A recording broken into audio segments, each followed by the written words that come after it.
Has everyone arrived? Everyone is already waiting inside. Well, what are we waiting for? Let's join them! Please, wait a moment. Before attending the meeting, I hope you can promise me one thing. What do you need? Promise me that you won't commit to anything too reckless. What do you think? Okay.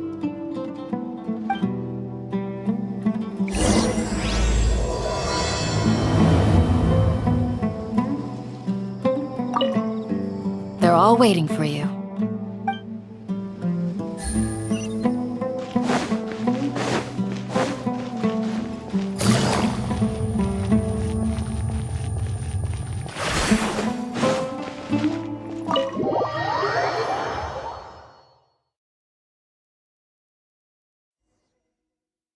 Everyone's here so early! But why isn't anybody talking? We already discussed things a bit. Hey, where have you been? I've missed you too. Are you ready?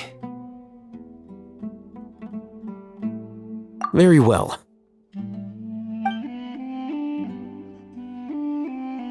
Are you sure this is gonna work? I gotta admit, it's bold. Color me impressed. It's worth a try.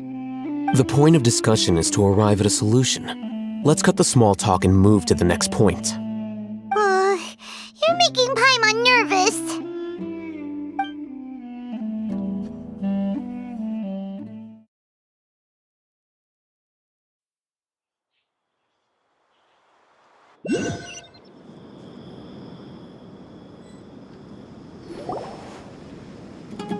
You're finally done. I have some other stuff to take care of. Catch you all later. Come on, don't give me that face. I know what you're going to say. I'll be careful. That's what I wanted to hear. Take care. Well, traveler, Paimon, judging from your expressions, the meeting must have been quite productive. You can tell? I'm not that good at scheming or strategy, but I can sense people's emotions. And based on your reaction, things must have gone quite well. Paimon's a little worried. Hopefully nothing will go wrong. To be honest, I feel the same. But you're already some of the most capable people I know, so you have my trust.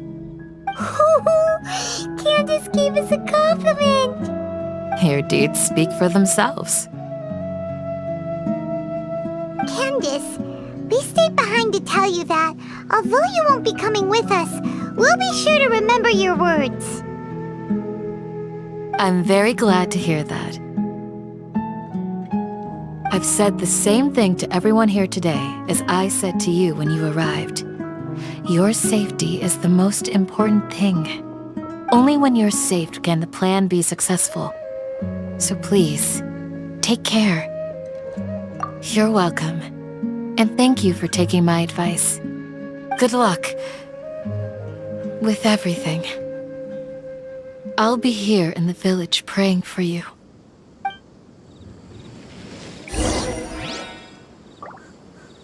Stay safe, everyone. I'll be here praying for you. Good luck.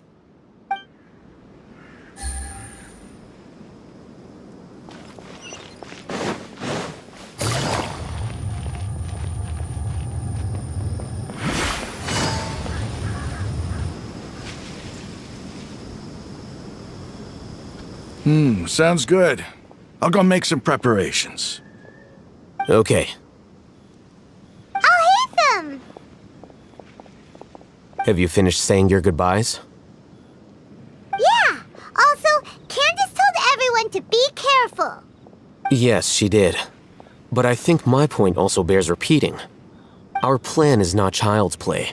We won't be able to achieve anything if we're simply careful. We must go beyond that and fully commit ourselves to it. I hope this is clear to you. Huh? Shouldn't you be saying something more cheerful to boost our morale right now? Didn't we already do that during the meeting? You can never have enough words of encouragement. In that case, Candace can cuddle you to your heart's content while I continue to remind you of the seriousness of our situation. We all have our jobs to do, after all. It's like how some people can be put in charge of logistics while others will fight on the front lines. Speaking of the front lines, you don't look anything like a soldier. Of course. Compared to the mercenaries, I'm merely a feeble scholar. But the advantage of not being a mercenary is that I get to stay in a safer place and offer my strategic insight. Just think about that mercenary who lost his mind. Mercenary groups are facing constant danger every single day. Well, being a scholar is also a high-risk occupation, and you are a scholar! I'm not like the rest of them. Even among members of the same species, some will exhibit far more potential than others. This guy. Paimon still remembers when those mercenaries in Port Ormos called you a lunatic. All intellectuals are lunatics in the eyes of fools. I'll take that as a compliment. That reminds me. Do you remember the record we saw in the King Deshret ruins? It mentioned forbidden knowledge. You have a good memory. Forbidden knowledge has the power to drive people insane, but this fact has never been shared with the public. Even I, who has worked in the academia for some time, was never once informed of this. I think those mad scholars and mercenaries we encountered may have all fallen victim to the corrupting qualities of forbidden knowledge. But the academia has always held a different view. They have always believed that symptoms of madness are a side effect of human contact with divine knowledge as mere mortals. Come to think of it, perhaps the academia has also never understood the true nature of forbidden knowledge and thus always approached the issue from the wrong direction. The Withering, Elazar, and the sandstorms. Don't you think what is happening right now across Sumeru is rather similar to the forbidden knowledge pollution that occurred in the desert thousands of years ago? But Paimon thought that Irminsul's disease is what caused the withering in the sandstorms. At least, that's what Tainari told us. Wait a second. Could it be that... Ah, you've connected the dots. The cause of Irminsul's illness may precisely be the pollution from forbidden knowledge. But if that's the case, what should we do? This is huge! Wait. Why do you think Lesser Lord Kusanali would have a solution to this situation? You mean, it's related to the scene you saw when you passed out in the Avidia forest? That whole... the world forget me thing?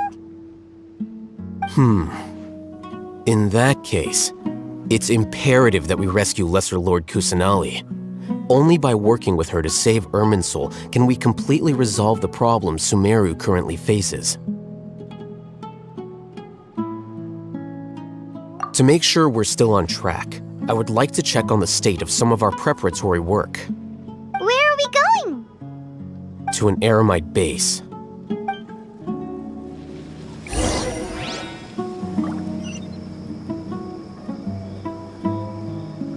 Take it easy.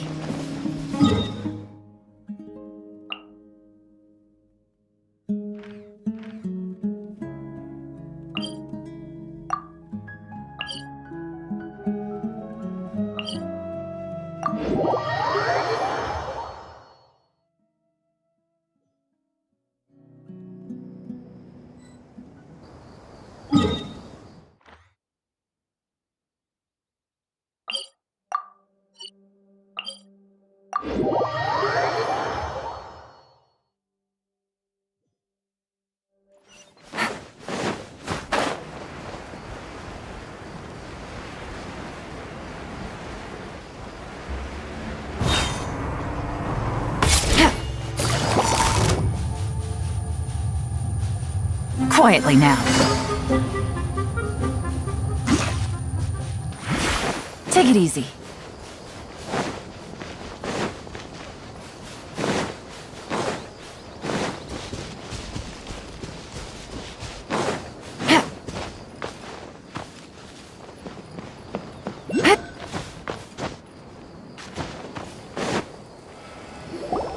Oh, you made it. Huh? What are they doing here? I gave them some technical work to do. Ah, it's the scribe. And is that the traveler I see? How's the work going? Ah, yes! We have fixed the devices according to your instructions. One of them is already ready for use, while the others are still under repair. Aren't those devices for canned knowledge extraction? What are you doing with those? Look here. Huh? More canned knowledge? Are you going to put more weird stuff into his head again? What's that look on your face? Are you scared? Paimon's a little scared, but very, very furious! That's an interesting response. Anyway, we're not going to use this just yet. As I mentioned during the meeting, this knowledge capsule contains a decree I drew up in the past. The academia should also have their own copy. And according to the plan we just came up with, Traveler, I want you to record something into this capsule. Do you believe we can save Lesser Lord Kusanali? Good. Conviction is the most important part of all of this. Now, please get ready and put on this device. You want us to record our conviction into the knowledge capsule? Yes. Paimon is still really worried. I understand, but trust me, Paimon, this is something we have to do. It's best if you can do as I say. Because, to achieve this impossible task, it sounds like you'll need to fool your own heart first. Although it may feel like a trick, self-encouragement may be the most important tool we have. Paimon can see the point you're trying to make.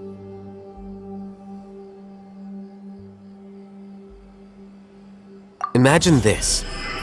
We have orchestrated our plan and successfully rescued Lesser Lord Kusanali. As a result, we have changed Sumeru's entire political landscape. Everything went without a hitch, and everyone recognizes and praises our achievements. Now, open your eyes. Here. What's this? Read it out loud.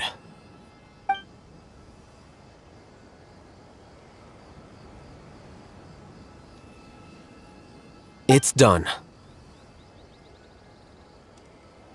Is your head okay? Does anything hurt? It's just a recording. There should be no negative effects. But what was the point of doing this? Paimon doesn't get it. And that's perfectly fine. In any case, these capsules aren't meant to be used by you. Huh? What do you mean? Have you forgotten? Our plan needs to account for those who have long relied on the Akasha. You may find it hard to believe, but for those people, everything the Akasha transmits to them is nothing short of absolute truth. Imagine if you've been using a device like the Akasha since the day you were born, and this device has always supported you during times of need. After all that time, what do you think you'd become? A fool? A machine?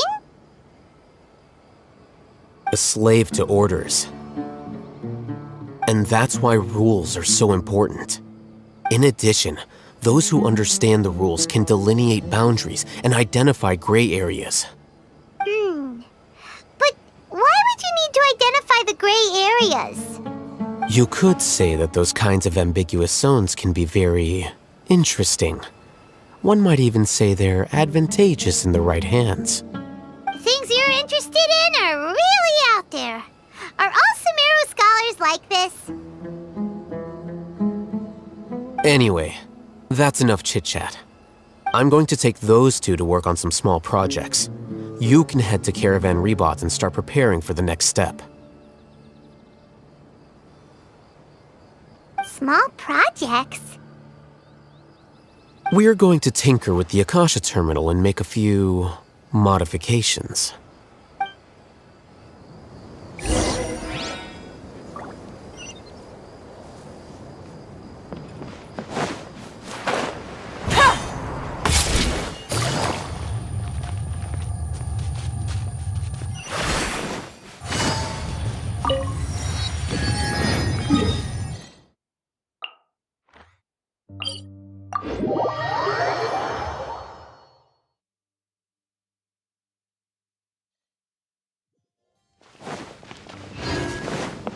Take it easy. I thought we agreed on a plan. How can you go back on your word? The plan is too radical and carries a high risk for casualties. I've given it a lot of thought. And in the end, I still can't agree to it.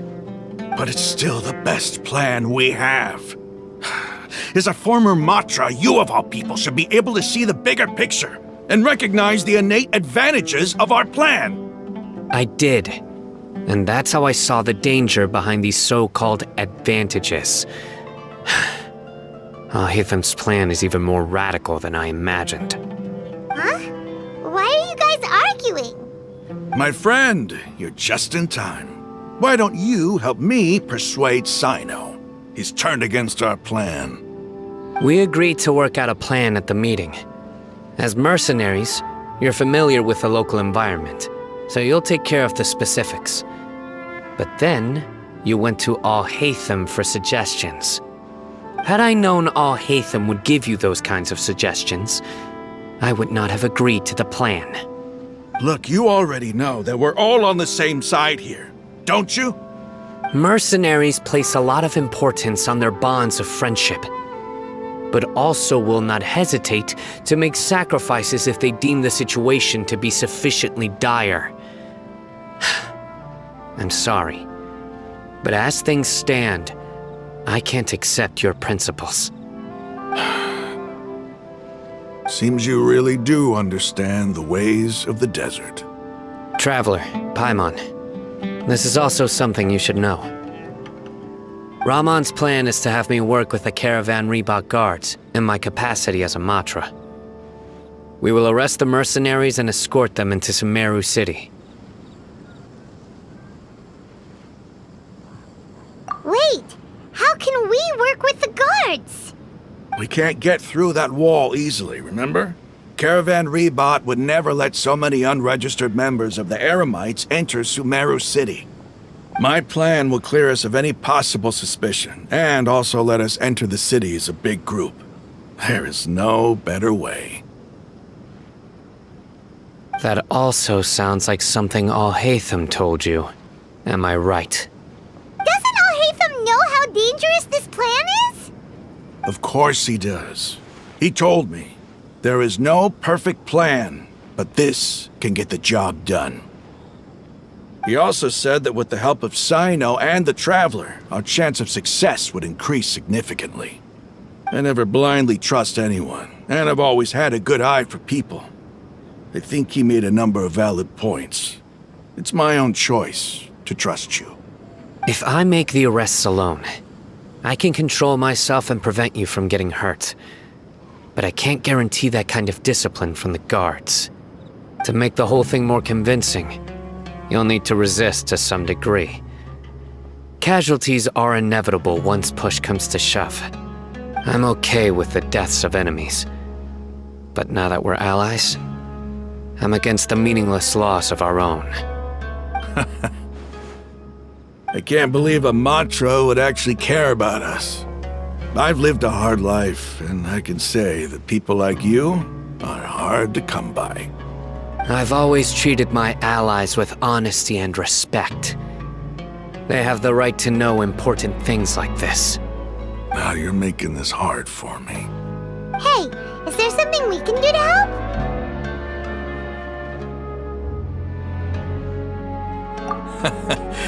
I knew you would say that. We can help fight some of the mercenaries, which should reduce the number of times you'll have to struggle directly with the guards. That should help at least a little bit. Sino, on behalf of my people, I thank you for your kindness.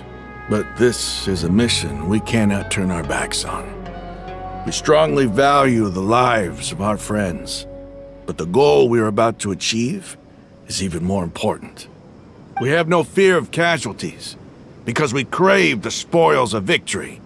So please, lend us your support. We will show you the determination of us desert dwellers. Well, now that you've put it that way, I can no longer refuse. But remember, you need to follow the plan and not do anything reckless.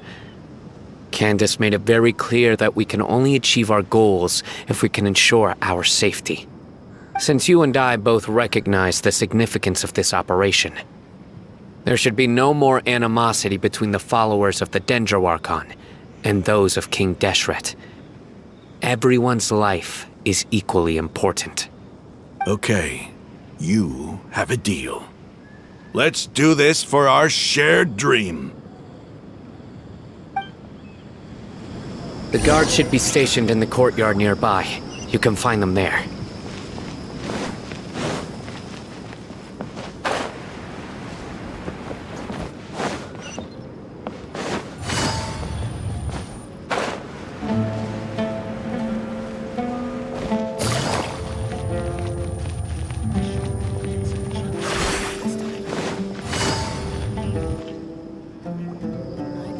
Guards!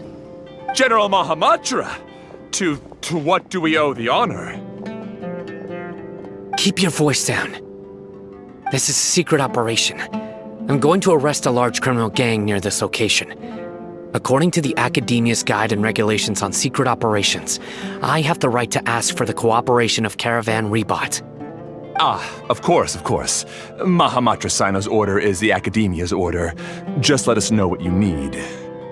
But who exactly are you planning to arrest, and how many people are you expecting? Depending on the scale of this operation, we may need to report it to our superiors. They're a squad of Eremites whose number is comparable to Ain el Akhmar in Port Ormos. They're involved in the theft and resale of supplies from the Academia. As many as Ain el Akhmar? This should definitely be classified as a joint operation. Then I suggest that you report this to your superiors as soon as possible, and treat it as a top priority desert operation. I will need personnel. Got it. Please wait a moment. I'll contact them immediately.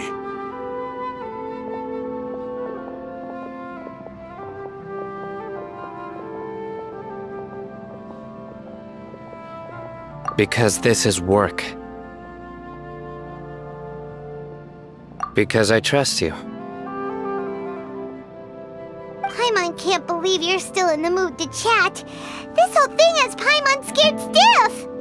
Aren't you even a little worried? What if these guards already know that you have betrayed the Academia and are no longer their General Mahamatra?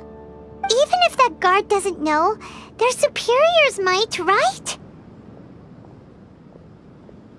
We discussed this, remember? The Caravan Rebot operation is of great importance. But don't worry, the guards there shouldn't know that Sino has stepped down. How can you be so sure?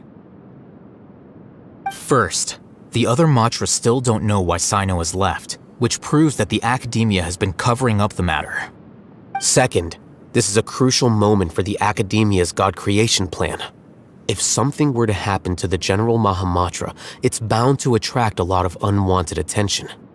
No matter how you look at it, they don't seem interested in sharing the news of Sino's departure. A reasonable inference. I agree. Which brings us to our next issue. I'm sure some of you have been wondering if the prediction function of the Akasha will affect our operation. The Akasha is still in operation, so I must remain on high alert. Actually, considering the power of the Akasha, it's quite strange that it hasn't already tried to interfere with my actions. I've given that a lot of thought. For now, I don't think you'll need to worry. If you remember, When you first came to Aru Village, all your actions and routes were predicted by the Akasha. It even gave that information to those who kidnapped the village keepers. But things like that never happened again after we met up with the Traveler. That's true. But why? Look at it from a different angle. Why do you think the Akasha will predict your actions? Because my personal data has been entered into the Akasha. That's true, but the key to this question is, how well can the Akasha make predictions about a person? Haven't you ever thought about it? Just how can it do this in the first place? Because the Akasha controls the entirety of Sumeru. The Academia firmly believes that all human actions can be explained through logic. By sorting and analyzing entered data, the Akasha can derive behavioral logic and predict the actions of those who fit an existing logic model. However, at the risk of sounding like an advocate for fallacies, can everyone truly be considered logical at all times? Emotions are part of our behavioral logic, but can you guarantee that every experience of the same joy or pain would be equally intense? How can our feelings and opinions be predictable down to the letter in every single instance? Sino, in the past, you've always worked alone. In the absence of another person who could sway you or your thoughts, the Akasha could produce predictions that were similar to your real-life behavioral principles. Decisive and principled, you were used to solving problems alone. That's why the Akasha could figure you out. But now, you've joined a team. And I believe the Akasha hasn't yet figured out the full composition of it. Our thoughts and logic have intermingled and weaved themselves together to become a complicated, chaotic mess. Any one of us could potentially disagree with another. The Akasha lacks data on these interactions, and it's impossible for it to predict your actions in the future based on your decisions in the past. After all, there's probably a limit to just how much we can be modeled or controlled by data. So, in my opinion, you're probably safe for now. Makes sense to me. I agree. The Akasha is not alive, and I don't think we can be completely controlled by something without a mind of its own. Is that so?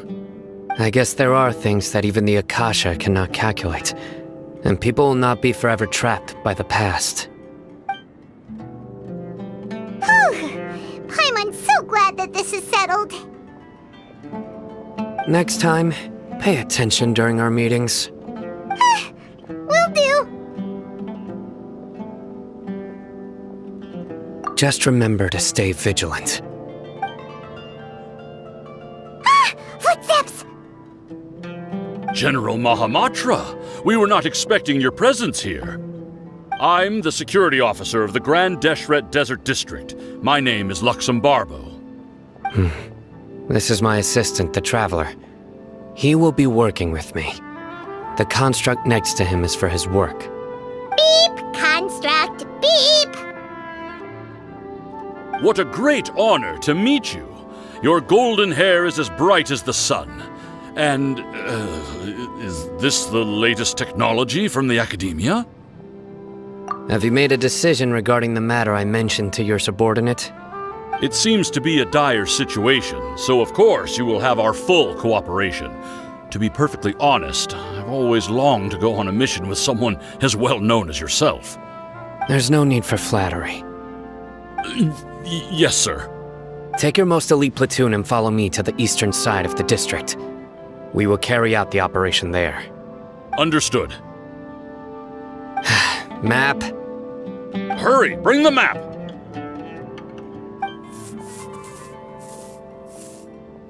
In 2 days, we will engage Rahman's Eremites and capture all of them. Any questions about the time or location? None at all, sir. Good. See you then. Yes, sir.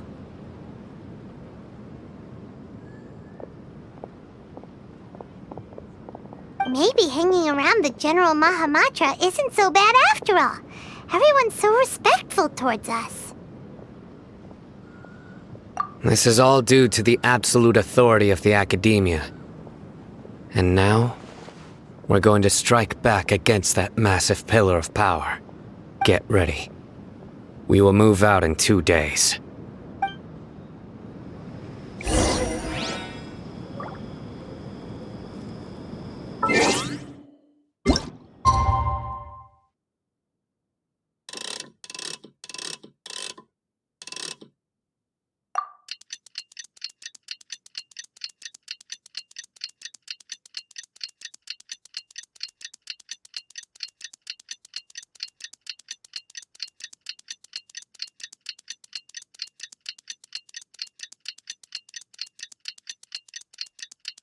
It's time for the operation! Let's go meet Sino in the desert!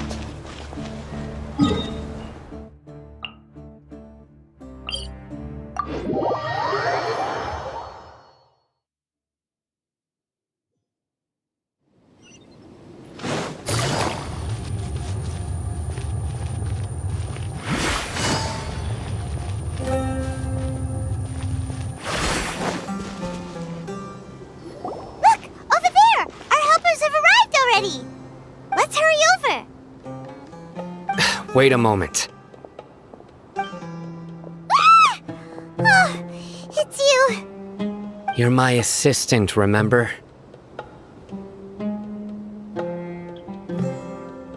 Being my assistant, you must stay with me. Now let's head over there. It's General Mahamatra and his assistants. We meet again. You're here early. It's to show how important we think the operation is. Since this is a big case for the Academia, we are prepared to give it our best. I'm glad to hear your sense of resolve. Remember, we must capture them alive. They are our only leads for the case. If they die, we will be unable to continue the investigation. Understood. Everyone! The Eremites are approaching from the west! Make preparations and be ready for combat.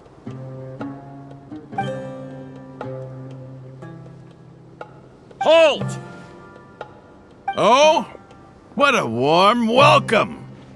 What do you want? Judging from those shiny weapons in your hands, it seems like you're not interested in a deal. Rahman, the Academia has caught wind of your smuggling and illicit sales. If you value your life, I advise you to surrender. Who are you supposed to be? A Matra from the Academia? I can't believe you came all this way just to catch us. I'm not here to talk. Oh. Nobody's given me this much time of day since I became a mercenary. Brothers! For that slight, let's wash our blades with their blood. Let's show them we Eremites are not to be messed with.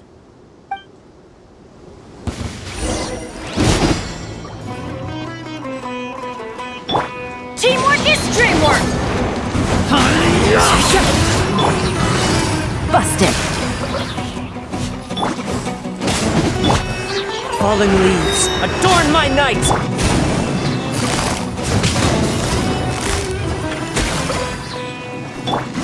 Let's light it up! Everybody stand! Into the wind! It's over! We have subdued them.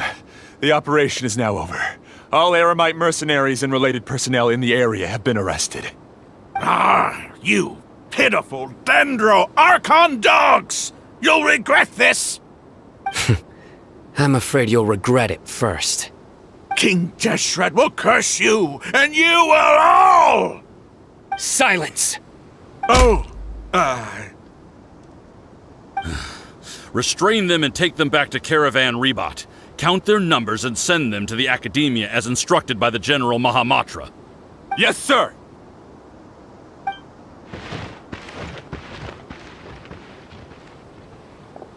Mahamatra Sino, I will now take my leave. If you need further assistance, please come to Caravan Rebot and ask for me. Understood. You are dismissed. There they go. Let's talk elsewhere.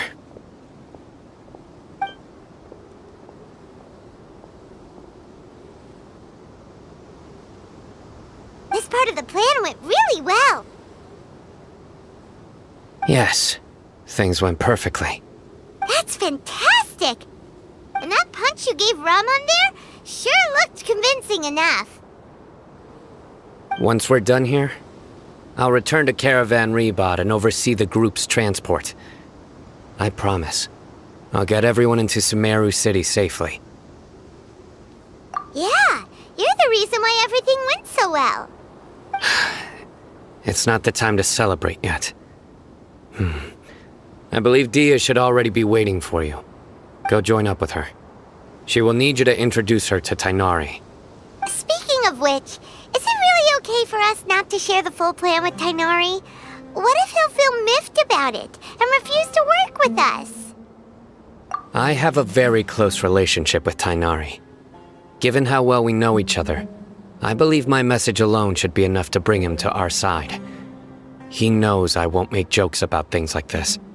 If we need help, Tainari is the best option. Get ready for the next phase of the plan. Don't keep them waiting.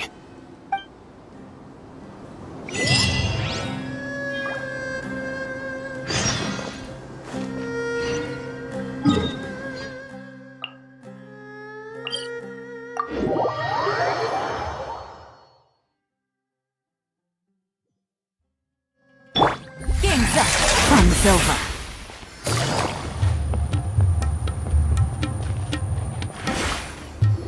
Dia! We're here! It's about time. Didn't you say our part of the plan is the most important of all? And here you come rolling in late. In the time it took you to get here, I already did 5 laps around the place, downed 7 drinks, and even did some clothes shopping. Sorry. We didn't mean to keep you waiting. I just wanted to fix your attitude and rub it in a little. After all, you took your sweet time getting here, and we've got important stuff to take care of.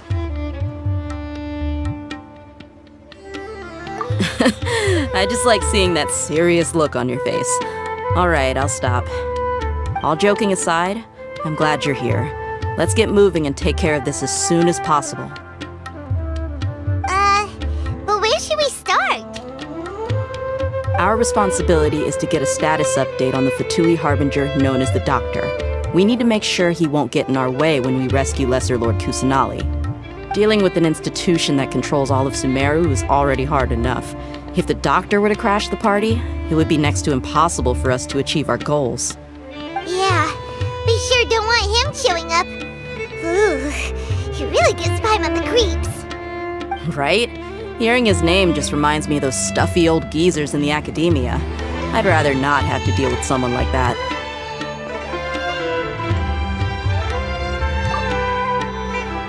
According to the plan, we should first go to Pardis Di and ask for Forest Watcher Tainari. If all Hatham and Sino's sources are solid, then we can be sure that Tainari still has the Academia's trust. So, we'll find Tainari and convince him to get us the latest intel on the Doctor. Then, depending on what we learn, we'll make any necessary adjustments to our plan. The sages have placed spies everywhere on the other side of the wall. I'll follow you as a bodyguard. You should be honored. I don't offer my services to just anyone you know. But Paimon thought mercenaries would do anything for Mora. That's certainly true. But when multiple employers are vying for your services, you should always go with the best offer. Let's see. If I were to charge you a bill, I guess I can apply a discount. How much more do you want? Paimon's not sure we can afford it. How much do I want? Hey, how about paying me with a smile? What do you say? I haven't seen you smiling much recently. If you ask me, someone like you must look lovely when they smile. Come on, give me a smile so that I can be less worried. Looking good! I hope this pretty smile will become our lucky charm. There are many kinds of smiles, but only a truly joyous one can bring blessings to others. Let's consider this smile a down payment for our future victory. Let's go. It's time to pay a visit to Pardis Di.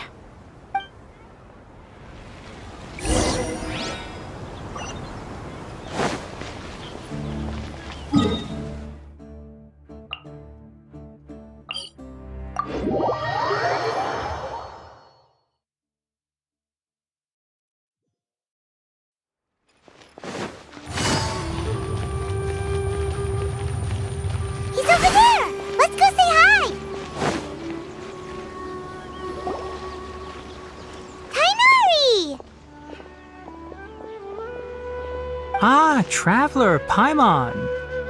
And you are? Hey there. This is our friend Dia. She's an Aramite mercenary. A mercenary? You must have some big news for me.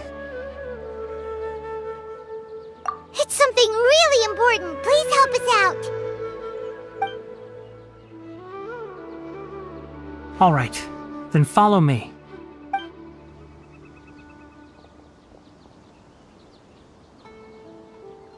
This place is better. We won't be disturbed by any passerby. Okay, what is this important thing you want to ask me?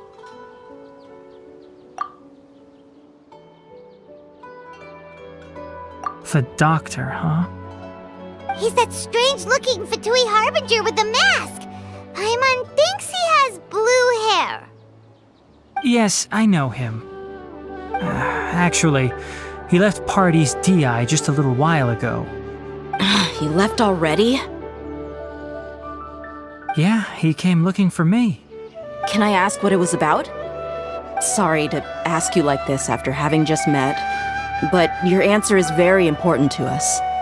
For now, all we can share with you is that your friend Sino is working with us.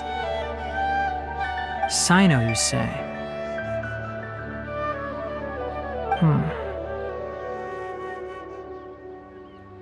I see.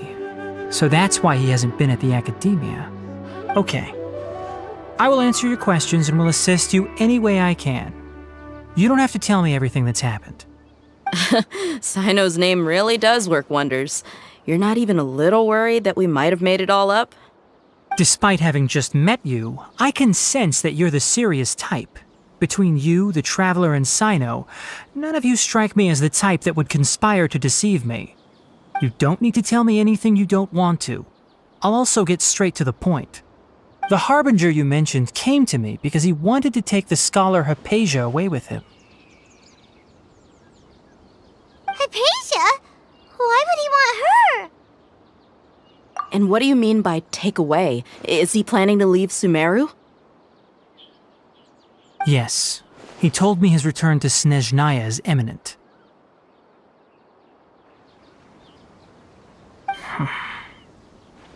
So you mean... you're leaving this place soon? Indeed. Otherwise, we could have perhaps talked a little more. I was just about to set out when I remembered something important. To that end, I made a final trip to Pardis Di. Let me ask, have you been taking care of a scholar by the name of Hypatia? Your sources are accurate. No doubt because you recruited many informants. But you're right. Hypatia has indeed been receiving treatment from me. Forgive me for asking, but how's the treatment coming along? Given the way you're asking, I assume you have something to say. Since you asked, I'll be frank. I would like to take Hypatia to Snezhnaya. It's incredibly difficult to transfer a patient. As a scholar yourself, shouldn't you at least be aware of this? Oh, I can't believe your utter lack of faith in me, to the point of even questioning my general level of knowledge. How unbefitting. Well, you're the only one who's ever made such a request. I have my ways of keeping her safe during the journey. In addition, I can also promise that under my care, Hypatia will receive the most advanced and effective treatment. I will personally supervise her treatment and see to her recovery. Would that be agreeable to you? Hypatia was born in Sumeru and remains a scholar of the academia. Her situation has not become dire enough to necessitate her transfer to another nation. Transporting her to Snezhnaya is risky, and the potential benefits are unknown. As the person currently responsible for her treatment, I cannot possibly sign off on this transfer. Your suggestion is rude and reckless. I'll pass. I don't know much about the doctor, but after talking with him, I realized that, just like many other scholars, he possesses an aura of arrogance that I've come to detest. It's not so much that he's looking down on others, but more that he's so confident in himself and his abilities, to a point of near insanity. I would never refer a patient to someone like him. I prepared myself for a protracted battle of wits, and was really surprised to see him just give up on the topic. Still, his reaction really concerned me.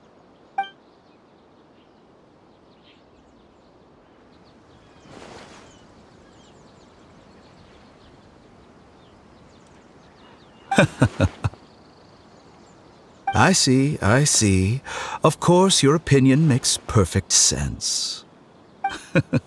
You're still young, but already quite stubborn. I must say, you are not like what I had expected. Under normal circumstances, I wouldn't just let you off the hook like this. But unfortunately, I'm in a hurry today, what with Her Most Noble Majesty the Tsaritsa calling for our return. Luckily, there is still some time left for me to take care of everything before I leave. It's just as the Academia said, you're a responsible and gifted scholar. Sadly, even with all of that, you're still lacking a bit of shrewdness. And that's also why people like you can never realize that sooner or later, everyone must pay the price for what they've learned.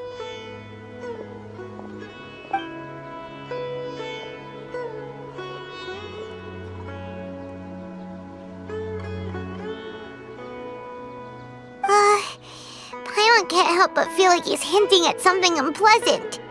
He asked a question, yet didn't care for my answer. Perhaps I'm nothing but a talking rock in his eyes. He never came off as malicious, but an utter lack of compassion permeated throughout our conversation. From his tone, I can sense that he's always looked down on others. I can barely believe it myself. But if that's true, the situation will be in our favor. I don't think I missed any details. Frankly speaking, I don't want you to do anything too risky. Now that you know a little more, it should be easier for you to stay safe. Sorry we can't tell you everything. We appreciate that you helped us anyway. I won't forget your kindness.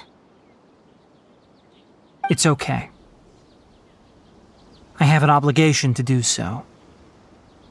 To be perfectly honest, all of this may have started because of me.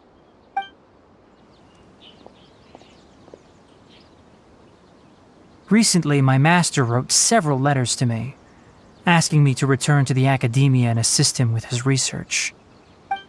Hasn't he already asked you several times before? Yes, but there's something off about this most recent batch of letters. The handwriting and tone are both familiar, but some details have been omitted. My master will occasionally leave a few dots on the back of the letter. 1 dot means that he wrote the letter on a sunny day, and 3 dots stand for a rainy day. This has been a habit of his for many years, but I didn't find any dots in his recent letters. I believe something may have happened to him. I get it. Since you are always at Gandharvaville, you would like me, someone already working at the Academia, to investigate this matter, right? I'd like to ask you to do that for me. If you can keep yourself safe, please withdraw immediately at the first hint of danger. I can do that, but I have a feeling it won't be that simple. The Academia has been working on a big project. I'm not quite sure what it is, but your master might be involved with it. If the higher-ups really are hiding something, then it will be difficult to remove myself from the situation once the investigation starts. If the situation becomes critical, I'll leave the Academia. If you don't see me there for an extended period, that's your cue. All right, we've got a plan. I'll stay at Gandharvaville to support you. If that scenario comes to pass, you must be extra vigilant. And be wary of any messages or direct requests from the Academia. I must say, I didn't expect a warning like this from the General Mahamatra. Being loyal to the Academia doesn't mean blindly doing whatever the sages say. I know what I'm doing. On that note, aren't you also being quite distrustful of your alma mater? The Academia, yes, but my master is a man of integrity. Even when I was a student, I was worried he'd get in trouble for sticking to his beliefs. I suppose he's lucky to have lasted so long. But in the end, it still caught up to him.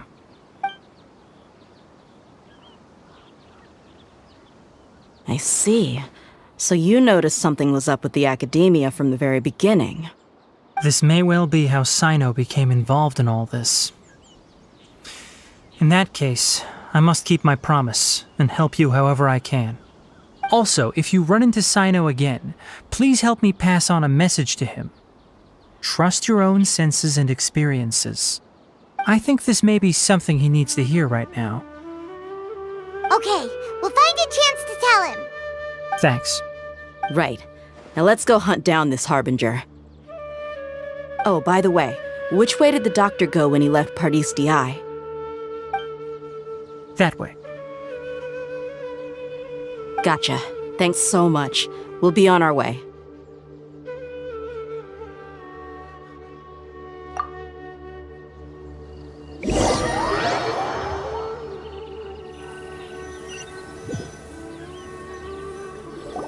According to Tainari, the doctor is leaving Sumeru soon.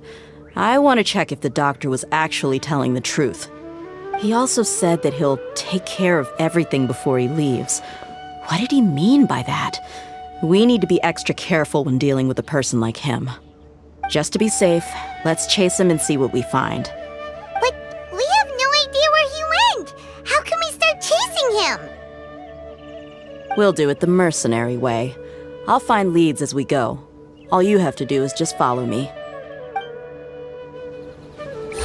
That Harbinger may have tried to cover his trail, but he still left some traces. Or perhaps he never even thought about concealing his whereabouts. Maybe that's just how arrogant he really is. Yep, we're headed in the right direction. The traces are still fresh, but there's no sign of his entourage. Clearly they're in a hurry. It's just as I thought.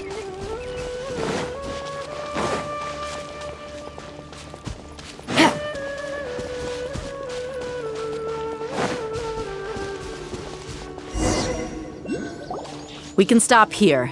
I think I know where the doctor went. To the south of here is Port Ormos, which seems to be where they're headed. Port Ormos? They're going to leave by boat? That's right. Let's go to the port and have a look for ourselves.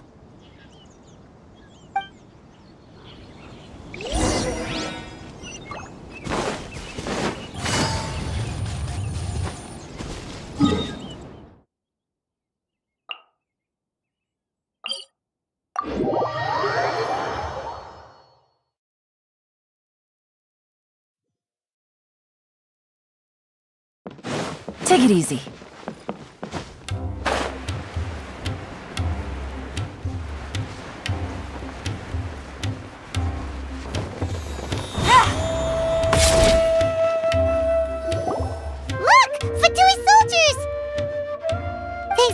Tracking skills, seems we found the right place. Shh! Don't draw their attention. The port is crawling with Fatui soldiers. Let's keep going and see what we can find.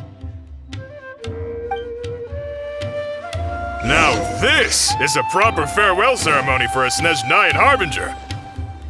The Lord Harbinger is leaving. I've still only seen him once or twice.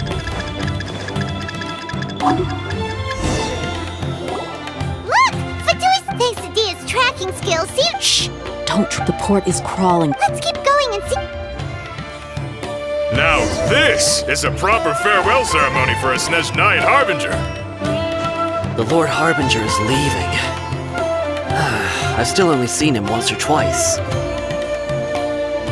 I used to hold a position in our homeland, and back then, the doctor spoke in a very different way from the way he speaks now. Maybe the way people talk in Sumeru has rubbed off on him? It's always like that when you spend too long away from home. When he gets back to Snezhnaya, perhaps it will also take him some time to get used to the life there again. Huh? But, sir, that can't be right. No, I remembered like it was yesterday. Both his expressions and tones are now very different. Also, for some reason, he seems like he's all smiles now. You must be mistaken. Nobody's supposed to look happy when they're on a business trip.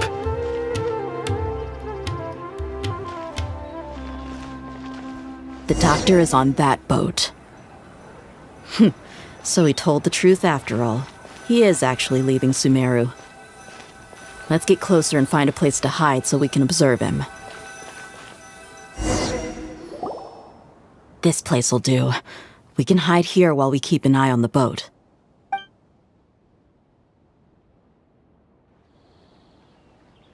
Uh-oh! He saw us!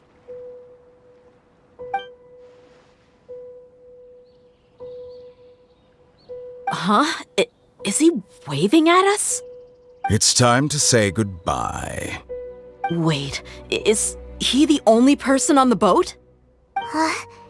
You mean there's nobody with him? And where are all the soldiers we saw in the port just now?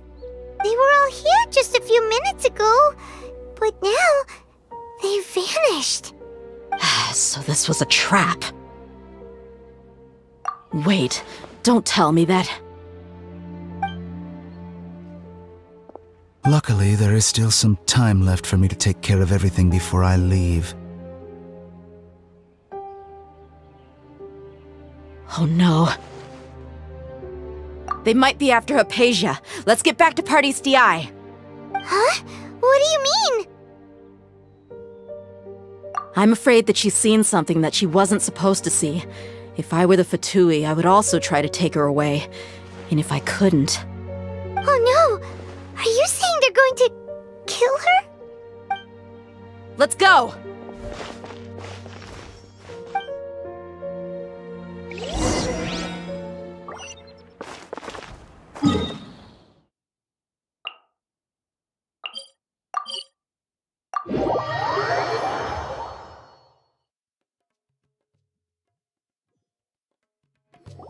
Party's DI is not a place you Fatui can just show up and do as you please.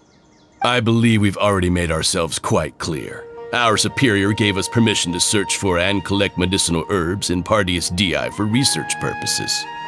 But you've been in Sumeru for some time already. I find it coincidental that you chose to only come here today. Even the Grand Sage himself may not have the right to question our research, much less an ordinary scholar like yourself. I've done my duty to inform you. Don't make things difficult for yourself. It would seem that my words have fallen on deaf ears. You can keep trying to deny it, but coming to Party's DI now? I'm pretty sure you're not just looking for herbs.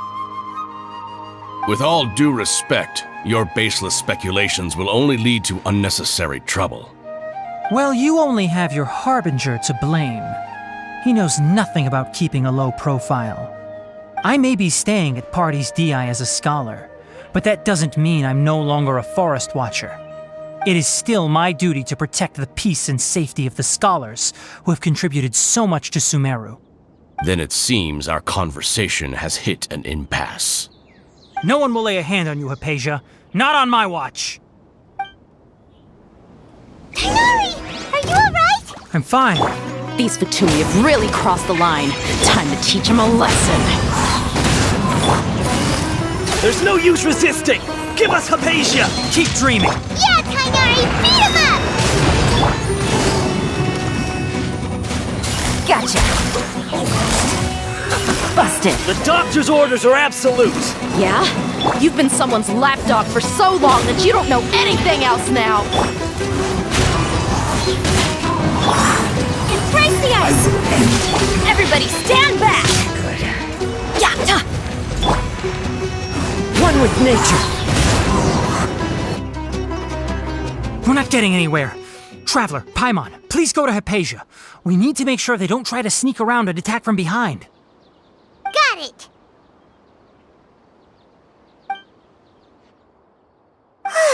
Hypatia's still here. Doesn't look like anyone's broken in.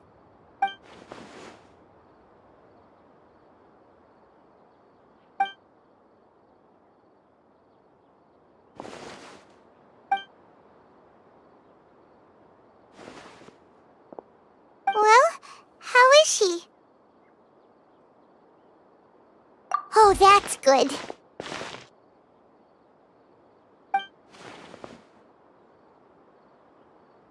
So, you think this is over?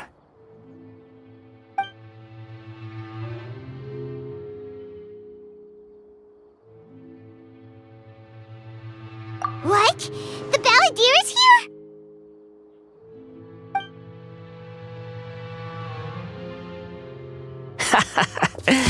I've missed that look of abject horror.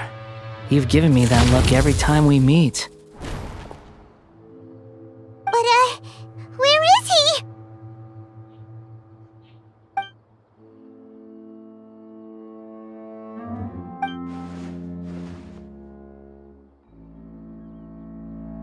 I can hear all of your thoughts, you know. Don't you remember? I already saw you the first time you came to Party's DI and made contact with Hypatia. I didn't need to do anything. It is her honor to be able to connect her consciousness with me. Who are you talking to? It can't be the Balladeer, right? That's impossible. I know you must be curious. I might as well tell you that I decided to enter Hypatia's consciousness the moment I sensed your touch. I wanted to observe you on a fool's errand. Hey, Traveler! What are you doing? My deification is nearly complete. All that's left now are just some final details. Do you understand? Even if you manage to rescue Lesser Lord Kusanali, it will be impossible for you to defeat a bona fide god like me. Is it wise to force that childlike god into a divine battle against me?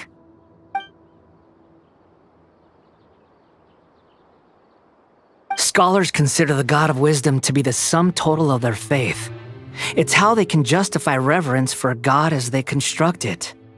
But this also shows that humanity's worship of gods is a combination of blasphemy and exaltation.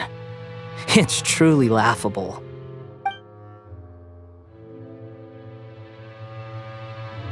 Yes. What is it?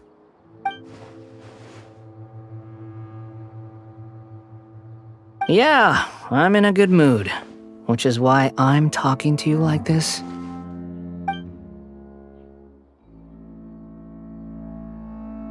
What do you mean?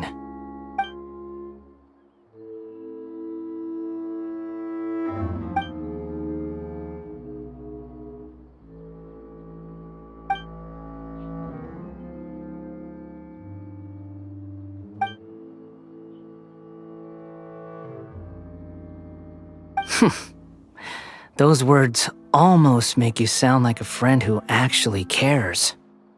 But you're wrong. I'm different from all of you. I was born to become a god.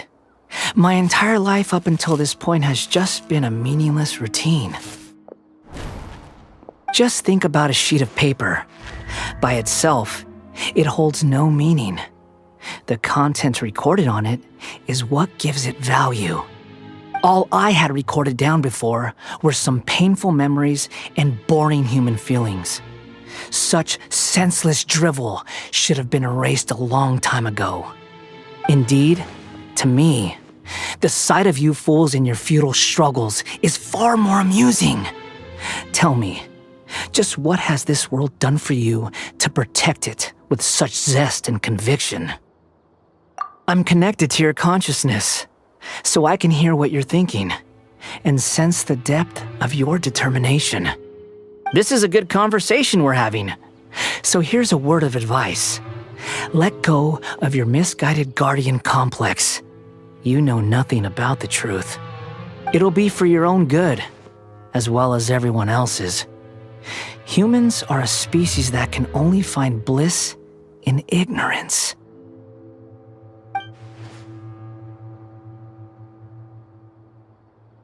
Ah, you've seen my affection for her. If you were in my position, I think you'd feel the same way. She peered into my consciousness and saw my past, Someone like that is qualified to become my first follower. All gods need followers. So Hypatia has been chosen. Her appearance heralds my imminent arrival at the throne of divinity, while her worship shall become my glory.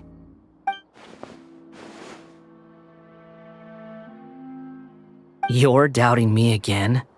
No matter. Soon, you'll know what kind of authority you're challenging.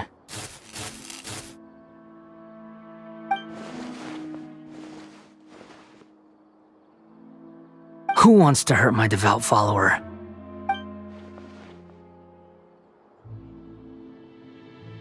The doctor wants to hurt my first follower?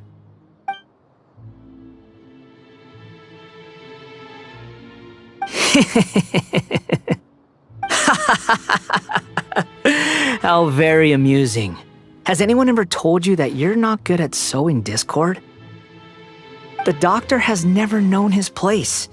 Even now, the puny human thinks himself capable of interfering in the business of the new god. You're still too naive if you think a few words will be enough to convince me to destroy the doctor. But I'm willing to give you a gift, just like my expression of affection towards Hypatia. It is an honor for you to be able to stand here and speak with me. As my listener, you will be rewarded.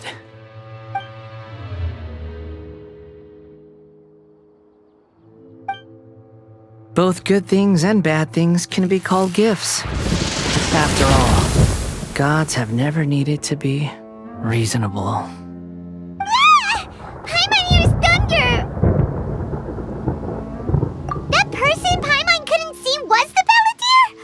Oh, he sure chatted with you for a while.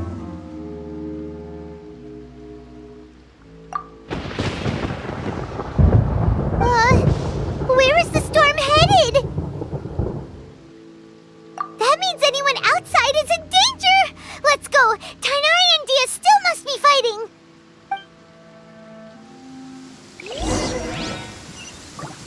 Time to go.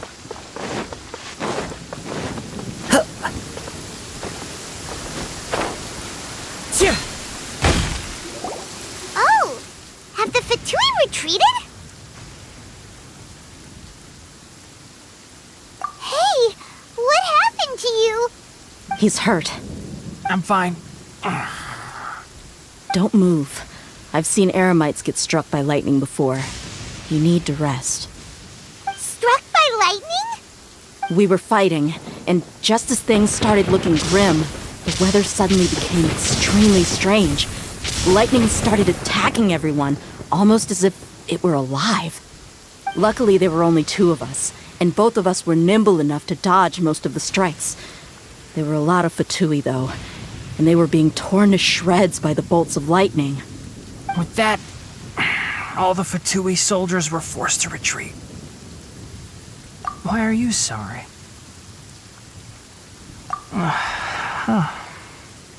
It's all right.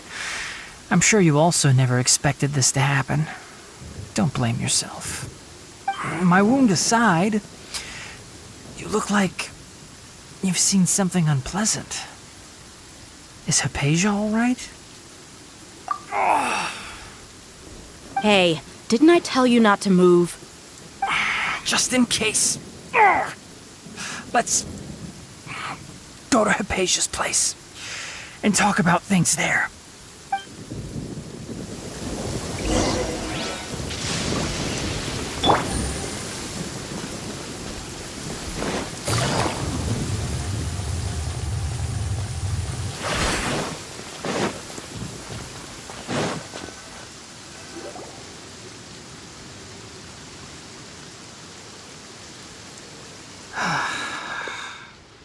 Thank goodness she's fine. Hey, how about taking care of yourself first? I understand my condition. The wound is not fatal. I'll be all right. Ugh. The more you understand medicine, the worse of a patient you become. I know. They always think they can push through the pain. Oh, he sat down. Let me rest for a bit. Sorry, Traveler. Now you may start.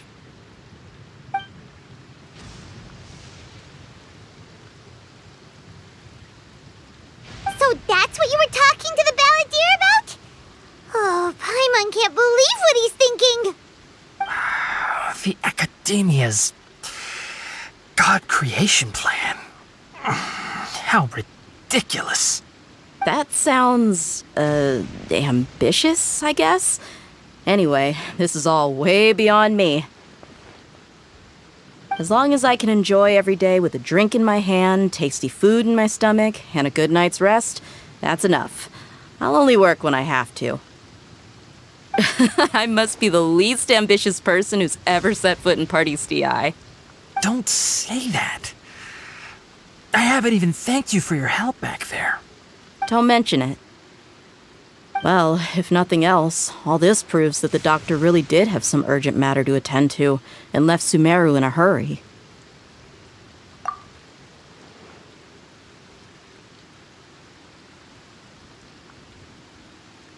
Maybe the Fatui want to cover up some secret of the Balladeer.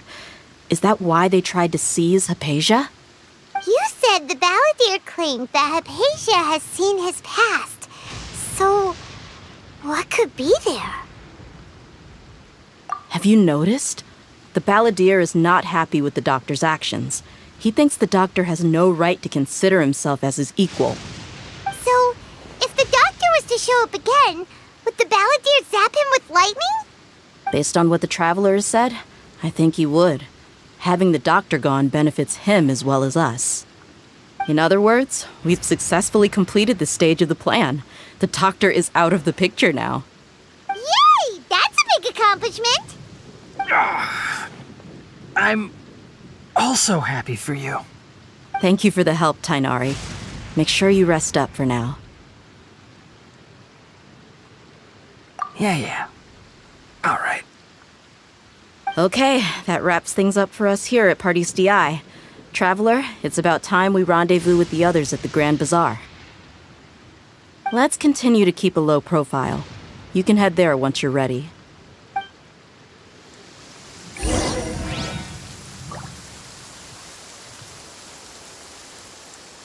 You can just focus on your plan.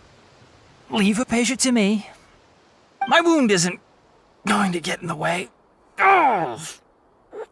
Okay. Guess I'll sit still for a little while longer.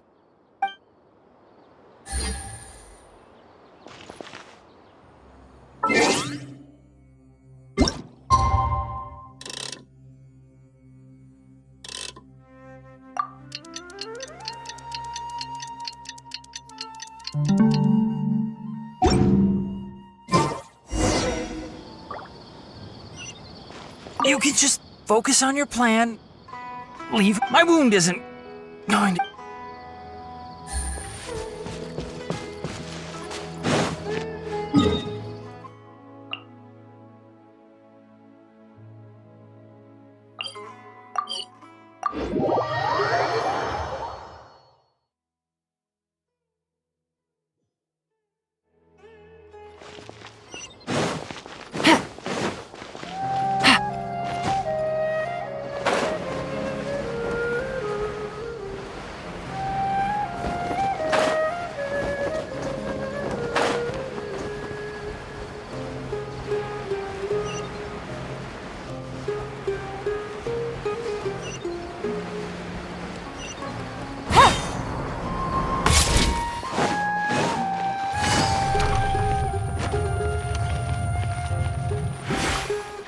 All right, everyone is here. How did everything go? Any luck with your missions? Let's report back one by one. I'll start first. We've made the necessary modifications to the Akasha terminal. In addition, the props required are also ready. I'll go next. The Traveler and I went to Party's DI. The situation was a bit complicated, but we found Tainari. Unfortunately, he was wounded during a fight. Who is behind it? Well, that's the tough part. What should I say, Traveler? The Fatui or the Balladeer? After some back and forth, we confirmed that the doctor has left Sumeru by boat. He has something urgent to attend to back in Snezhnaya. So, we've successfully removed the doctor from the picture. Also, Tighnari's already resting, so he'll be okay. Good. Oh, Tighnari also asked us to tell you this message. Trust your own senses and experiences. All right. I'll remember that. Everything also went smoothly on my side. The Eremites should have arrived at their destination by now. To avoid alerting the quarry, they will stay there for now. I can't believe you actually got so many Eremites into Sumeru City. It's all thanks to Rahman and his brave team, as well as their bold strategy. It appears to have been very effective. I'm glad to hear it. Well, is that everything? Okay, this meeting is adjourned. Huh? Wait, you mean that's it? Well, what else is there to discuss? Shouldn't you end with some words of encouragement? You know, to fire us up now? Personally, I'd rather we all go home and get some rest. I'll hate them, Ugh. Oh, and if you wanted someone to say something to that effect, then I must reiterate that I'm here to strategize and not to lead. So you should find someone more suitable to do that. But I thought all of you academia big shots were great speakers. Then I should remind you that I'm the scribe. I know that. So what? A scribe is responsible for recording meetings, not speaking. Fine, whatever. Well, Sino doesn't seem to be much of a talker either. I guess that leaves it to my employer. Employer? Yep, the Traveler hired me. That's right. So come on, boss. What do you have to say for the team? Yeah, say something to boost morale. Huh? What are you all doing here? Oh, it's Nilu! Hey, everyone. I'm not disturbing you, am I? Not at all. I was actually just about to go find you. Judging from the group and all your serious faces, you were discussing something important, weren't you? But you also look like you're up to no good. Seems pretty interesting. Welcome, Nilu. Would you like to join us? Huh? Join you? You mean, you also want to discuss something important with me? Yes, something very important. Nilu, are there any breaks in your performance schedule in the upcoming days? Huh? Wait, you're seriously inviting me?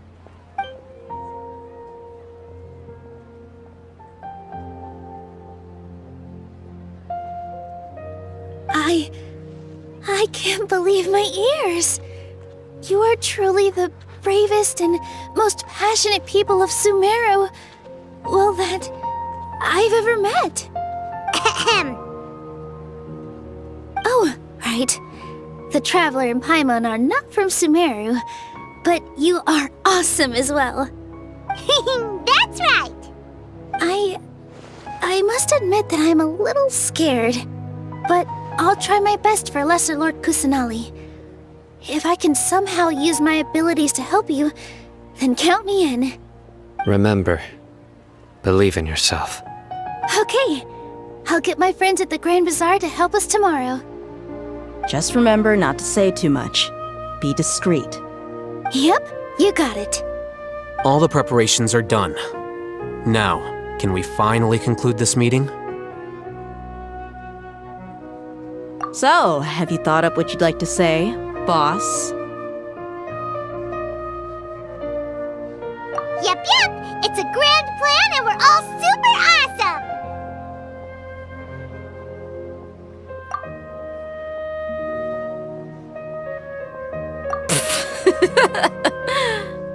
Well said. A good night's rest before an operation can be the difference between success and failure. Thankfully, I've had my place to myself recently. It's been nice and quiet. Huh? Oh, nothing. Alright, let's all go home and get a good night's sleep so we can be up early tomorrow. Okay. So I guess that means it's time to say goodnight now. Yep! Good night, everyone!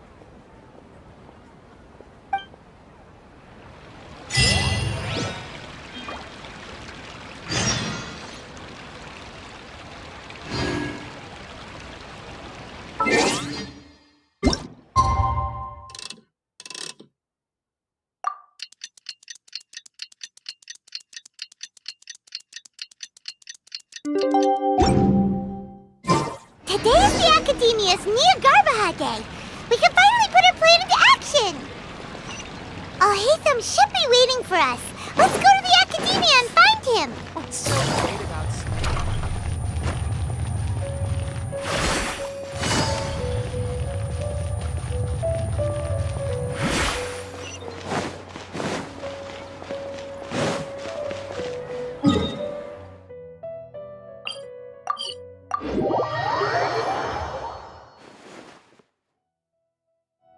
Hello, you two. Sleep well? Not really. Paimon got too nervous thinking about today and didn't fall asleep until the sun was almost up. What about you, Alhaitham? Naturally, I slept just fine. After all, a good rest should be considered part of the plan, since energy is an important resource. You just want to show off how calm you are. It's crucial to dissipate any tension before we execute our plan. The only thing you're doing is being annoying. Anyway, do you need me to go over the game plan again? Our target is Grand Sage Azar's office. Everyone in the Academia knows that's where the Grand Sage's console is. Only they can operate it. Many restricted commands and operations are executed via that console. I'm sure that console has a way to free Lesser Lord Kusanali. You know, Paimon's been thinking, what kind of technology could let the sages imprison even a god? That isn't something they could have accomplished with their scholarly talents alone. In the Sanctuary of Suristhana, there's a device of Greater Lord Rukkhadevata's that she once used to isolate herself while meditating. 500 years ago, the Grand Sage at the time modified the device so that it could no longer be controlled from the inside. They were effectively trapping one god with the power of another. So, how are we gonna get to the Grand Sage's office? Don't forget, today is Neogarbaha Day, arguably the most important day to the Academia. The sages and core Academia personnel are busy loading the latest batch of research developments and legal decrees into knowledge capsules so that they can be entered into the Akasha. All the Darshan's researchers have their noses to the grindstone, and the Academia's grounds are flowing with all sorts of people. It's the perfect time for an infiltration. When the Grand Sage leaves his office to supervise the entering process, that's our cue to access the console and free the Dendro Archon. Well, yes, that's just the visible side of our plan, after all. If precedence holds, the Academia should have already started preparing for Neogarbaha Day. Everyone should be in position.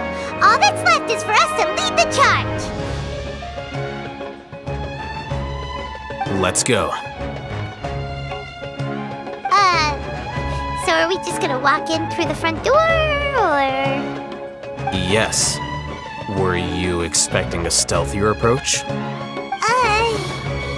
Paimon can't think of a good comeback. Alright, it's all on Alhaitham if things go south.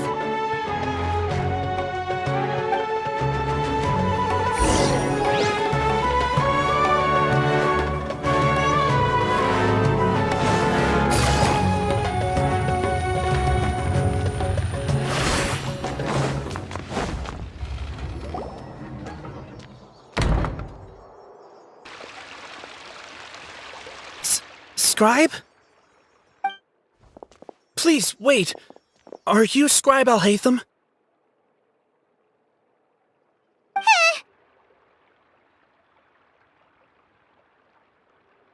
That's me. Is something the matter? I'm in a hurry. No. I was just surprised to see you here. I had heard that the sages were looking for you not long ago, but I didn't know what for. And, also, please don't bring outside guests into the academia. Outside guests? How did you arrive at such a conclusion? Your groundless inference shames the Haravatat Darshan. What did you say? I'm the top student in Haravatat, and I earned 3rd place at the last Inter-Darshan debate. Don't look down on me! That wasn't my intention. As your Haravatat senior, I just assumed that you possessed a greater aptitude for critical thinking. Look, based on what you already know, the purpose of my return and the reason they're here should be obvious. Is that so? Wait a moment. Let me think. Don't tell me the answer. The sages search for you. A blonde-haired traveler. Outside guests. So, from the start, the sages weren't looking for you, but this traveler? And you were gone from the academia for so long because... Hey, shh. Yes, you've proven yourself as the top student in Haravatat. I surmise you've arrived at the correct conclusion. As I expected. Please, forgive me. I wasn't thinking clearly just now. Thank you for getting me back on track. It's nothing. We'll be on our way then. All right. Thank you for your contributions to the academia, Scribe.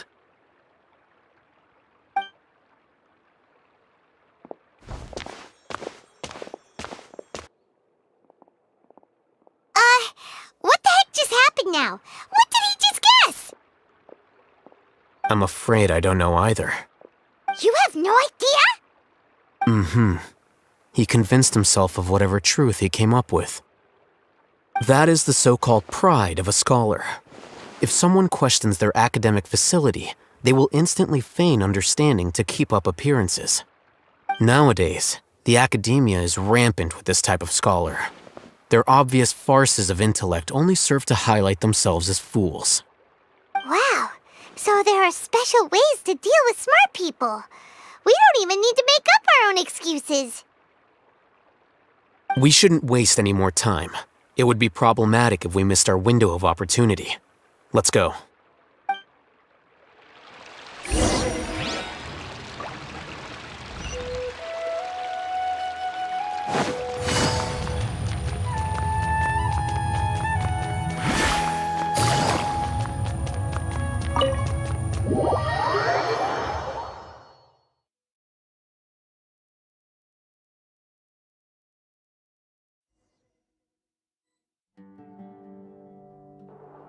Is this the Academia's library?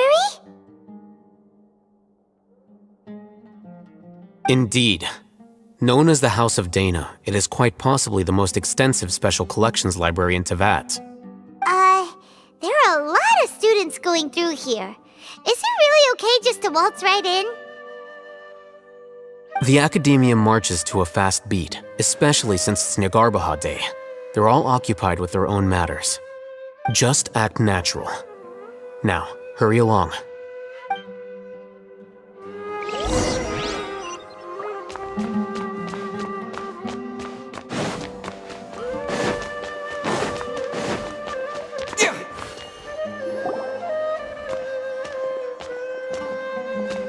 What's this platform for? It's a lift that Academia personnel use to access higher floors. Are we gonna take it then? The Grand Sage's office is up there somewhere. No, not right now. We can't guarantee that we won't run into the Great Sage. Let's step back and observe for now.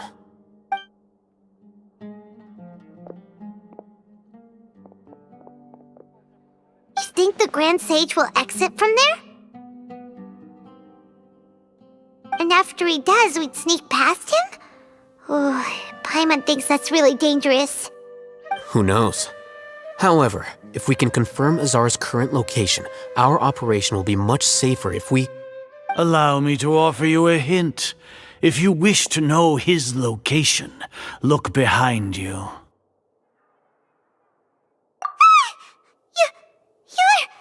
What's Grand Sage Azar doing here?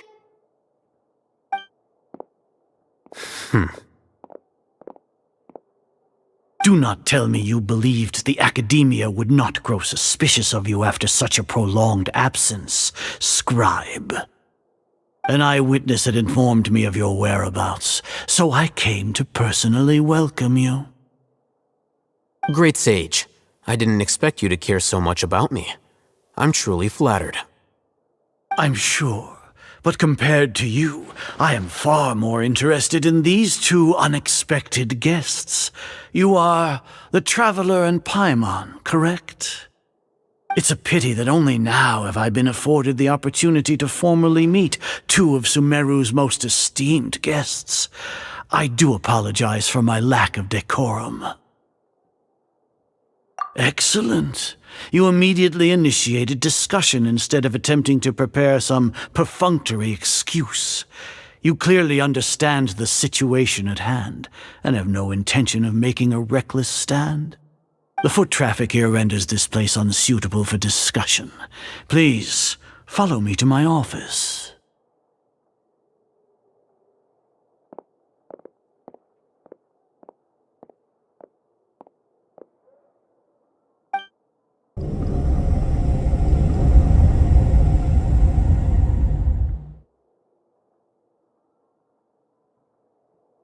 This place is crawling with guards. There's no way out for us. All right then, Traveler. What did you wish to discuss with me? Today is Niagarbaha Day, so I still have many responsibilities to attend to. There is little time for idle chit-chat before I detain you all. You seem to know quite a bit about our endeavors.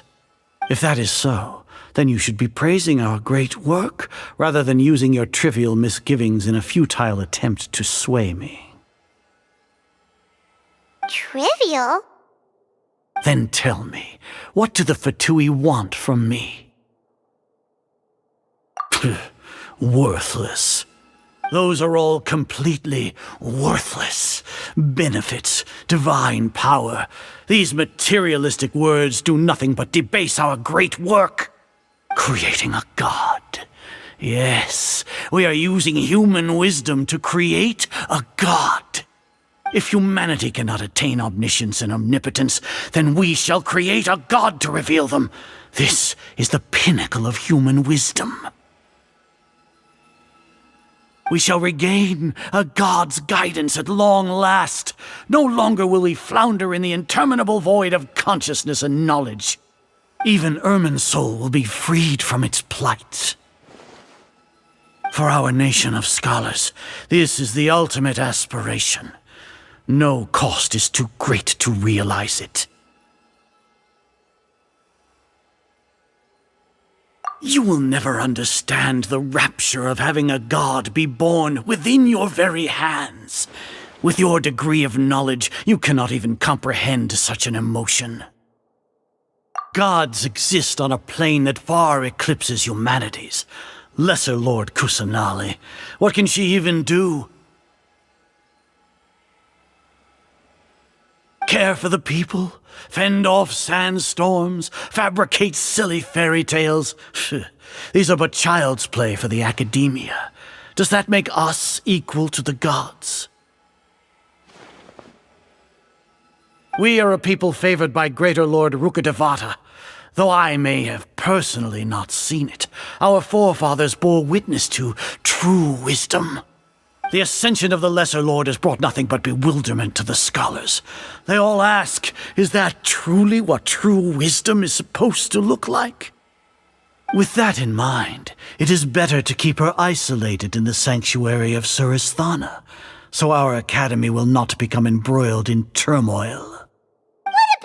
Justification. Do you really think that only the super smart or powerful should be able to call themselves gods? As per your judgment, Grand Sage, They are indeed dangerous individuals. Not only are they acting against the academia, but their ideologies have the potential to lead scholars astray. Looks like there really was merit in my assignment. Alhaitham? Are you talking about us? Anyway, I've brought them to the academia as ordered, but it took some time and trouble. Oh, that reminds me. Here's the investigation report you had requested.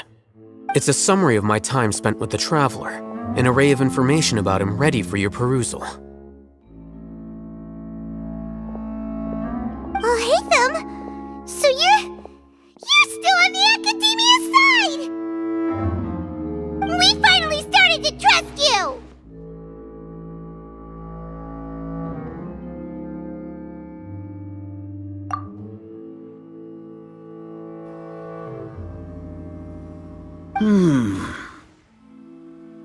Excellent. Detailed contents with no errors. I would expect nothing less than an immaculate report from the scribe. As it is Niagarbaha Day, I'll enter the information on you into the Akasha. Surely you know what that means. We'll be monitored, just like Sino. With the Akasha's calculation prowess, all of your actions will be predicted with an accuracy of at least 98%. Furthermore, your data will be updated in real time whenever new information presents itself. To put it into words you can understand, wherever you go, you will be walking under an invisible leash. This is Sumeru's greatest penalty for dishonest persons. Are you not familiar with the concept that great responsibility begets an equally great suspicion? In any case, you are Sumeru's most concerning external variable. Locking you down will greatly decrease the chance of any undesirable outcomes coming to pass. You're despicable! Despicable? Perhaps from your perspective, but I suppose you had mentally prepared yourselves for this, no? Your ploy was to sacrifice the Traveler here, was it not? Lord Azar, I know what you're trying to say, but I've been following your plan this entire time. Why are you doubting me at this juncture? Must I delineate your entire plan? Very well, I will spell things out.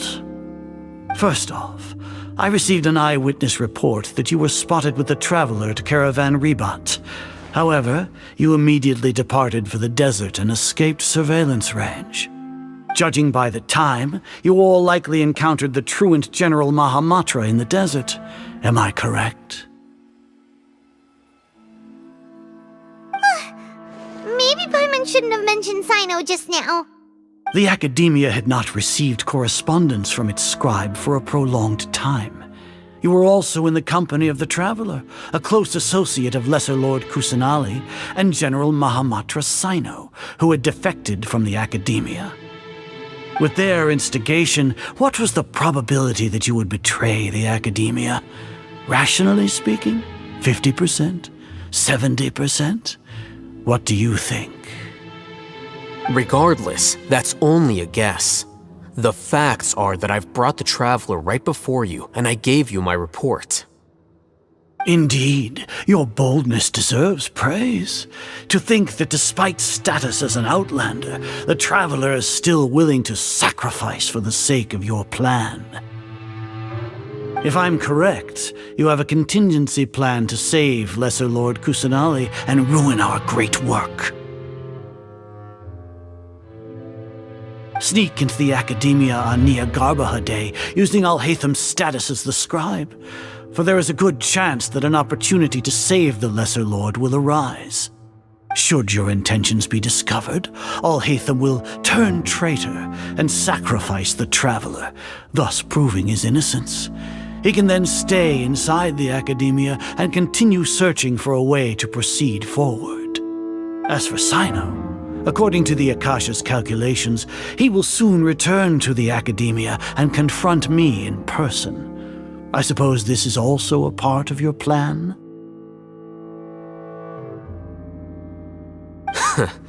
You'll see me as a traitor regardless of what I say, no?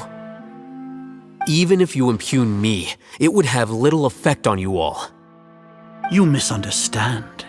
Losing our scribe would irreparably damage the Academia's regular operations and the development of Sumeru's future academic systems. However, under the current circumstances, even that is trivial compared to what we stand to gain from our great work.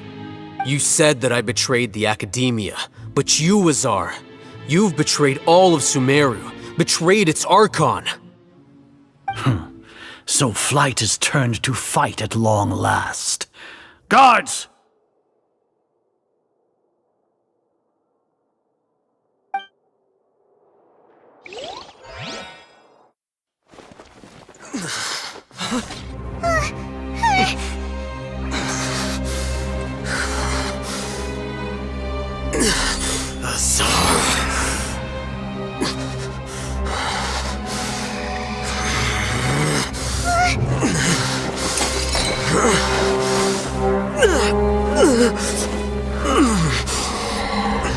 Well, what do we have here?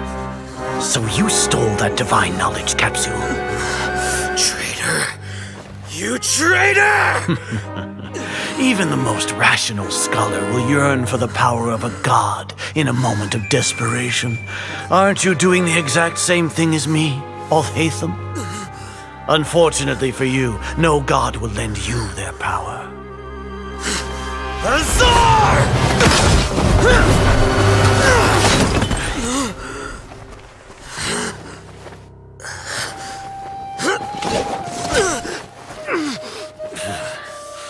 He has gone completely insane.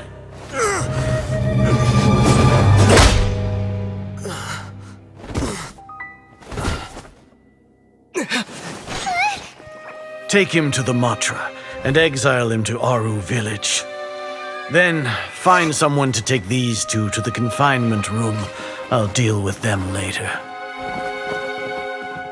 Grand Sage, we've finished all required preparations for Nyargarbaha Day. We may begin to enter the capsules now. Excellent. You may begin.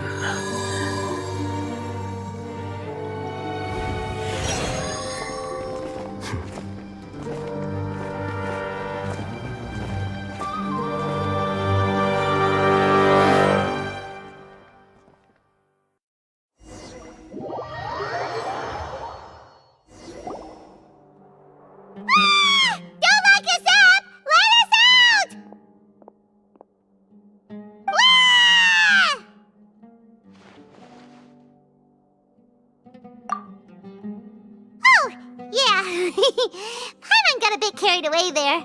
How was Paimon's acting just now? Great, huh? Everything's going according to plan so far.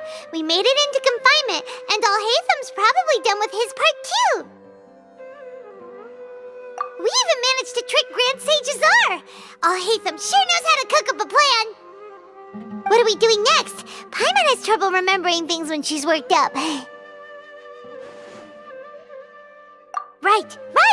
Paimon thinks it went something like this. Apart from that, we still have yet another goal in the first stage of our operation, which is to send the Traveler to the confinement room. What? Why do we want to get him locked up on purpose? He's always been the person the sages are most afraid of, as well as the greatest obstacle to their successful implementation of their plan. They are very aware of the risk he poses to them.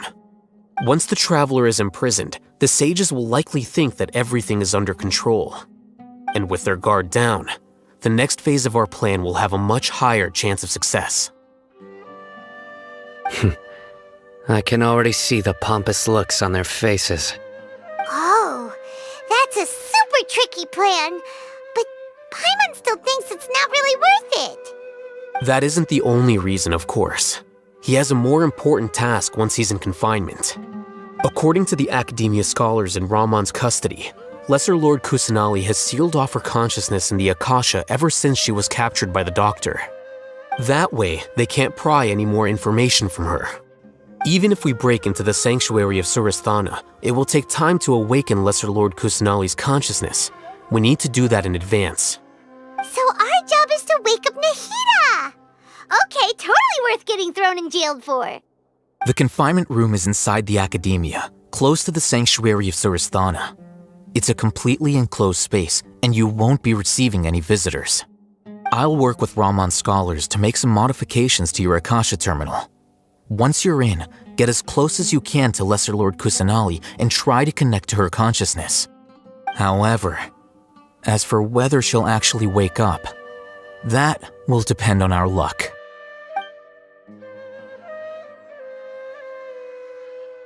Oh, no wonder you've been wearing your Akasha terminal today. It's the one that Al-Haytham modified. Paimon thought they'd take our Akasha terminals when they locked us up in here. Were they being careless? Alright, so what now? Sounds easy enough. We can finally talk with Nahida after all this time. Let's do it.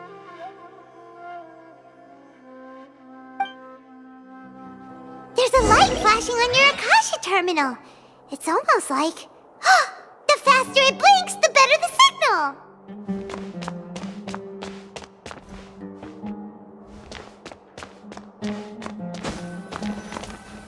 Here? No signal again! Is it getting jammed?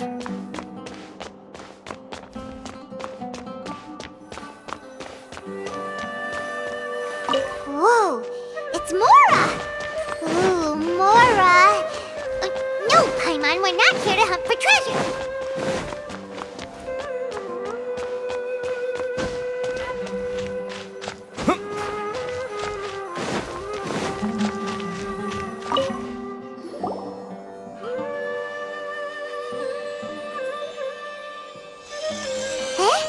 Is this the right spot?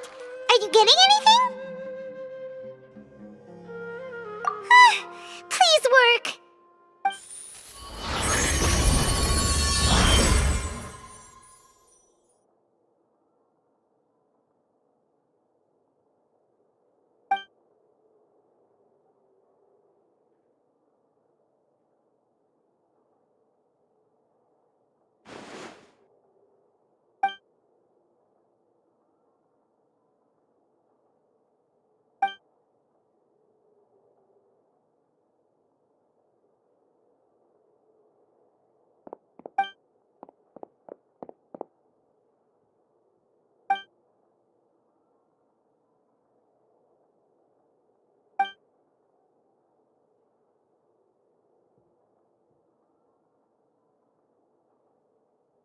Nahida!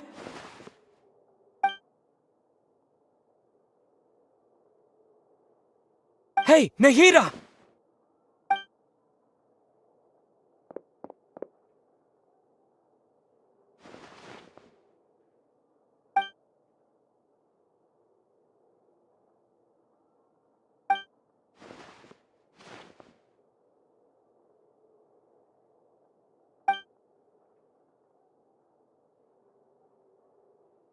When did it first start?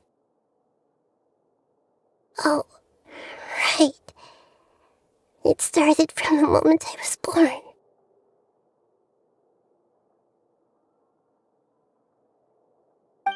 I want to become a worthy Archon. So I've kept studying. Kept listening to my people and their hearts. Kept looking for a way to save Irminsul. So I can catch up. Catch up to Greater Lord Rukkhadevata. But I'm stuck in the sanctuary of Surasthana. The sages are creating a god to replace me. And I'm forced to lock my consciousness in this boundless darkness. Nahida!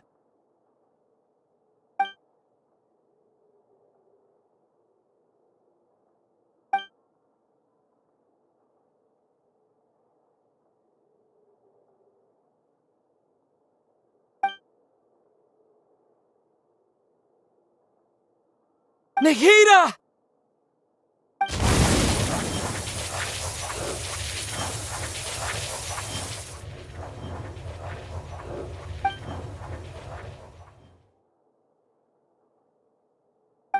It's so quiet here. Now that I think of it, I don't think I've ever actually listened to my own inner voice. Do Archons have them? Should Archons have them? Have I been doing the right thing? Am I really not needed? How do I really feel about all of this? It's so quiet here. Since you're the god of wisdom, you've known the answers to all these questions since the very beginning, haven't you? Who are you? Whose voice is that? It sounds familiar. You're right, though.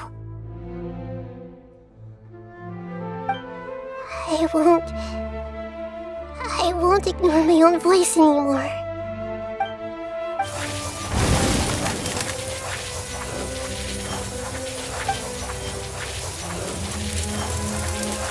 Nahida!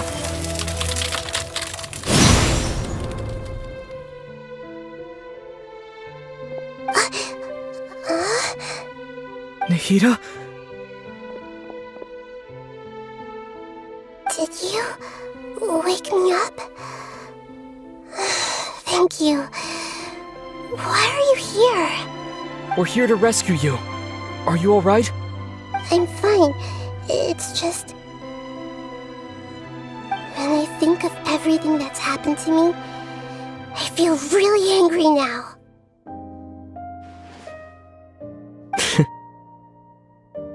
You should have been angry ages ago.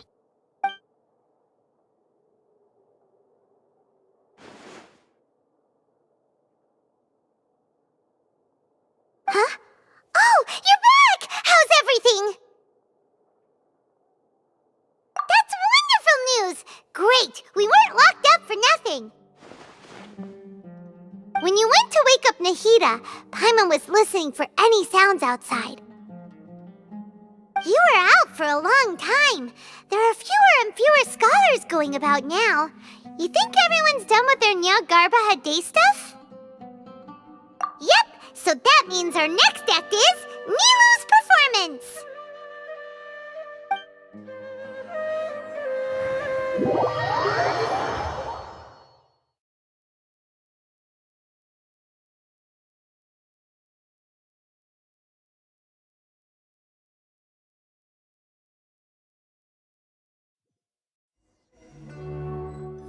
Nilu, are you sure about this? You're taking such a great risk for them. I'm sure, and I'm going. You know that I don't like to pass up any opportunity to dance, and this one is especially important. All right. You seem to have a lot of trust in them, so I won't say more on the subject. But if anything happens, the few of us here may not be able to help you. Don't worry. They've been through worse. Everything's going to be fine. All right. You know, if you really do get arrested, we'll do everything we can to get you back. Be careful, even if it's only for our sakes. Thanks, Mr. Zubair. You're so very kind.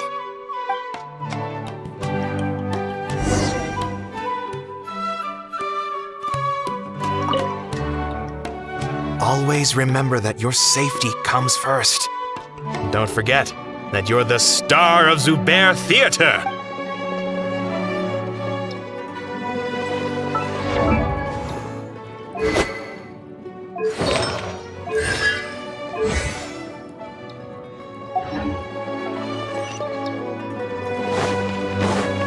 With all my strength! Yeah.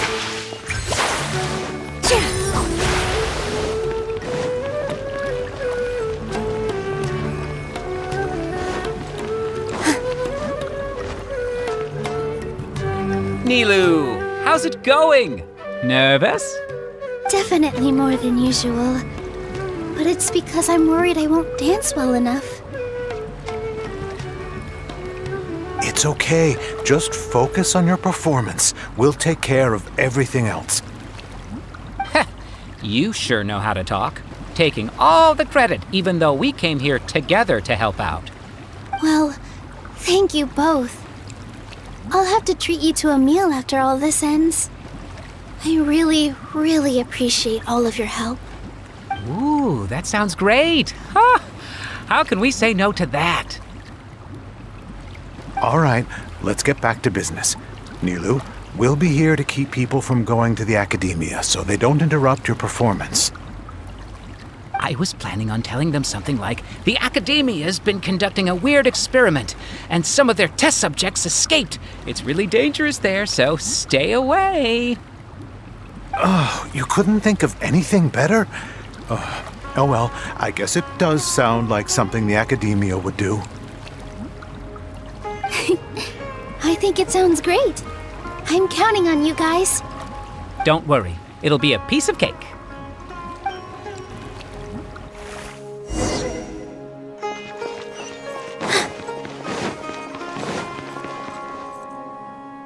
Hey, Nilu!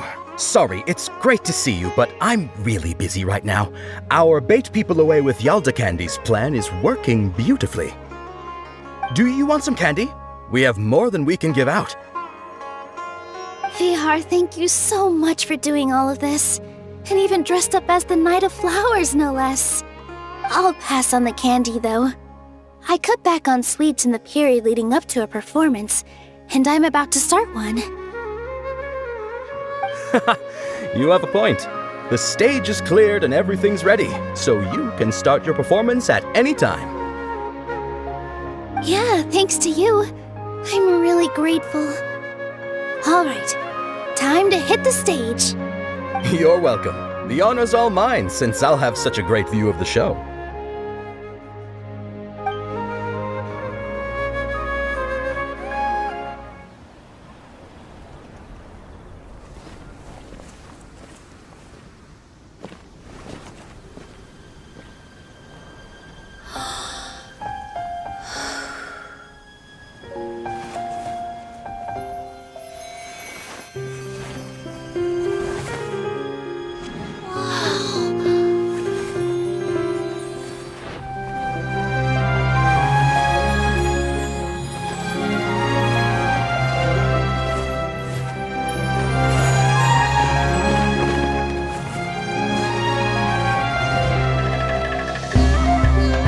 I've never seen a performance like this.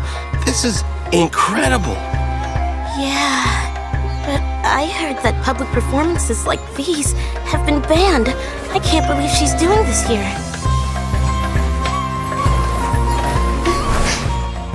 Grand Sage, there's some commotion outside. How uninteresting. Issue the new Prohibition Act from the Akasha to the guards. They'll know what to do. Do you think we should, stop her? Let's just watch for a little bit longer.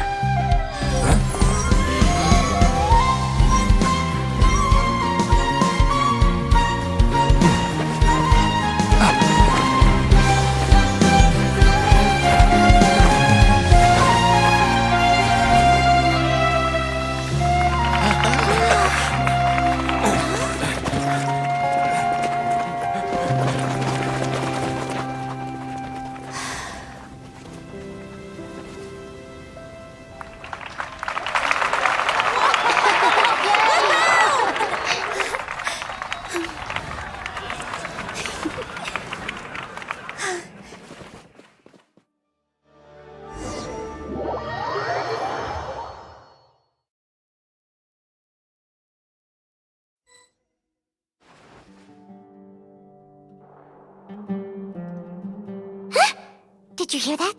It sounds like a lot of guards just ran by. Does this mean the plan has moved on to the next stage? Yep. It's great that everything seems to be going well. Come to think of it, When did Alhaitham replace the knowledge capsule that was about to be entered into the Akasha? Oh, so that's when he did it!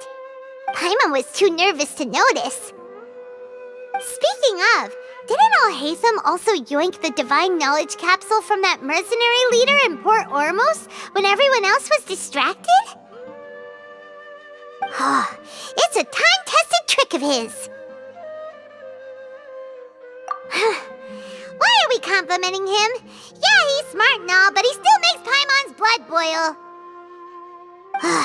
Let's review our plan for this stage again. It's not like we have anything else to do right now anyway, and it'll help us feel more confident. Paimon remembers that Nilou's task was supposed to go a bit like this. Now that Lesser Lord Kusanali's consciousness has been forcefully sealed, the core figures of the Academia and their guards have started to wear their Akasha terminals again. With the Doctor's technological support, they think they have nothing to fear. How despicable of them to rely on such a person. But this is also our chance. I was originally asked to draft the knowledge capsule for the Artistic Performances Prohibition Act when I was still at the Academia. It should be on the Grand Sage's desk right now, and will be entered into the Akasha during the next Nyargarbaha Day. Are they really going to stop all artistic performances? That's horrible! I'll make an identical knowledge capsule, but this time, I'll smuggle some misleading information into it. We only need to find an opportunity to switch the capsules.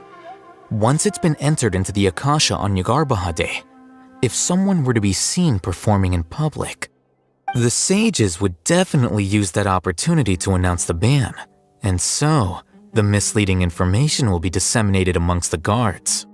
Sure sounds complicated, but it seems like if everything goes well, we'll be able to get rid of all the guards in the Academia without any effort. That's pretty clever, getting right into their heads. I just have one question. Even if we manage to get the misleading info out to the guards, how can we be sure that they'll believe it? People who are used to relying on the Akasha become less inquisitive, and their ability to distinguish truth from misinformation is significantly reduced. They will view everything the Akasha releases to them as the unequivocal truth. The Akasha will turn humans into machines. I've seen it happen many times. Yikes. Good thing I didn't wear it for long when I was working in Sumeru City. At first, I thought it was a good thing too. By the way, this plan still requires a performer, right? Do you have someone in mind? Nilou of Zubair Theater. I know her really well. We can trust her. I'm kinda hesitant to ask her to participate in a dangerous plan like this, but we can ask her in person. All right. After the guards in the Academia are gone, then it'll be time for me and my stowaway brothers to shine.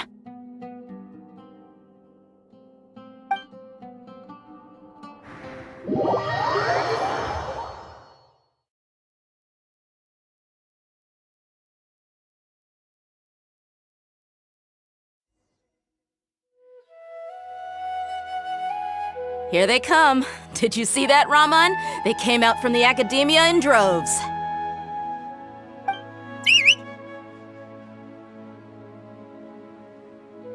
After laying low in the city for so long, this is the moment we've been waiting for. My brothers have already sprung into action. We couldn't do anything to them inside their coop, but outside the Academia, this is our hunting ground. With a lioness like you, the prey sure won't be able to run far. We still need to eliminate the guards as soon as possible. If we give the sages enough time to realize what's happening, the plan's doomed. All they've done is to sit on their cushy salaries and twiddle their thumbs all day while we fought and struggled every day in the desert. The only advantage they might have is their numbers. Speaking of which, most of the guards who report directly to the 6 sages belong to the Corps of 30, but they have a completely different reputation. Following those blasted sages every whim, throwing away all the principles of being a mercenary. As someone in the same profession, I'm obligated to teach them a good lesson today. Indeed, the trap has been set. All we need to do is lead them there. All right, let's each take a road and herd those scattered guards back into one place. Make sure to attract their attention. Isak will be the key. You gave such an important task to that child. Will he be okay? It'll be fine. Isak was so determined to help, so let's put our faith in him. Besides, even if he's caught, the guards would be too scared to do anything to him. They've never seen Lesser Lord Kusanali in person, after all. You've got a point. Anyway, I think I see them coming. Let's head out. Good luck.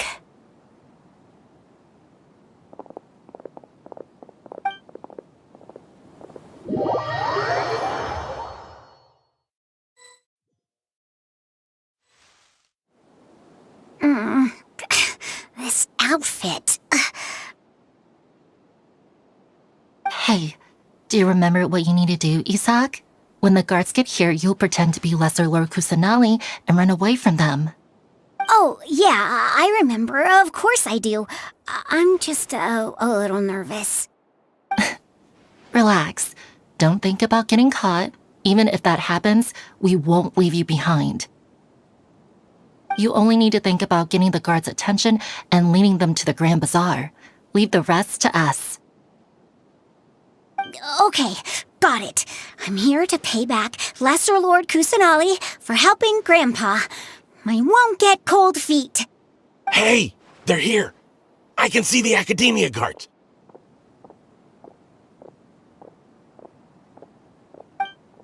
All right, it's time, Isak. Take a deep breath and go. You can do this.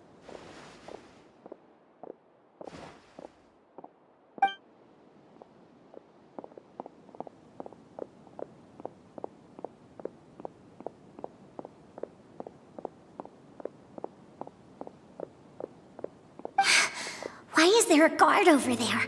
Did he already run ahead of me? This is different from our plan. But there's no time. I need to make a choice.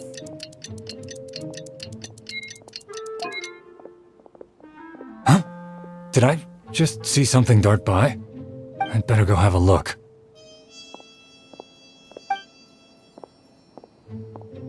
Were my eyes playing tricks on me?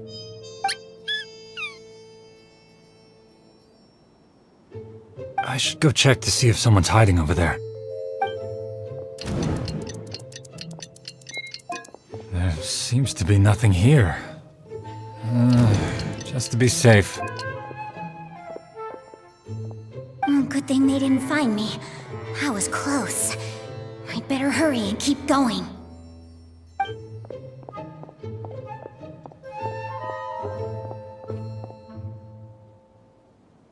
Hey! Lesser Lord Kusanali's over there! Stop! What? Lesser Lord Kusanali? How did I not see anything just now? Oh no, they found me. Where should I go? The target suspected to be Lesser Lord Kusanali has escaped into the Grand Bazaar. Assemble and arrest her!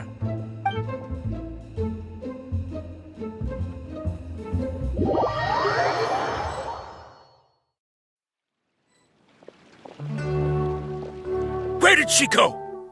How did she disappear? Did we lose her? Hurry up and find her! Hey, why is your team here? Didn't we say to split up our search? Hurry! Hurry! Huh? This place is... Why are you all here? Yeah, isn't it one heck of a coincidence? Everybody's here. What on earth is going on? I suppose that's all of you? Who are you? Did you set us up? What are you planning? Phew, that was rough. I almost got caught. Little brat! So you're not actually Lesser Lord Kusanali. Who exactly are you all? Eremites from the desert? Just some colleagues. Think of this as a business competition, or a personal grudge. After stepping into our traps, stop thinking of yourselves as hunters. Behave like the prey you are.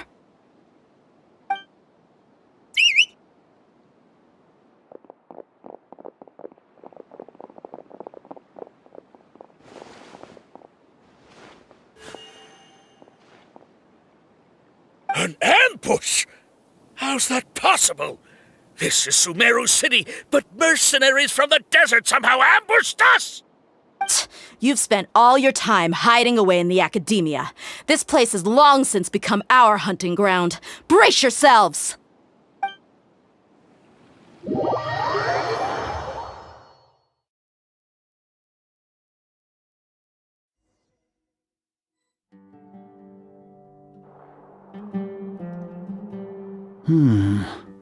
This is odd. The academia has quieted down after the conclusion of the Nyagarbha Day ceremonies, but it's much quieter than usual. Where are the guards? Why have I not seen a single one? Guards? Guards! Grand Sage, how may I be of assistance? I called for the guards. Why did you come? My apologies, Grand Sage. Right now, all Academia guards have entered the city to perform the ordered arrest. I thought you knew. Arrest? Who is there to arrest? I have an ominous feeling. Arrest Lesser Lord Kusanali, right? Is that not what the order was? Lesser Lord Kusanali? You mean she has disappeared? Yes. I wouldn't dare make up something like that. Right now, everyone is in a panic, and many are saying that Lesser Lord Kusanali will take revenge on us. What happened? Just what is going on? Lesser Lord Kusanali somehow escaped? Was it Alhaitham and his party that freed her? That's impossible. The Academia is heavily guarded today, and any order to release Lesser Lord Kusanali would be strictly confidential. Besides, Alhaitham and the Traveler are already in our hands. What manner of trickery did they employ? How could Lesser Lord Kusanali disappear into thin air? Disappear?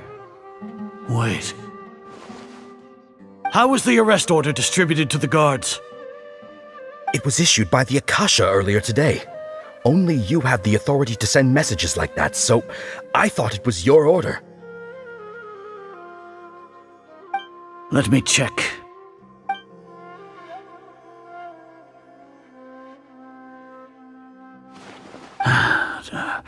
Here. Lesser Lord Kusanali has escaped from the sanctuary of Suristhana. Go to the city and arrest the escapee immediately. The Akasha indeed contains this information, and it clearly appeared in my mind. How did they bypass my permissions to issue this kind of message? Was it the report about the Traveler that Alhaitham submitted? No. I specifically checked that knowledge capsule before entering it into the Akasha. Could that have been a red herring? Well, even if I figure it out now, it won't make any difference. The important thing now is to confirm Lesser Lord Kusanali's status. Have you been to the sanctuary of Suristhana to confirm that Lesser Lord Kusanali has indeed escaped? Confirm? No, I haven't. It may be a bit offensive to say this, but Grand Sage, what you're saying doesn't make any sense. How can the information in the Akasha be inaccurate? What the Akasha decrees is fact. That is common knowledge to all of us. If we have to confirm the information and knowledge from the Akasha ourselves, then how is that any different from us learning that information ourselves? Wouldn't Greater Lord Rukkhadevata's legacy lose its meaning that way? In the beginning, it was I who asked you to believe in the Akasha, to believe in the legacy left by Greater Lord Rukkhadevata. Are you trying to use my words against me? No, Grand Sage. I'm merely confused because I believe in you. I never meant to refute you. Stay here and see if there are any suspicious people around. I'll go to the sanctuary of Suristhana on my own. Yes, Grand Sage.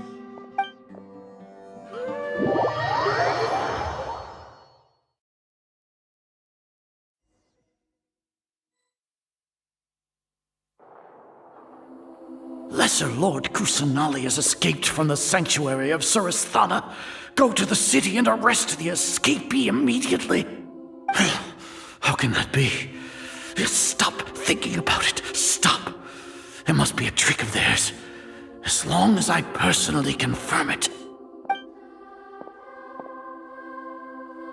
Ah! Impossible. That's impossible. There must be something wrong with my eyes.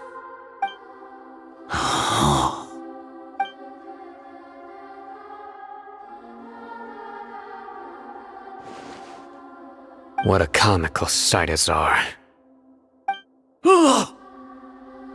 Once the Akasha has put certain thoughts into your head, even the Grand Sage can no longer see what's right in front of him. You all can only see the world in your mind, the one you think you know. And precisely because of this, you disregarded Lesser Lord Kusanali's existence. She has been a wise and worthy Archon. Sino, have you been waiting for a chance like this? The Akasha predicted that you would return to the Academia to confront me, but I didn't expect it to turn out like this. I was careless. No, you were blinded. Your faults stem from your reliance on the Akasha. You're still the same as always. I truly did not expect a proud person like you to cooperate with Alhaitham and the Traveler. People change, Azar. Admit it. The Akasha can't predict my actions anymore. Then tell me, what have you found during your investigation? You want to buy time? This is the sanctuary of Suristhana. Under your own regulations, even Academia staff are forbidden to come here. No one will come to save you. As for the investigation, I've at least confirmed that you are guilty of insurgency against the Archon. A serious crime. So what? Did you do all of this so I would plead guilty in front of you, General Mahamatra? No. I want you to plead guilty in front of the Archon herself. You once said that I had no standing to judge you. So now, how about judgment in the name of a god?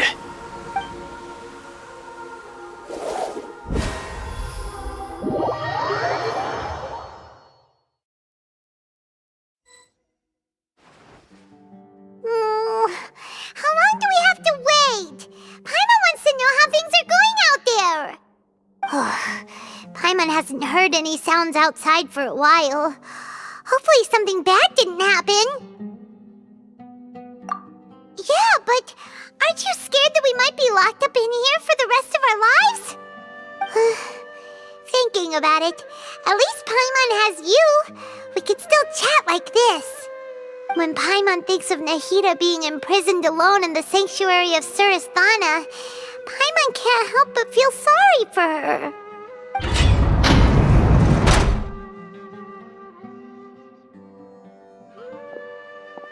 Here comes your savior.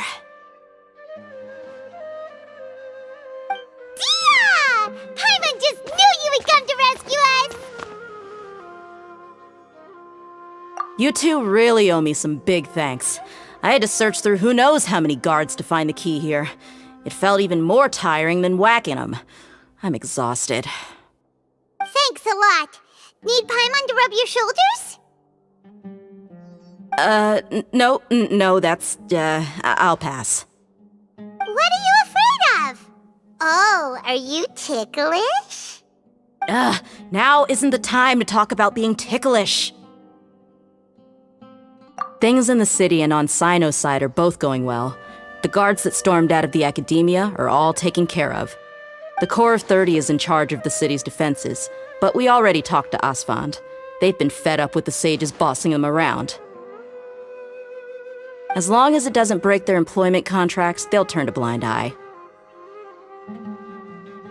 That's probably because you've been super great friends with them for a long time. So, how's Sino doing? The Grand Sage is in his custody. Even I know how terrible it is to fall into Sino's hands, so he probably does too.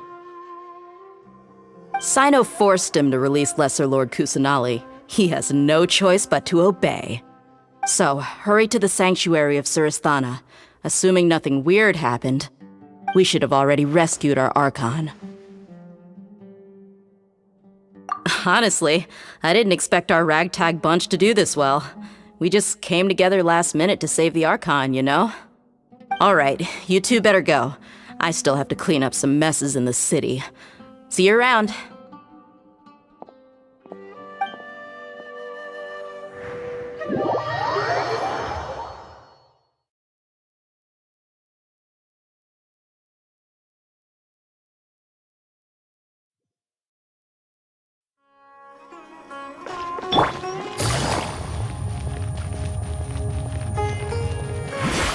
Take it easy.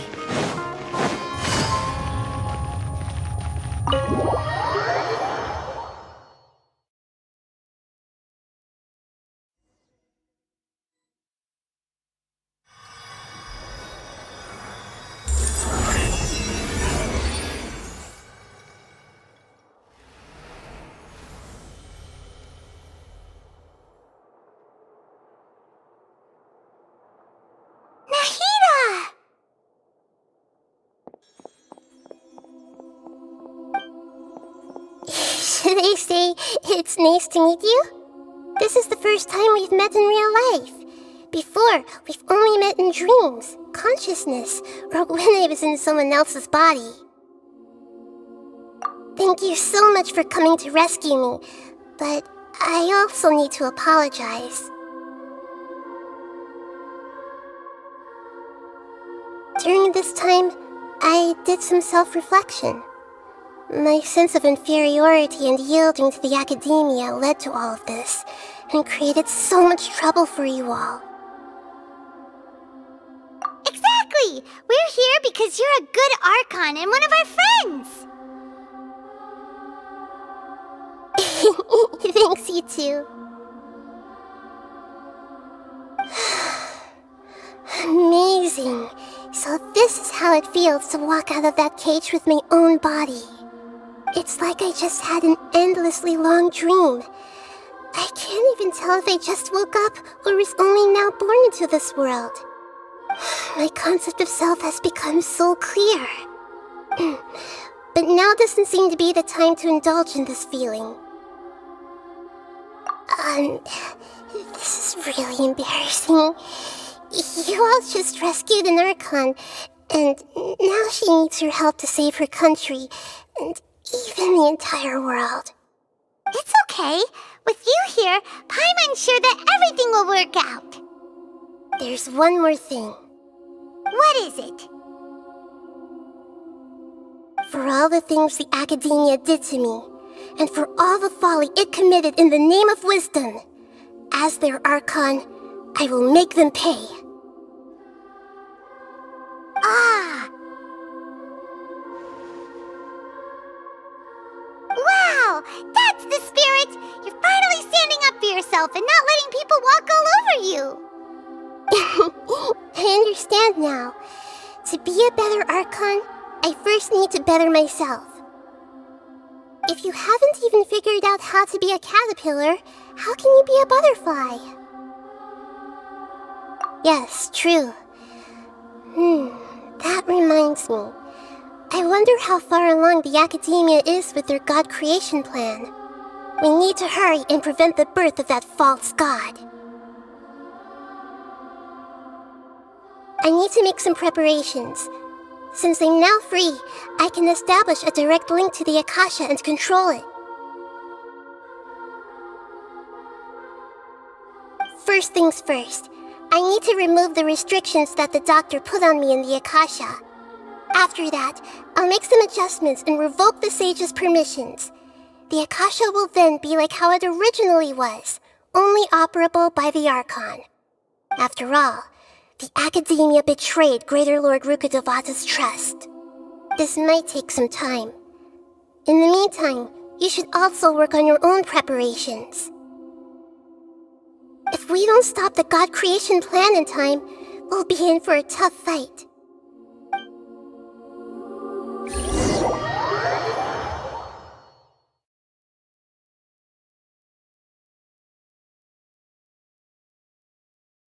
might as well prepare for a fight. When we're done, we can take a walk around. After all, we missed out on a lot of stuff when we were locked up.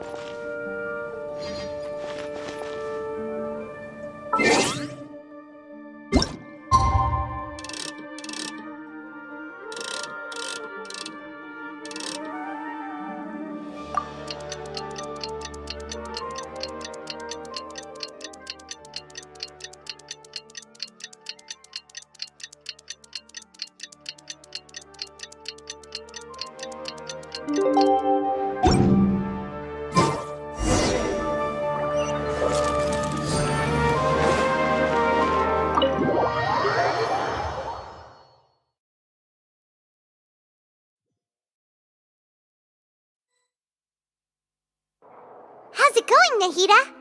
I'm done with the parts that needed my involvement to complete. Although it's my first time working with the Akasha like this, its internal structure and operation procedures are easy for me to understand.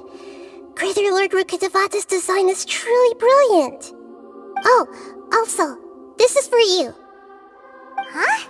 What's this little floaty thingy? It's a small device I put together just now. You can think of it as an upgraded Akasha terminal. You may not need it right now, but it should be helpful in certain situations. Wait! This thing has the same characteristics as Paimon! We're both small things that float! Oh, all the things that make Paimon special got copied! When Paimon appears with the Traveler from now on, people won't remember Paimon because she isn't unique anymore! It's alright, Paimon.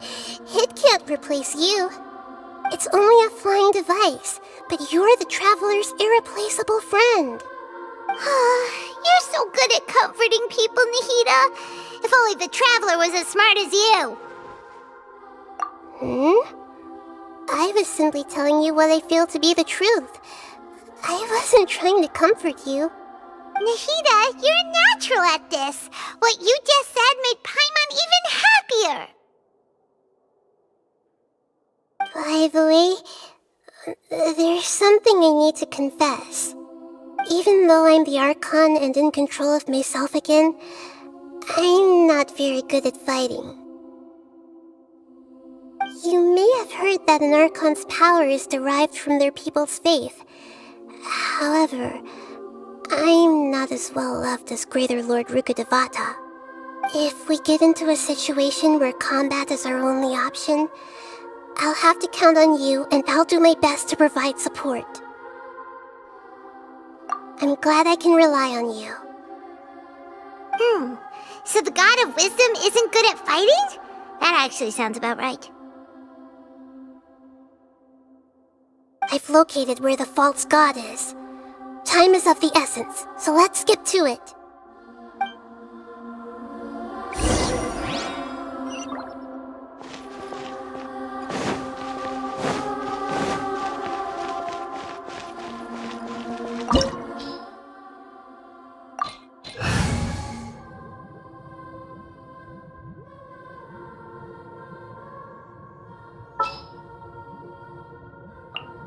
Stay close and you will live.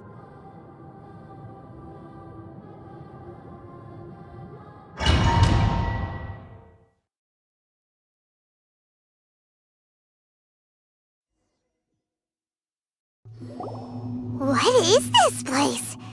Is this really the way we need to go? Wow. Who would have thought there'd be a place like this hidden right slap bang in the middle of the city? The sages wanted to realize their god creation plan without being discovered. The safest and most convenient way would be to build within the academia itself. That's true. They were already hiding one god, so why not two? Judging from the structure here, the project is a huge undertaking. The sages really saw the god creation plan as their ultimate goal. But this place doesn't look like it could have been constructed by the academia alone. The Fatui under the Doctor sure didn't hold back. They provided a lot of technological support. Yeah, or else they wouldn't have been that generous. Is that it, though? I've always felt that this doctor is different from the academia sages. He doesn't seem to share their sense of urgency. Instead of being interested in the end product, it's like he's enjoying the experimental process. The Fatui Harbingers are all such weirdos. So, the doctor being weird is actually normal.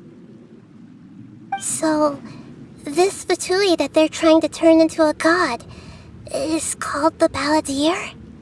We had previously come into contact with his consciousness. He harbors particularly strong obsessions. One is the desire for a gnosis, since he was created to be the vessel for one.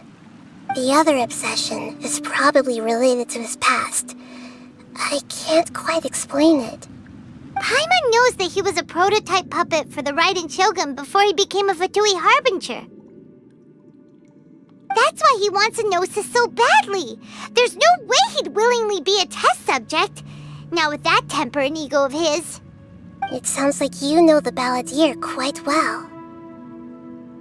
I see. Tell me more about him and what he's like. The more we know now, the better we can plan for and react to any future situation.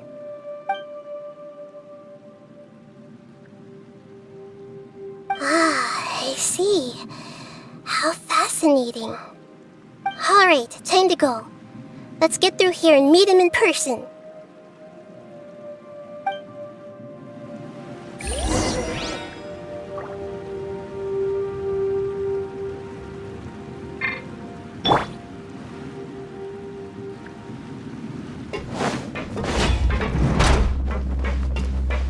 There is no escape! Let's begin.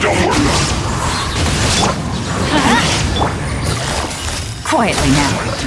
Busted. I guess this is it.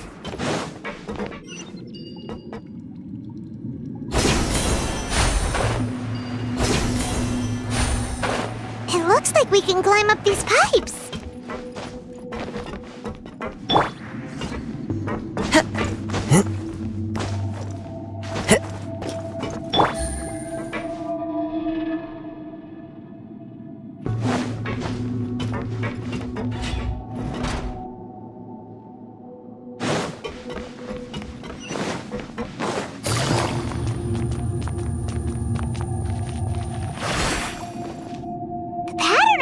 Seems all messed up. Let's go around and see if there's a way to fix it.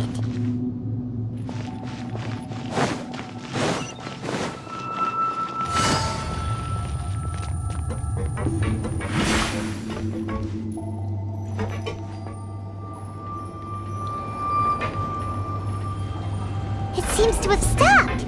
Let's continue.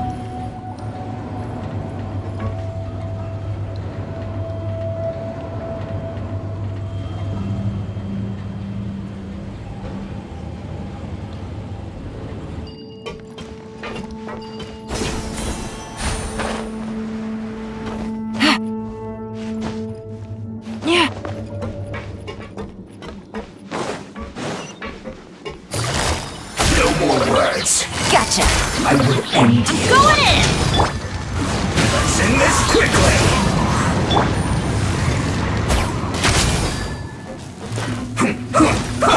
Let's light it up!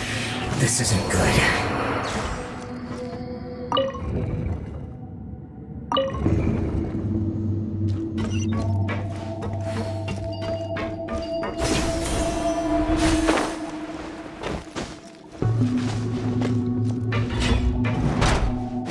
You'll get frostbite.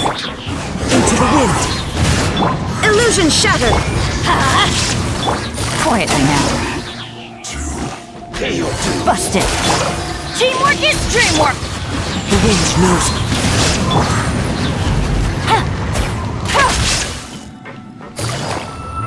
No escape.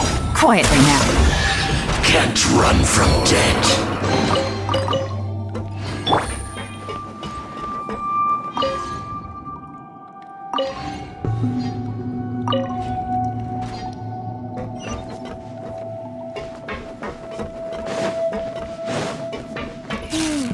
The cart is stuck.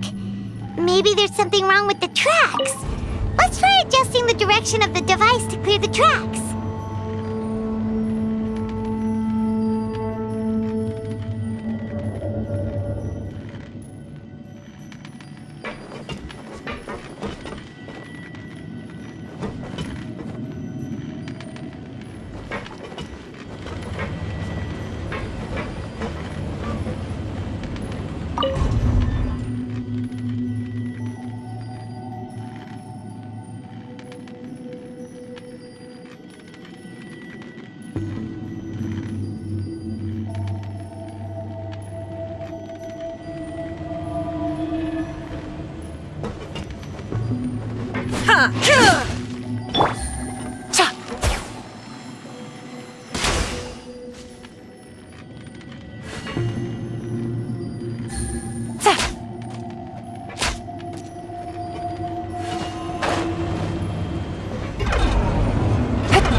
Time to fry!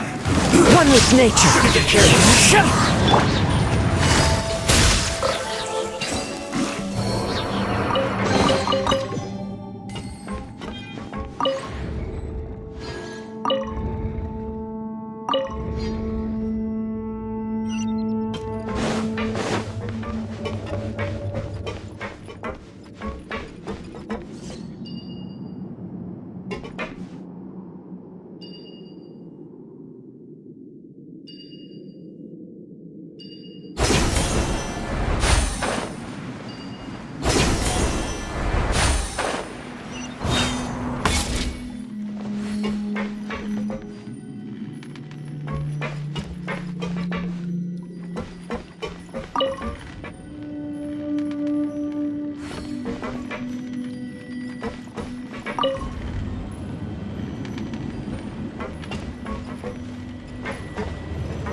Words. Into the wind! Busted! I will end. Gotcha!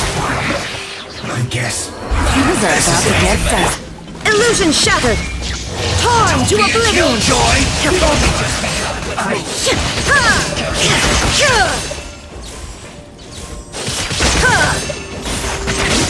There is no escape! Teamwork is dreamwork!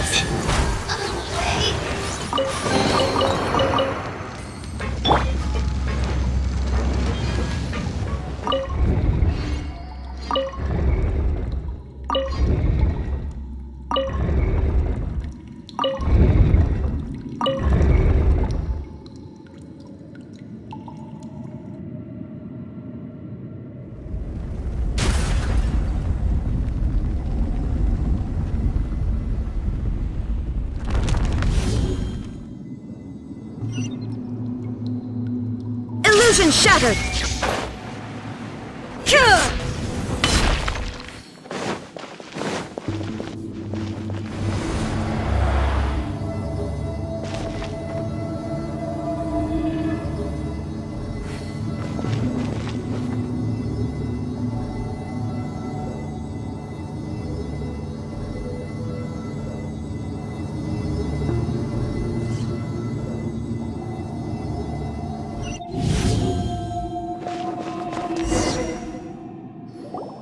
Looking at its operational status, we must prepare for the worst.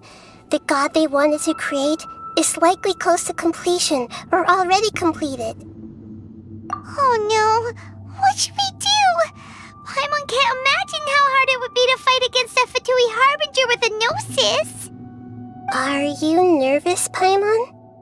If you really want to know, of course Paimon's nervous!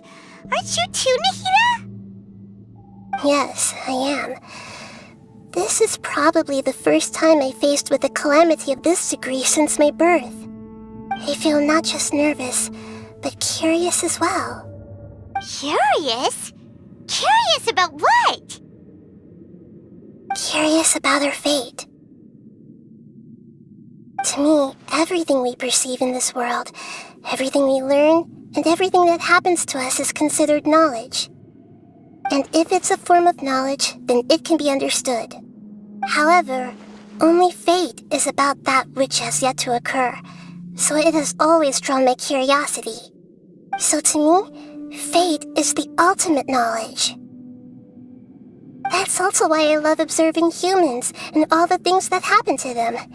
It all brings me great satisfaction.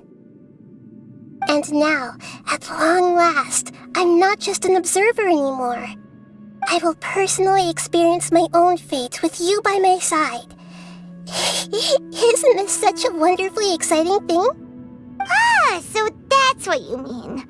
Paimon thinks she understands what you're feeling. Agreed.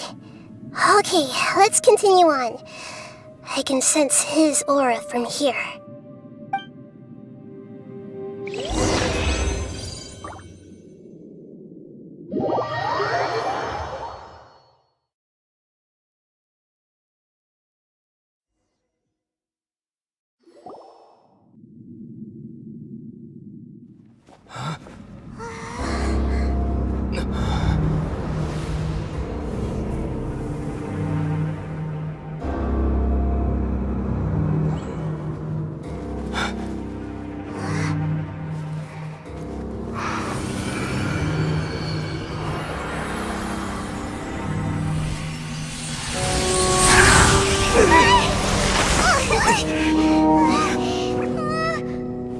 Who would have thought the world would be so eager for my birth?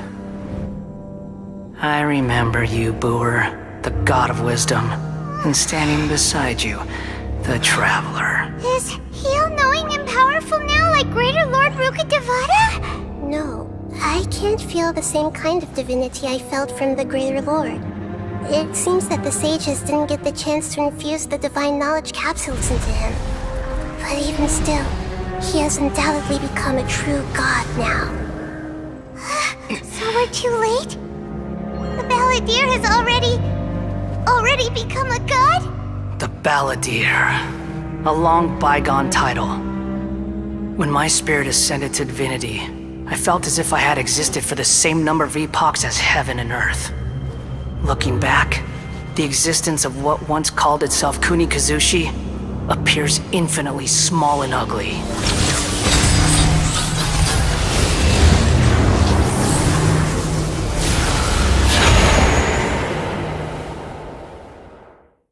This imposing aura, it really feels like the gods! A body that capitalizes on the Balladeer's original construction as a mechanical puppet, with the Gnosis serving as a constant power supply. How much effort and resources did the sages put into this? From a purely technological perspective, it's a commendable achievement indeed. It's no exaggeration to say, this is the culmination of human wisdom. You sure are something! Dishing out compliments at a time like this? But I don't think he's reached the spiritual height of a god. Strife is engraved upon every god and every gnosis brought forth into this world. Can you feel it? The exhilaration of such power, and the thrill of anticipation for our contention. Nahida wouldn't feel the same things as you! Do you not realize that you are interrupting a conversation between gods? Lowly creature, know your place!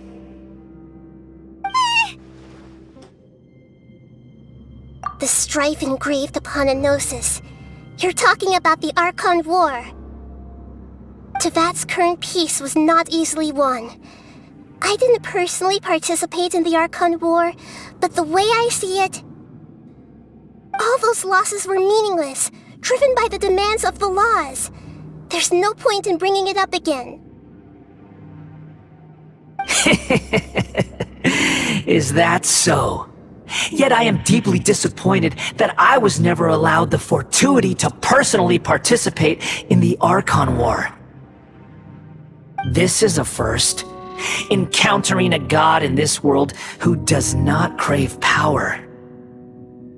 No wonder your own people have abandoned you, God of Wisdom. Your judgment is as your existence, unsubstantial. This is where everything ends, Booer, the God of Wisdom. You should know that wisdom cannot solve every problem. Like now, where your only option is to face me in combat.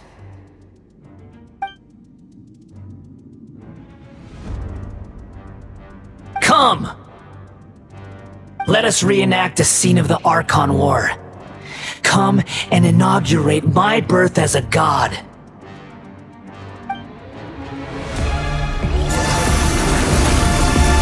There is no escape! Perish! Now you shall perish!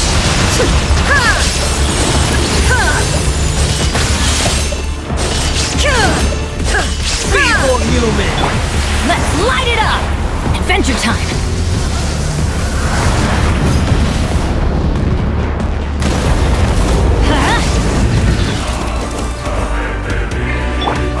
One with nature! As one with wind and cloud! I'm going in! Quietly now. Busted. Game's up. Game's over.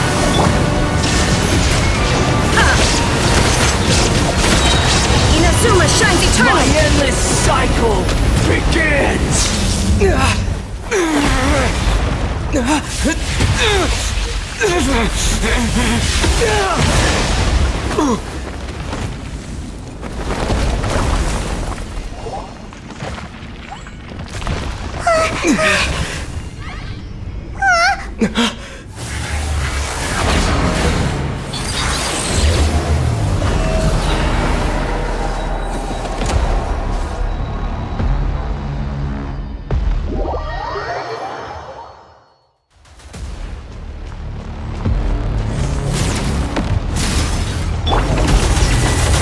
Why do they never miss? Let's light it up! Off we go! Quietly now. Burn to oblivion! Let's light it up! Kneel! That hurts! The wind knows me.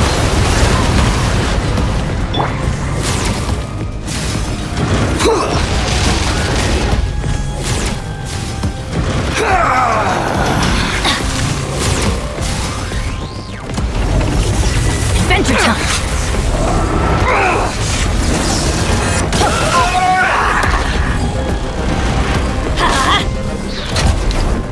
Teamwork is dreamwork! One with nature! Is pain!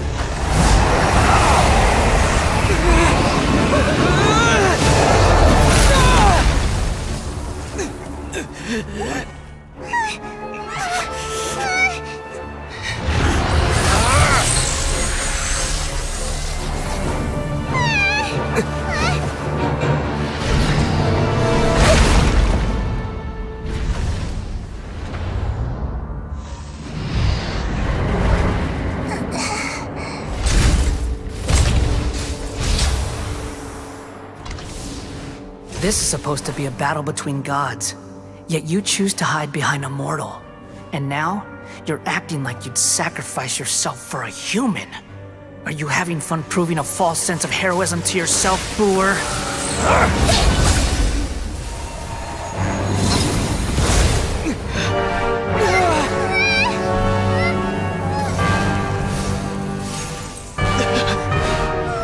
The day that protection is almost complete.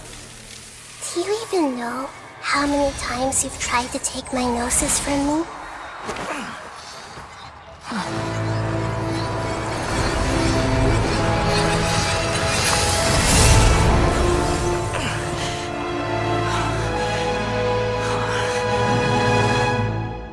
We just concluded the 168th loop. Did you know that in the effort to create you, the people of Sumeru were forced to live through the exact same number of Sub-Zerus festivals and samsara cycles? The power of dreams. When did you use it on me?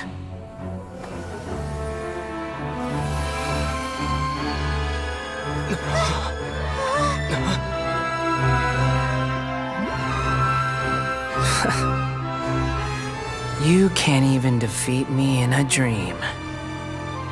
What do you hope to achieve with this little trick? Come, Traveler. Just like before. Allow me to awaken the memories in your dreams. All that battle experience! It's more than that. Compile everyone's wisdom in the name of the Archon. That is the original function of the Akasha. I've sent everything that happened just now to the people of Sumeru in the form of knowledge. I've asked them to help you find a way to defeat the false god.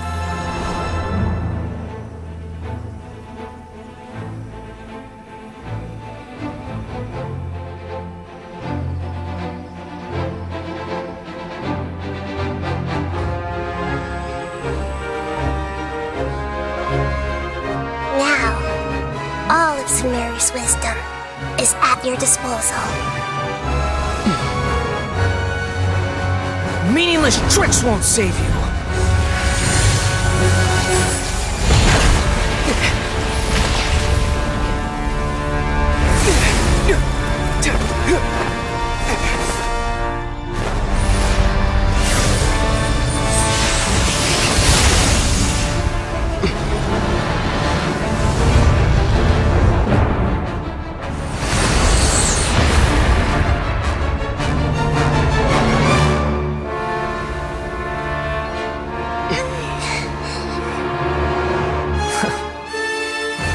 Are you done with your tricks?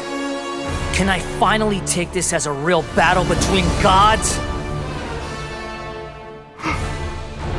I'll leave this to you, the first sage of Bur.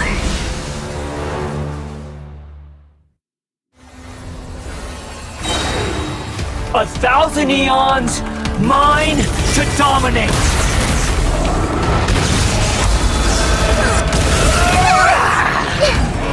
Committed to memory! Everybody stand back! Here comes the catch. Illusion shattered! Now you shall perish! Burn to oblivion!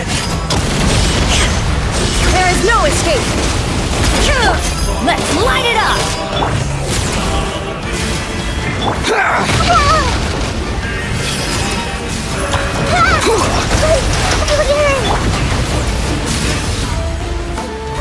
Off we go! Adventure time! Off we go! Reality is pain! Adorn my night! The wind knows me. Illusion shattered!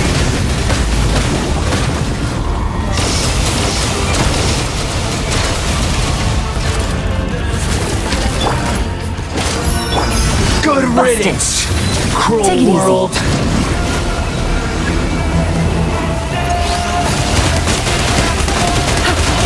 Shine down!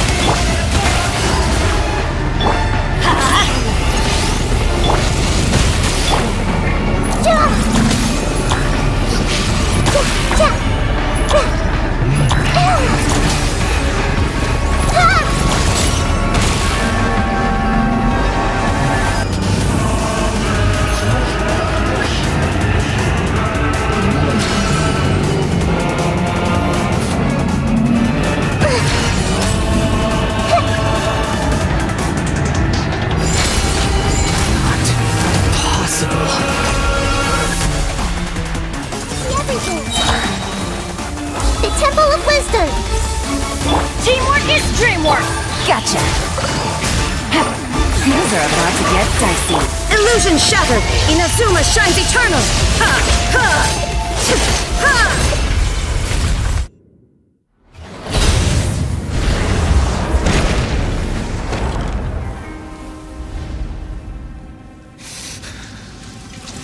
Humans. Filthy humans.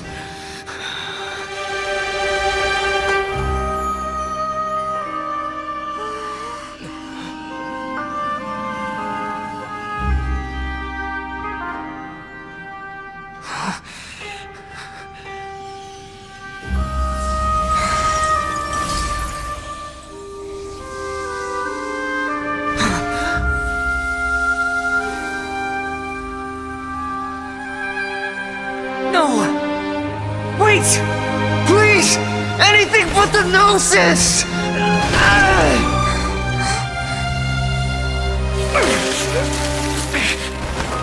That's mine! Don't even try! I'll never go back!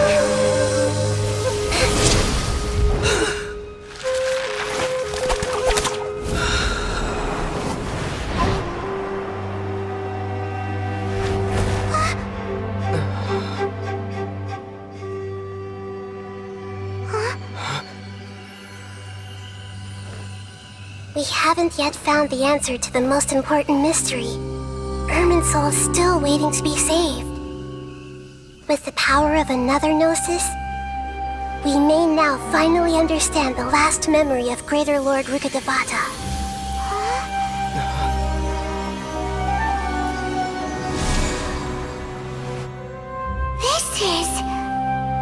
That's right. This is the last memory of my predecessor.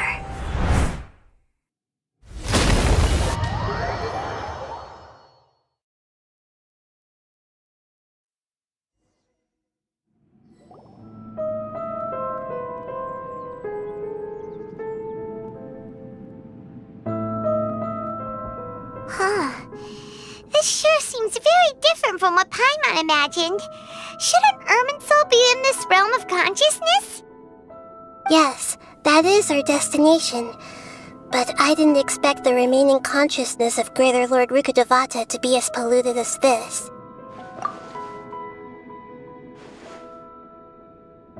Forbidden knowledge? It seems you know about a concept that even I don't completely understand. Could you tell me what you know?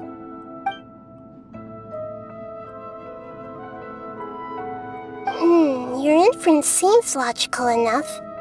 Forbidden knowledge once polluted the desert thousands of years ago, but was successfully repelled thanks to King Deshret's self-sacrifice, and Greater Lord Rukkhadevata nearly exhausting her power. Then, a second instance of forbidden knowledge pollution occurred during the Conria Cataclysm 500 years ago. But I'm afraid it is much more serious this time, with Irminsul itself already in danger. So, if we're in the remaining consciousness of Greater Lord Rukkhadevata, and it's also been affected by forbidden knowledge pollution, then does that mean, in order to save us, Greater Lord Rukkhadevata? Yes. It's very possible that she sacrificed her life in the fight against forbidden knowledge. She didn't completely eradicate forbidden knowledge, but if it weren't for her actions, the pollution would have been far more rampant over these past 500 years.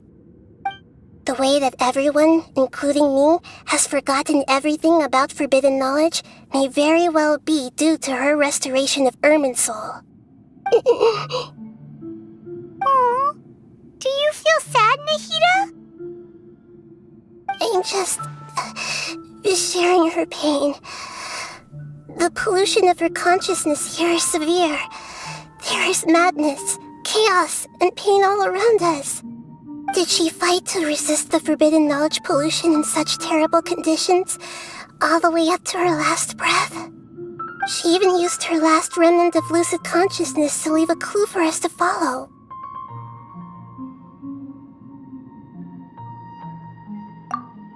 Yes, Her words were distorted by forbidden knowledge, so that's all we could hear.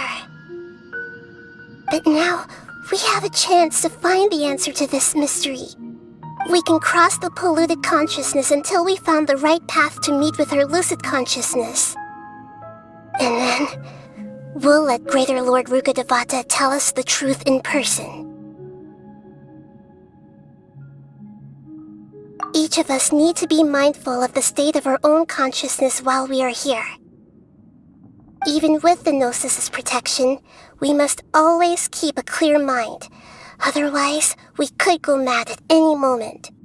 That's so scary. Don't worry, it should be easy enough for you to keep that mind of yours clear, Paimon. Let's go.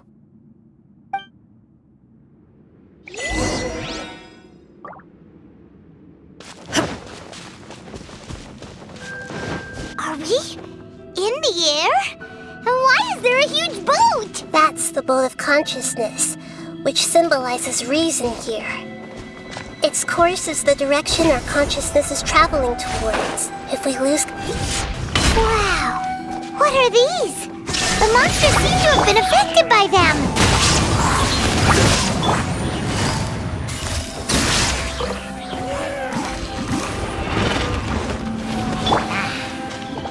Into the wind! As one with wind and cloud! Everybody stand back! Insolent! Busted. Quietly now. Take it easy.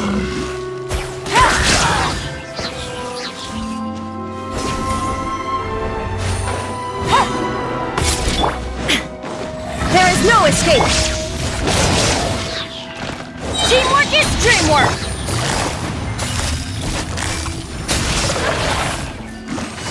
Gotcha. Here comes the catch. Shine down! Torn to oblivion!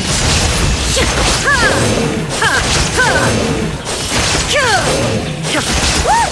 A four-leaf sigil has appeared in the sky! Take it easy.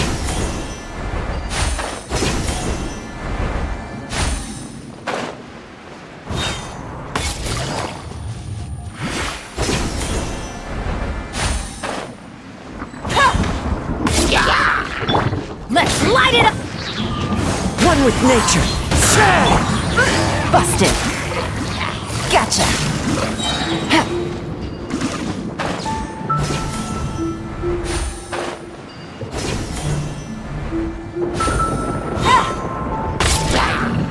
Everybody stand back! There is no escape!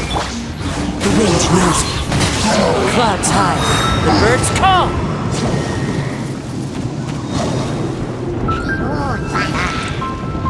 One with nature. Busted. Things are about to get dicey. The wind knows me. I'm going in! Shine down! Gotcha. To control the boat of consciousness, we need to find the helm first.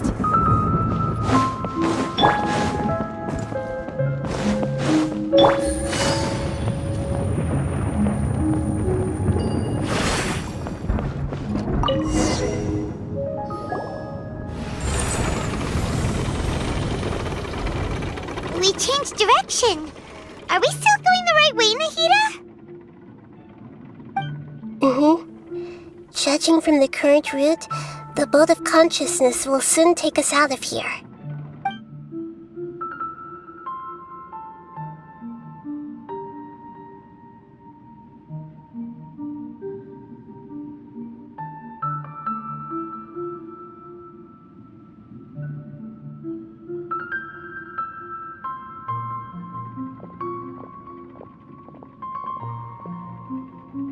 We'll be arriving at our destination soon. How are you feeling? Are your minds still intact? Huh? But everything's been completely normal for Paimon. Hopefully there won't be any more interruptions.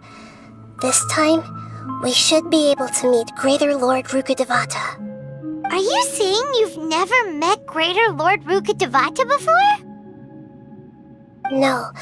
It seems that my birth and her death took place at the same time. Otherwise, I think she would have given me a little more guidance, and I could have done a better job. Hey, you've done a great job, Nahida. Let's get out of this creepy place and go meet her.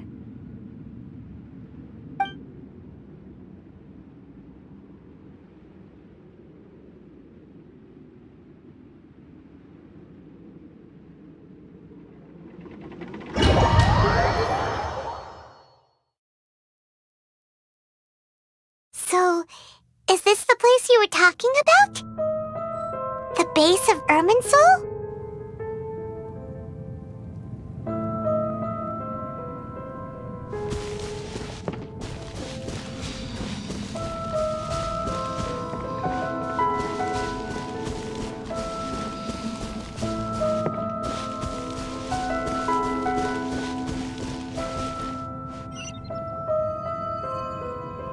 Well, this is the place.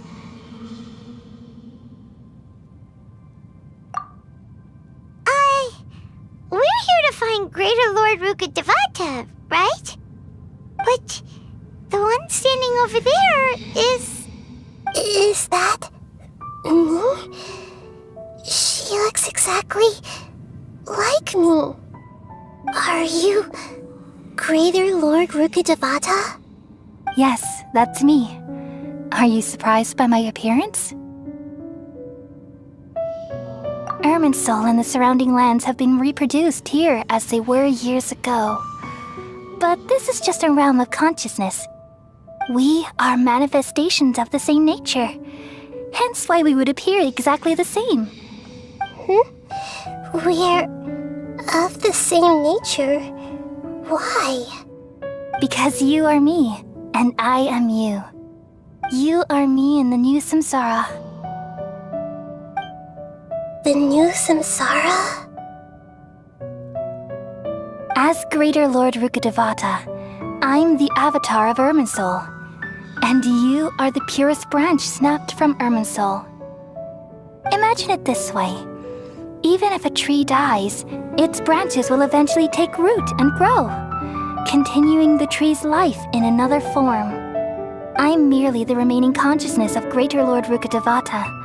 The real me has presumably died a long time ago.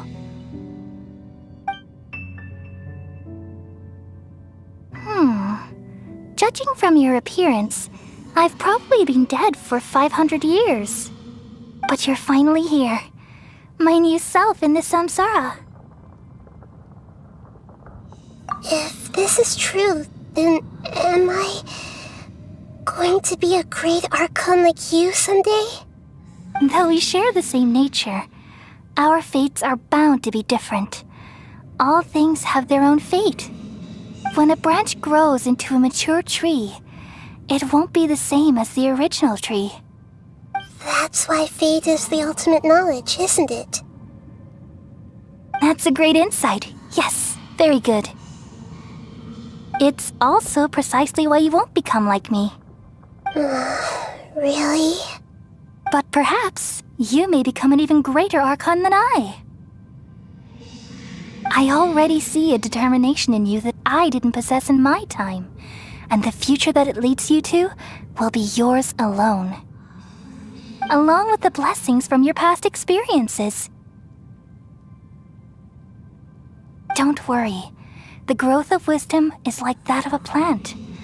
You only need to wait quietly for the flower to bloom. Come to think of it, the sages never had the faintest inkling of the meaning of wisdom. Thank you. Nothing makes me happier than discovering that the Archon I always admired was in fact myself in another fate. It's so nice to speak with you, Greater Lord Rukkhadevata. I've always wanted to meet you. The feeling is mutual. From the moment I snapped the branch off Irminsul and created you, I've also looked forward to talking with you. Could you tell me why you wanted to create me? And what exactly happened when you died? Ah, I see. You're here seeking answers, right? Everything that day, even the sky itself, changed into a color like this. At that time, the seven were all summoned to the nation of Conria.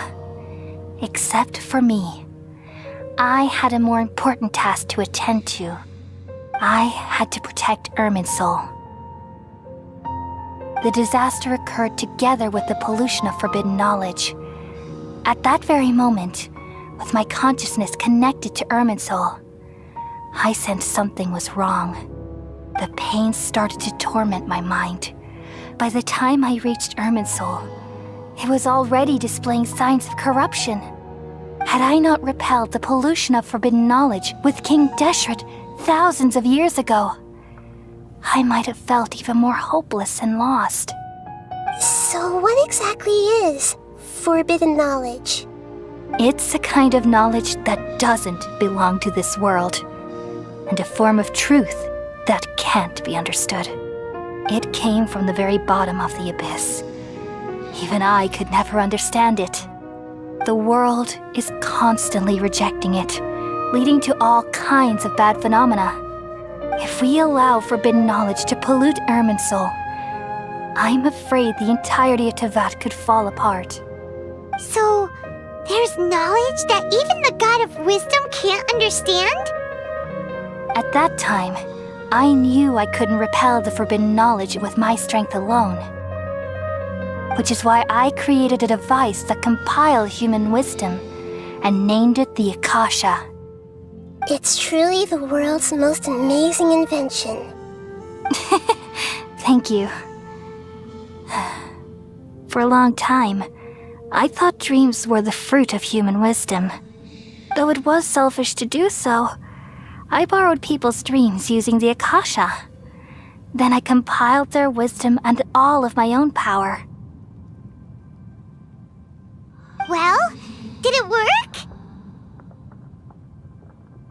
Thanks to the wisdom of the people of Sumeru, almost all the forbidden knowledge was cleared from Irminsul.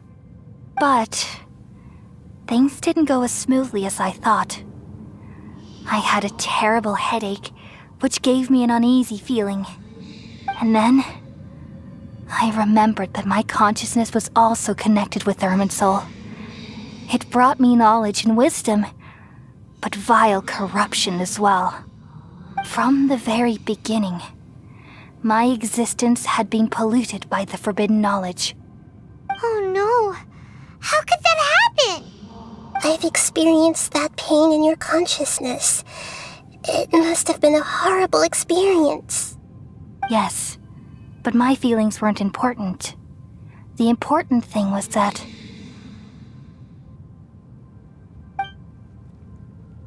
even if I died, my existence and everything related to me would continue to exist in Irminsul as memories and knowledge, meaning that the forbidden knowledge couldn't ever be permanently eradicated.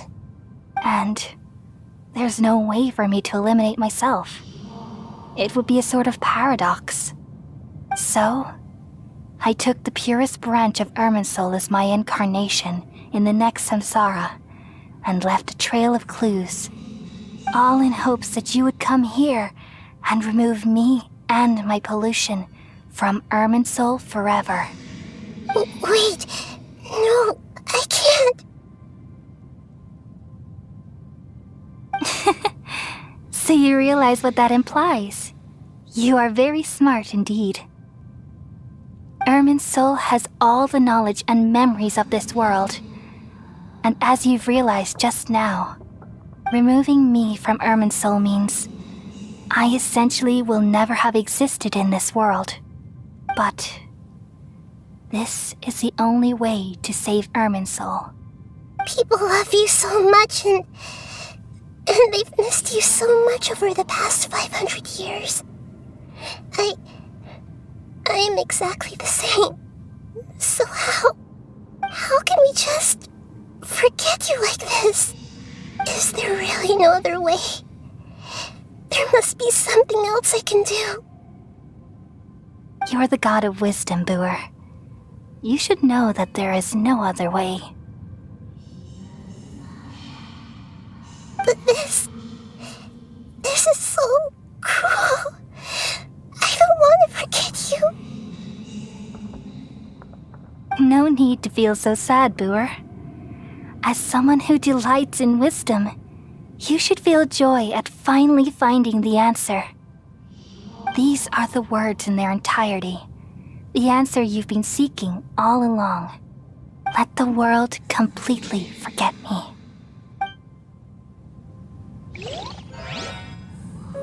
We all nestle under the great tree of wisdom, peering out to perceive the world. From the earth and from the rain, we perceive its wonders, until we become a white bird to perch atop a branch, and finally snap off the most important leaf. Once upon a time, I alone dreamed in this world. In my dreams, everybody would also dream after they fell asleep. Wild and wonderful thoughts would emerge from their minds. Some tumbled to the ground, and others floated to the sky, connecting all things in the world into one dazzling net. Among a plethora of worlds were numerous smaller worlds, all of fate, finding within the tapestry their brilliant glow. I gradually understood that these indescribable and constantly changing things are the most profound things in the world. Only they can completely repel the madness. Only dreams can awaken consciousness from the deepest darkness.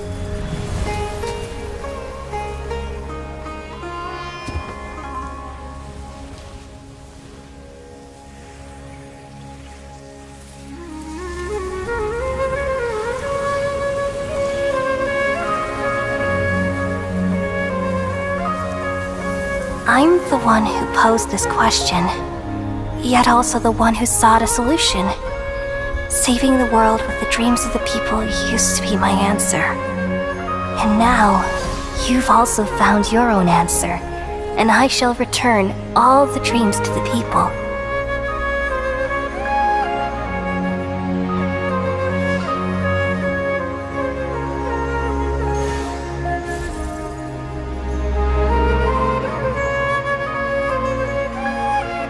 Goodbye, people of Sumeru.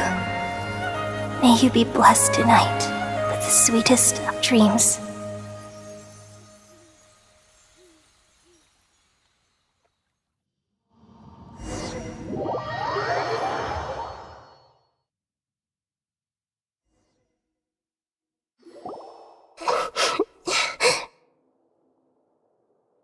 I'm alright.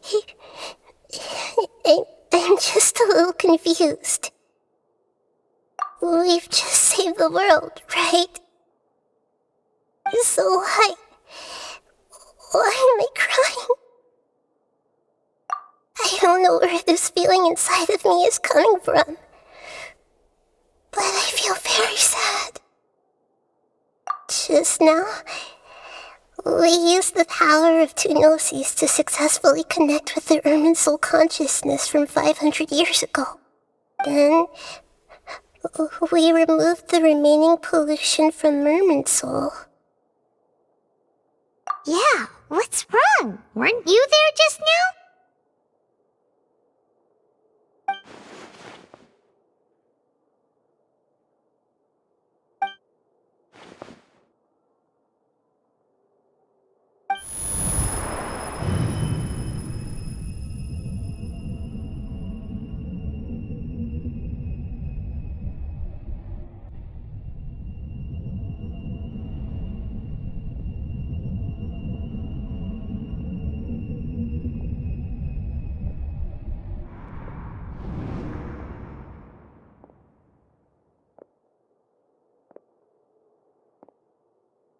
Huh? That sound. Traveler! Paimon! I've been waiting here far too long. But finally I have the chance to be alone with you. All the precious time I wasted has finally paid off. The doctor! What have you done? Just a type of sound wave that can quickly put defenseless people into a dream. As I expected, it doesn't have any effect on gods. This is the only thing of interest I found among the sage's research. I thought I'd take it for a little spin. Don't worry. I know you would never forgive me if I actually killed them. I'm here to negotiate with you. Naturally, I won't do anything dangerous that could potentially damage our relationship. Negotiate with me? I heard you had already left Sumeru. Why are you here again now? I left Sumeru, but I also stayed in Sumeru.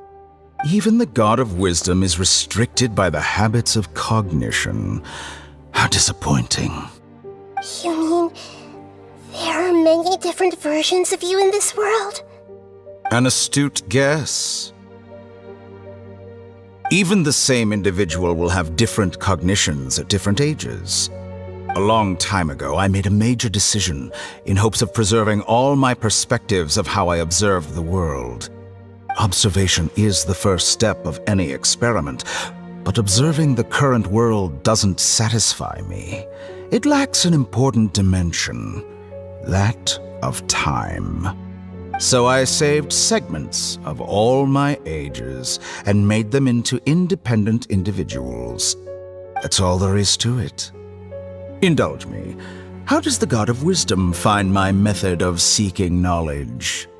It's an insult to the very concept of life. Life inherently has many rules and restrictions, each with its own significance and reason to exist. They can't be broken on a whim. Good. Amazing, even. Indeed, it's difficult for humans to make peace with themselves, not to mention oneself from a different period. Since you are in the academia, why wait until now to show up? You could very well have stopped us and helped that fake god. Simple. Let me ask you this. Would any staff member ever help the subject in the middle of an experiment? It was my experiment. So why should I interfere with the results? The academia saw the plan to create a god as their ultimate goal, yet you only saw it as an ordinary experiment. You really are crazy. If the experiment succeeded, you would have had a new god on your hands. How would you have faced your own god then? Would you still take the same stance? Would you still hold the same view of yourself? I'm first and foremost a scholar. These results should be left to the judgment of the hypothetical me confronted with that outcome. But you're right. And that's exactly why I'm disappointed with the conclusion of this experiment. As an individual, you don't have any sense of belonging. You seem to have even fewer convictions than a typical scholar. Oh no, I certainly have my own convictions. They just don't fit your standards, that's all. All right, that's enough conversation for today. The experiment is over, and it's time to tidy up the equipment and reclaim any useful materials. For example, the Gnosis. Lesser Lord Kusanali, you're an intelligent Archon. I'm sure you understand the disparity in our combat abilities at this time. Besides, you have no way to use that electro-gnosis in battle. Didn't you say you were here to negotiate with me? Somehow, it's starting to seem like you intend to take it by force now. I'm merely stating a fact. After all, I'm also a scholar. Naturally, I hope to show proper respect and dignity to the God of Wisdom. Your hypocrisy is built on absolute confidence. I understand your scheme, but... what if I were to destroy the Gnosis now and awaken the heavenly principles? Awaken the heavenly principles? Do you think that's really possible? The heavenly principles have been silent for many years, but the Gnosis are symbols of their control over Tevat and all the laws. Will the destruction of a Gnosis attract the attention of the heavenly principles? And if so, how do the Fatui plan to deal with the consequences? Do you dare to gamble such a possibility with me? Gamble? How surprising. I thought you would show evidence or use rigorous reasoning to prove your point. The word gamble is the last thing I expected to hear from the god of wisdom. But this is a clever move. You must have seen through me when I first captured your consciousness. As a scholar, I respect all possibilities. This has always been my principle and is an essential trait as an experimenter. Indeed, I can't ignore this possibility. So tell me then, what are your conditions? This foreign Gnosis will only lead to disaster if it stays in Sumeru. But this Electro-Gnosis is the prize I obtained after defeating one of your fellow Harbingers. Now, as the one who initiated this cascade of events, shouldn't you pay the corresponding price? Price? Interesting. What price would you have me pay? How about erasing all your other segments? So this is how you wish to restrict me, the most threatening opponent of the Nation of Wisdom. What you request of me is like plucking out the eyes I have placed in the dimension of time. Segments are extraordinarily difficult to make. They require extremely rare resources and enormous amounts of time and effort, requiring me to destroy them all here and now. Bravo. A suitably wise decision on your part. Yes, how very interesting. Can I assume that you have long been wary of me? Among all the versions of me, this segment you see now is the most selfish. If it weren't me, your idea wouldn't have worked. What did you see when you were imprisoned? You were observing me, and that's how you know I've long grown tired of their doubts and endless arguments. Like you said, it's difficult to make peace with yourself. Being as smart as you are, have you managed to do that? I see. If you think all those versions of me are worth a gnosis, then deal. You sure didn't hesitate much. Is the relationship between all the versions of you really that bad? I don't think there's any need to dwell on that. The surplus versions of me can be exchanged for a gnosis. Do you think anyone can offer themselves at a higher price? Besides, with my abilities, it's only a matter of time until I find better perspectives. Perhaps it's best to say, you're just temporarily ahead. But what I'd like to know is, how can you be sure that I've really erased them? I can see your remaining honesty.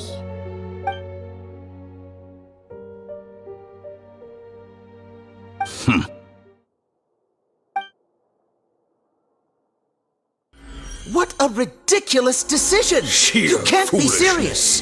How could I have been so short-sighted? You think this is the end? Wait, I'll have my revenge! You'll make this moment count.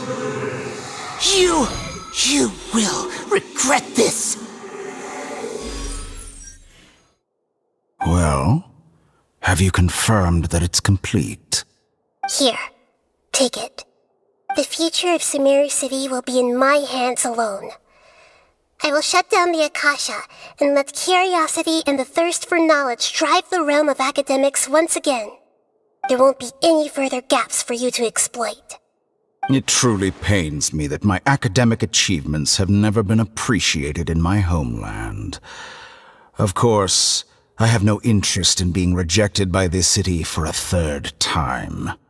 Another chess piece. And where is your dendronosis? Don't be greedy, Harbinger of Snezhnaya. No, this is a different transaction. If you intend to turn off the Akasha anyway, then there's no further use for the Gnosis of Sumeru, is there? Besides, isn't it the Archon's duty to deliver what's desired of the Seeker? Oh, judging from your expression, you don't seem to find the idea very agreeable. Then let's think of it this way. Since you're the god of wisdom, how about I exchange some knowledge with you? People exchanging knowledge with the God of Wisdom is the stuff of legends. Yet here you wish to exchange knowledge for the God of Wisdom's property. Arrogant as that is, it has piqued my interest. Let me ask you, have you in all your mighty knowledge ever heard the rumor that the skies of Tevat are fake? Huh? That's the secret hidden by Irminsul concerning the truth of this world.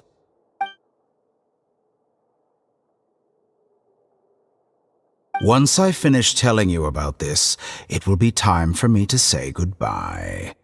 With negotiations, we've all gotten what we wanted. I'm very glad I got to meet you like this. Your arrogance may know no bounds, and convictions may mean nothing to you. But I'll still listen to what you have to say.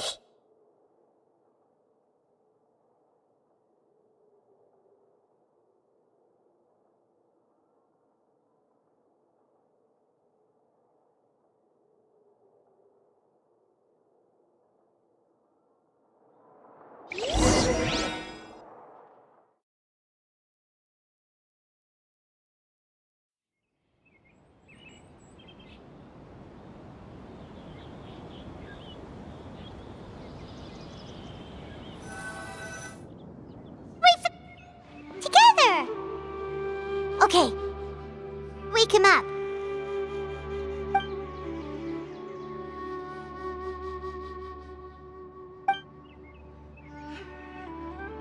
Are you awake? Kali says it's time for breakfast. Come on, get up! Good morning! How are you feeling today? Good to hear. It looks like we've recovered pretty well. Not even Tainari could stop us from going out now, right?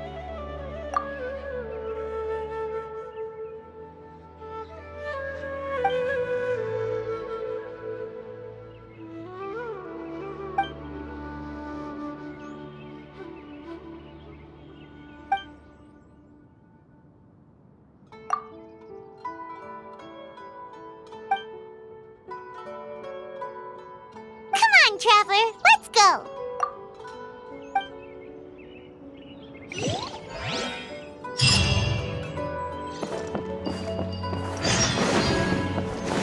Yesterday, 5 dusk birds. How many? Good morning! Looks like you're awake. Yep, yep! I prepared some breakfast today. Please have a taste. I hope you'll like it.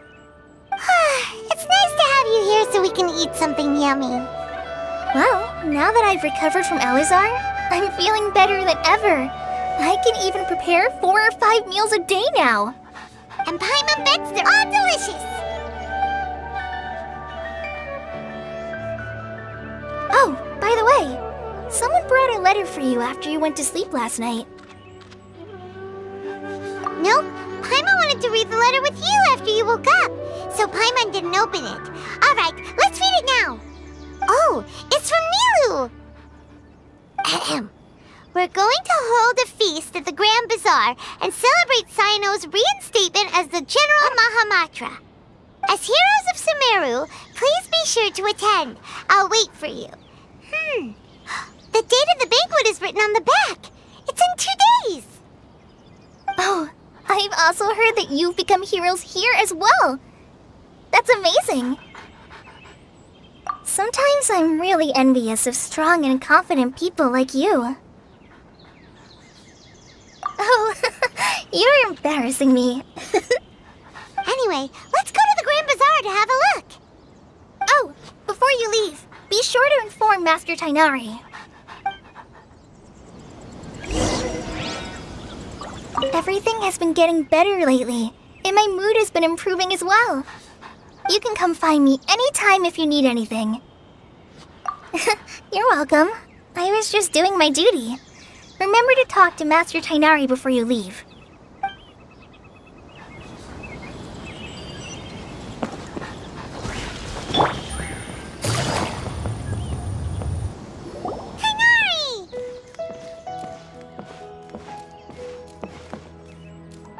Good morning. How do you feel today?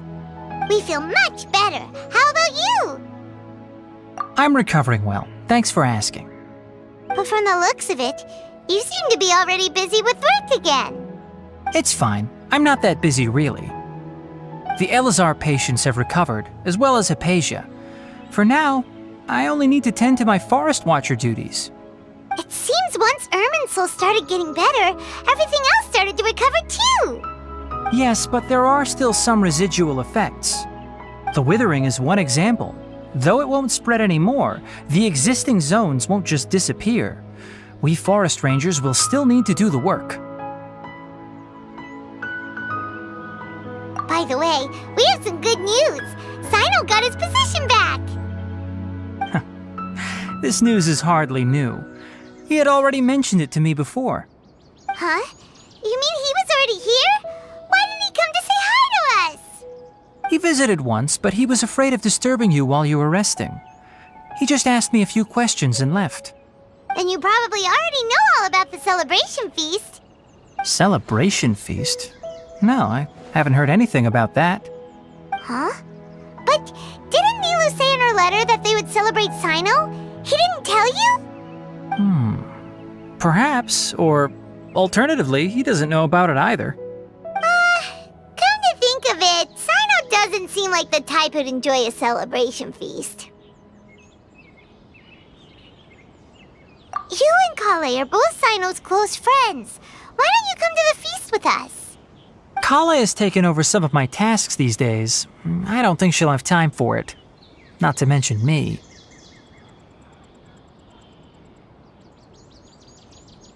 You see, some VIPs have come to the forest recently. Huh? VIPs? Very important Paimons? Well, technically speaking, they are former VIPs. The sages involved in recent incidents have begun their training in the Avidya forest, and the people they had previously imprisoned have all been released. Huh? Yes, he's a little weak, but he isn't injured and his condition is stable. Lesser Lord Kusanali, in her boundless mercy, has decided to spare Azar and the other wrongdoers. Supposedly, they were ashamed of their shallow ideologies and have decided to dedicate the rest of their lives to cultivating wisdom in the Avidya forest. When they learned that Lesser Lord Kusanali had defeated the Balladeer and saved Irminsul, they were shocked at first, but also became happy, feeling that the sacred light guiding them on the path of discovering wisdom had begun to shine once again. As a result, work has increased for the forest rangers. That sounds really exhausting. There's nothing we can do, really. But that's another topic. Back to the matter at hand. Are you two planning to head out? Ah, right! We're here to request permission to head out. Would that be okay? You've recovered well. You may go, but be careful. Yay! Will do!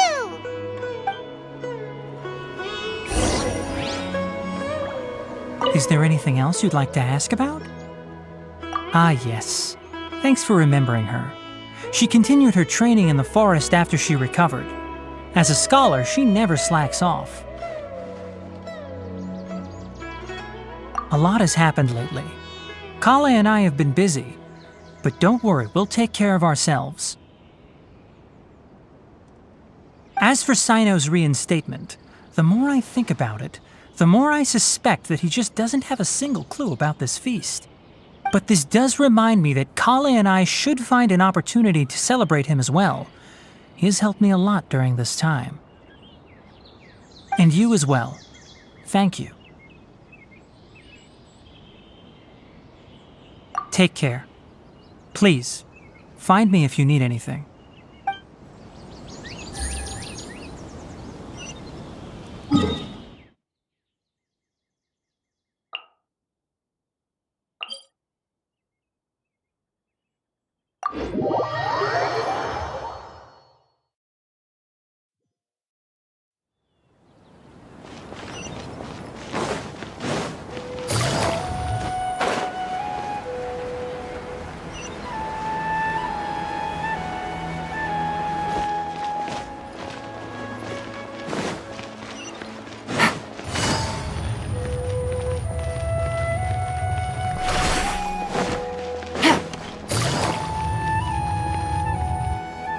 Well, there won't be any problems if the feast starts at that time. Everything has already been prepared. Mr. Zubair, I finished tallying things up here. Well, except for the guests. Is a simple reply really that much to ask of our guests? It's affecting our arrangements. Oh, it'll be fine. Besides, it never hurts to get things ready in advance. I was thinking the same thing. The feast will be held sooner or later, right? Hey, Nilu! Traveler, Paimon! We got your letters, so here we are! You're the best! The other guests haven't even replied yet. Huh? Are we the only ones that have arrived? Yeah, I had someone deliver letters to all of our guests. But maybe everyone is still busy with other things. Look, I get it. Sumeru is in an extremely important period of transition right now, but even if your friends are important figures, they shouldn't just ignore your request like this. Nilu is Sumeru's #1 celebrity after all. You have no idea how happy I am to talk to people with good taste. If you consider enjoying Nilu's dances having good taste, then almost everybody has good taste. Because Paimon thinks everybody will love her performance. That's right. We all think she's amazing too. Nilu is an absolute favorite among those of us who frequent the Grand Bazaar. For Outlanders, you have a great eye. Master Zubair, let's have a vote for the most outstanding audience members next time. I think these two may win. Nonsense! It is not for us to determine the value of an audience. But indeed, we could try giving gifts to people with particularly good taste. I heard there's a device in Fontaine called a camera that can record people's appearances as pictures. Such pictures would make superb gifts. Ooh, good idea. I wonder where we can find one. I don't want you giving pictures of me to everyone. I'm satisfied just being able to perform here. There's always a lot going on at the Grand Bazaar. Yeah, and that's why I love it here. Traveler and Paimon, could you help confirm if the letters were actually delivered? If for some reason they didn't receive the letters, then please tell everyone that there will be a feast here. Yeah, we can also check out how everything in Sumeru is going now. When I wrote the letters, I heard that Dia was in Port Ormos, and Alhaitham was at the Academia. As for Sino, we've only heard that he appears at the Academia from time to time. I'm not too sure about Ramon's whereabouts. My guess is that he's with Dia. As for Dunyarzad, I just hope she's feeling better. I sent her a letter, but I was afraid of disturbing her. If you have time, please ask about her for me. Okay, got it. Let's go, Traveler.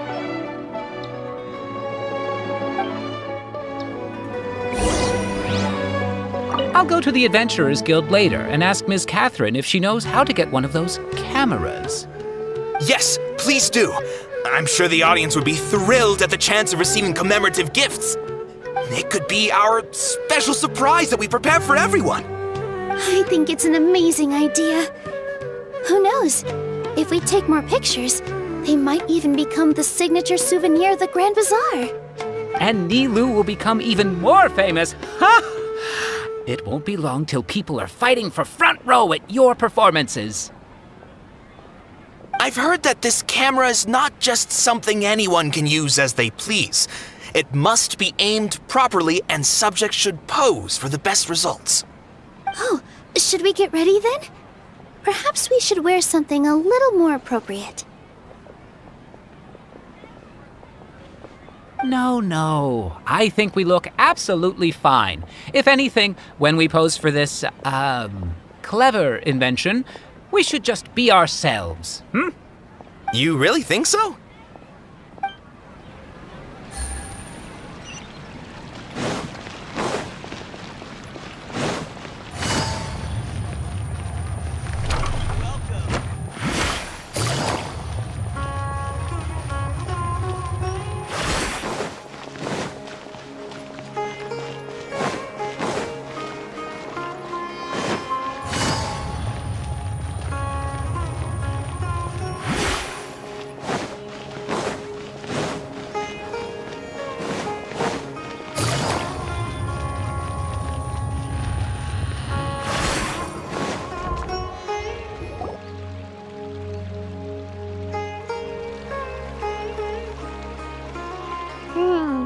We haven't seen Alhaitham anywhere.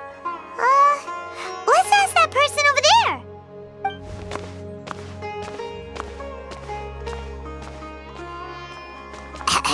Hey there, have you seen Alhaitham around?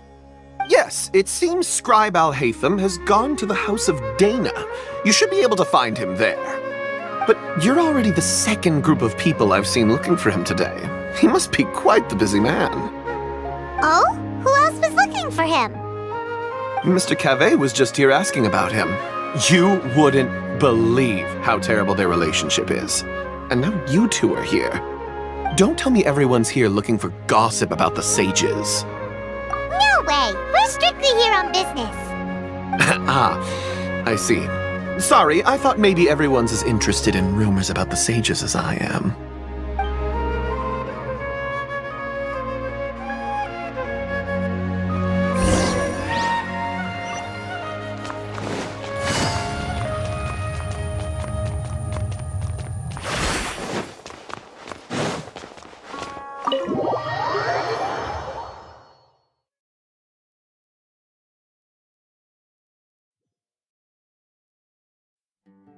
Take it easy.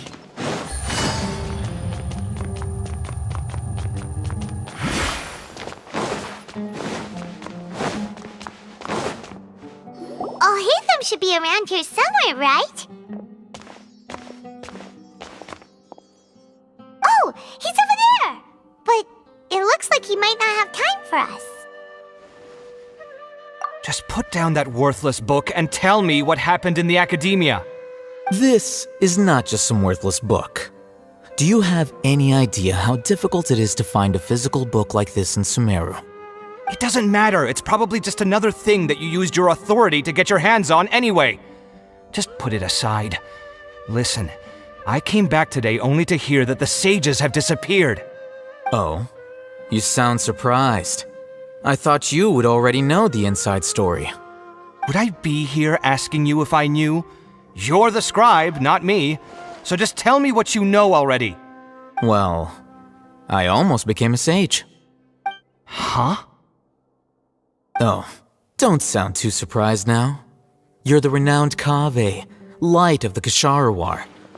Besides, as a master builder and craftsman, chances are you'll be appointed as a sage too. Why do I feel like you don't really mean it? Huh. What makes you say that? Why would you question my heartfelt sincerity? Maybe it's because you've never said anything good about me before. Yeah, well, I share a similar sentiment, and anyone who knows you as well as I do would surely do the same. You... See? This is why I hate discussing anything with you. Your ridiculous and arrogant attitude always gets in the way. It seems that you really can't stand my personality. Ha! What was your first clue? Well, then you might as well move out of my house. Are you threatening me? Stooping to a new low, I see. Ugh, And don't change the subject! You, a sage? What a joke. The academia might as well just close tomorrow. Are they having a fight? Forget what's going on with the academia. Haven't you been busy with your construction project? Tell me, when are you going to build yourself a mansion? Don't get me started. I get angry just thinking about it. So, what great building did our master architect work on this time? Like I need to tell you. Keep your nose out of my business. No, I think we deserve to know. Where were you when Sumeru needed you most? I was in the desert for a large project, but considering Haravatat's utter ignorance of architectural and aesthetic matters, you probably wouldn't understand. Which is truly unfortunate. I can only pity the man who doesn't understand the first thing about beauty and romance. Unlike a true... hold on, wait a second. What do you mean by when Sumeru needed me most? Well, while you were out fiddling around in the desert, many people came together to save Sumeru from a crisis. Ha! And you think I'd believe that? Look, all you really need to know is that Azar and all his accomplices have all been overthrown. Huh? What nonsense are you talking about? It's no skin off my nose if you don't believe me. It's not like my Darshan was the one trying to apply for funding from the Grand Sage. Yours, though, on the other hand... You know what? I'll ask around. I'm sure someone knows what's going on here. You're dead if I find out you're lying to me.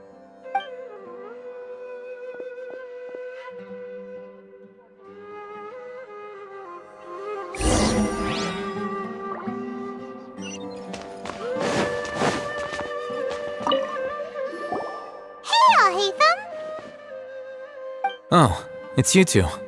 What's the matter? We're running some errands for Nilou. Have you received her letter?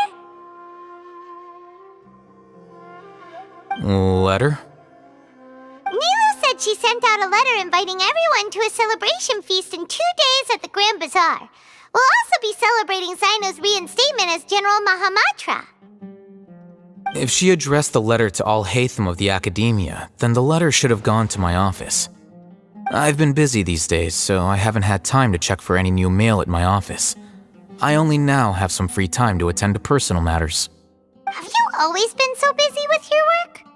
Of course not. I'm only busy these days because several sages have been dismissed recently and the whole academia was practically turned upside down. Tighnari told us they all went to train in the Avidia Forest. Apparently they will spend the rest of their lives there. That is already the best possible ending for the likes of them. 4 of the 6 great sages were possessed by their desire for power and attempted to create a new god. In order to pull it off, they even imprisoned the other 2 rational sages.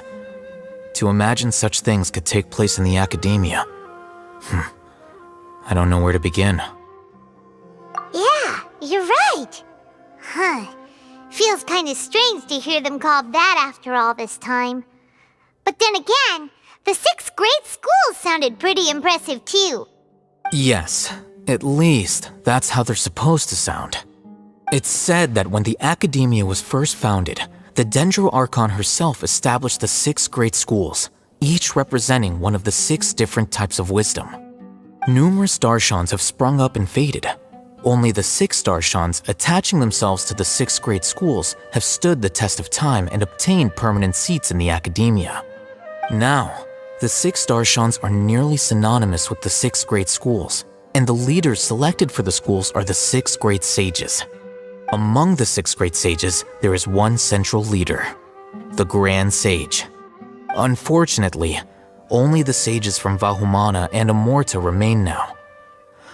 They were imprisoned for opposing Azar and were only rescued after Azar's downfall. So who's managing things in the other 4 schools now? Do they need to find someone new? Yes. Normally, new sages are selected based on a strict set of criteria. Oh, didn't you just say something about becoming a sage? If they pick you, then we'd have a huge connection in Sumeru. Yes, about that.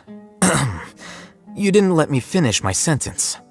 The person in charge of personnel affairs nominated me to be the Grand Sage in place of Azar and help Lesser Lord Kusanali manage the academia. But I refused. Huh? But why? Can't you be a little more ambitious? I'm not even interested in being one of the 6 great sages.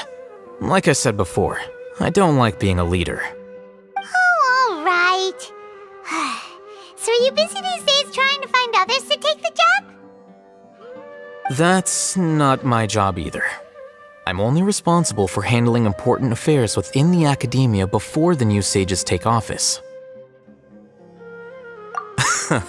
And the first thing I'll do is reject Kasharawar's application for funding. By the way, who was that other person just now? Is he your friend? Do we look like friends? Paimon doesn't know. That's why Paimon's asking. His name is Kaveh, my roommate. You could say he's the representative for Ksharawar scholars. Which is exactly why he always has so many problems. So everything that's happened recently must be a huge change for the people of Sumeru. Such is the work of the Academia Scribe. Well, anyway, no matter how busy you are, since you are our planner, remember to attend the celebration feast in 2 days. Alright, I'll see you there.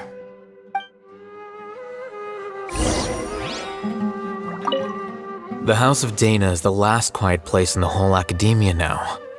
I was originally planning to stay here a little longer, but there's a chance that Kaveh might show up again. Tuh, what a nuisance. I'd better go somewhere else.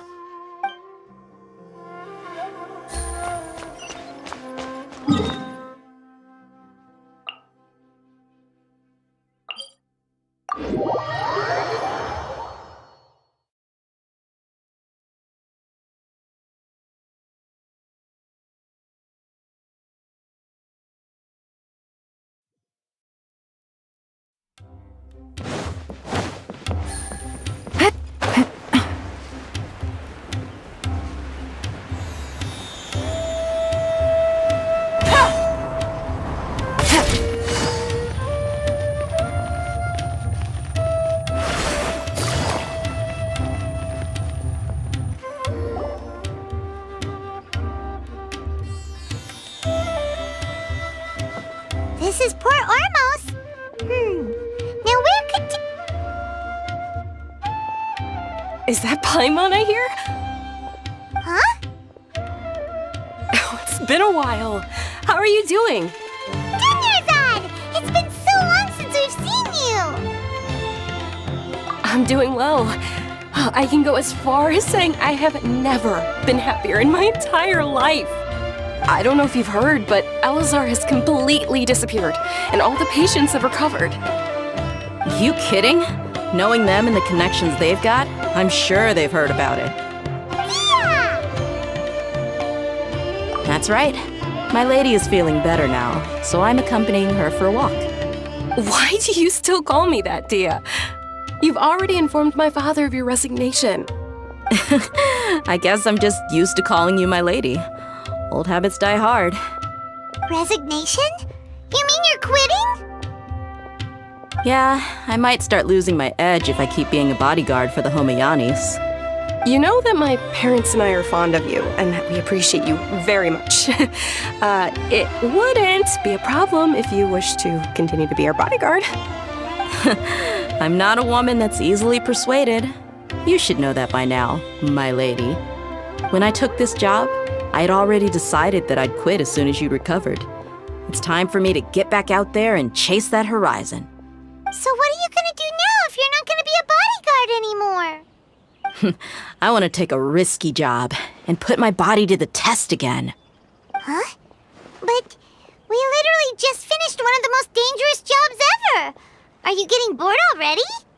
I know. If I hadn't joined in that plan with you, I wouldn't have come up with this idea. I guess I still get fired up by that feeling of going all out in a fight.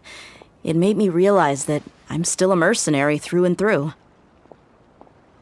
Life is short, and I'm happy that I got to be a part of that operation. But the whole thing also made me realize that there are still many problems in Sumeru. And as a desert dweller, I'm still not completely ready to settle down on this side of the wall. Well, I remember a friend had someone bring you a message. You mean I'll hate them? I didn't expect him to still remember that.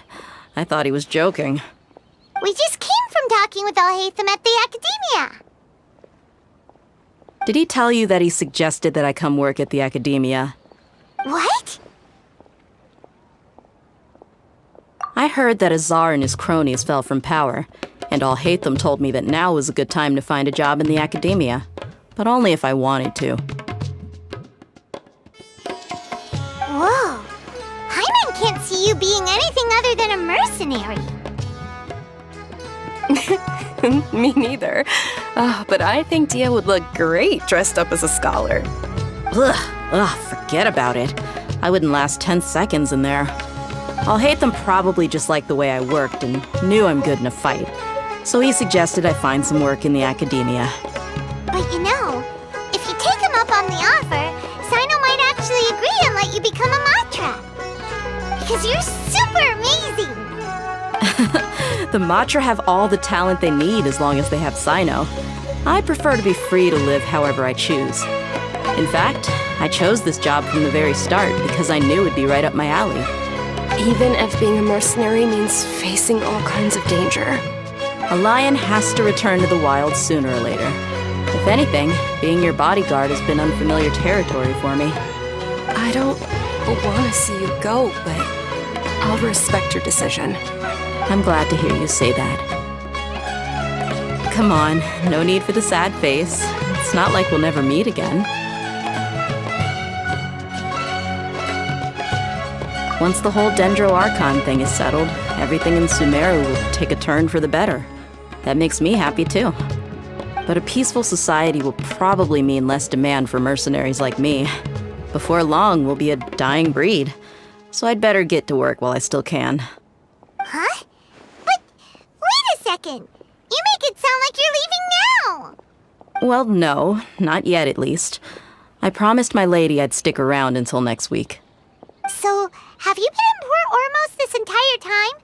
We were wondering if you had received a letter from Nilu. Oh, did Nilu write to us? She heard that you were seen in Port Ormos, so she sent the letter here. Huh. It was probably sent to the inn that we're staying at. My lady has been very energetic lately and keeps taking me on hikes, staying out even into the night. By the time we get back, the receptionist is usually off napping on the job. Right, and we tend to leave quite early in the morning, so the old man on duty is also usually dozing off. So what it really sounds like is that the person on duty is always asleep. I bet the letter's at the reception desk. I'll go check later. No wonder there wasn't a reply. You never received the letter. Good thing Nilu asked us to come and check on that. Sorry to make you two come all the way out here.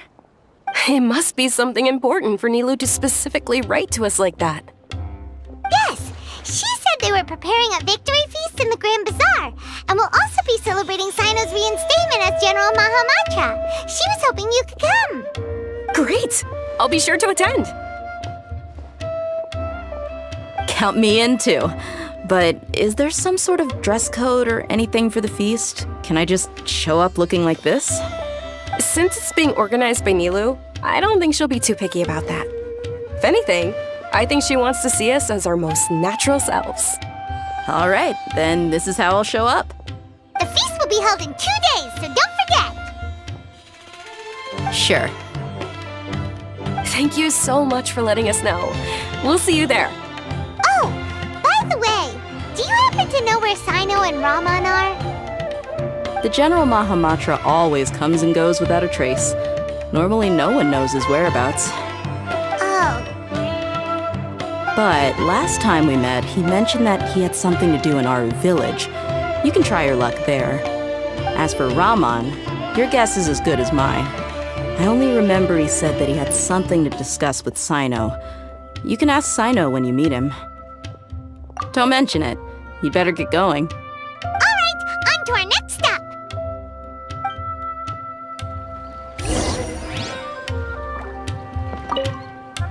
After recovering from Elazar, everything seems so different to me.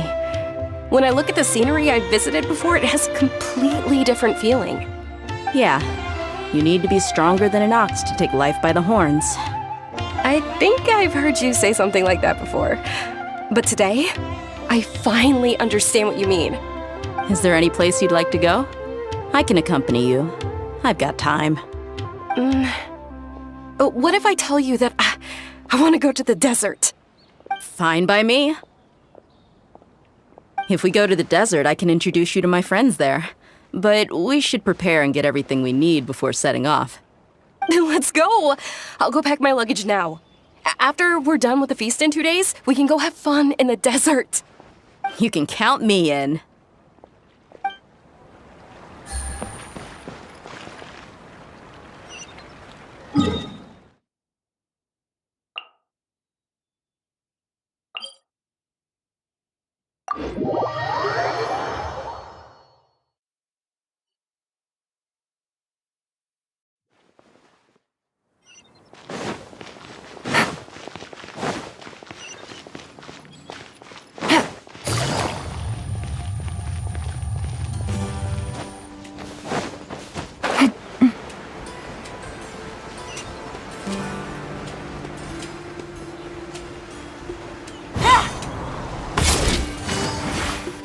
It's been a while since we last visited Aru Village. Ah, there's Sino!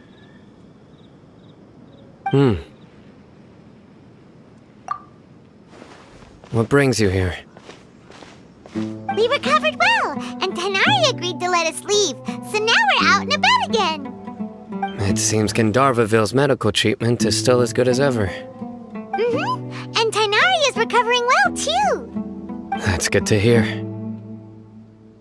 Yeah, you're the one who brought us to him when we lost consciousness, right? Thanks for that. You're welcome.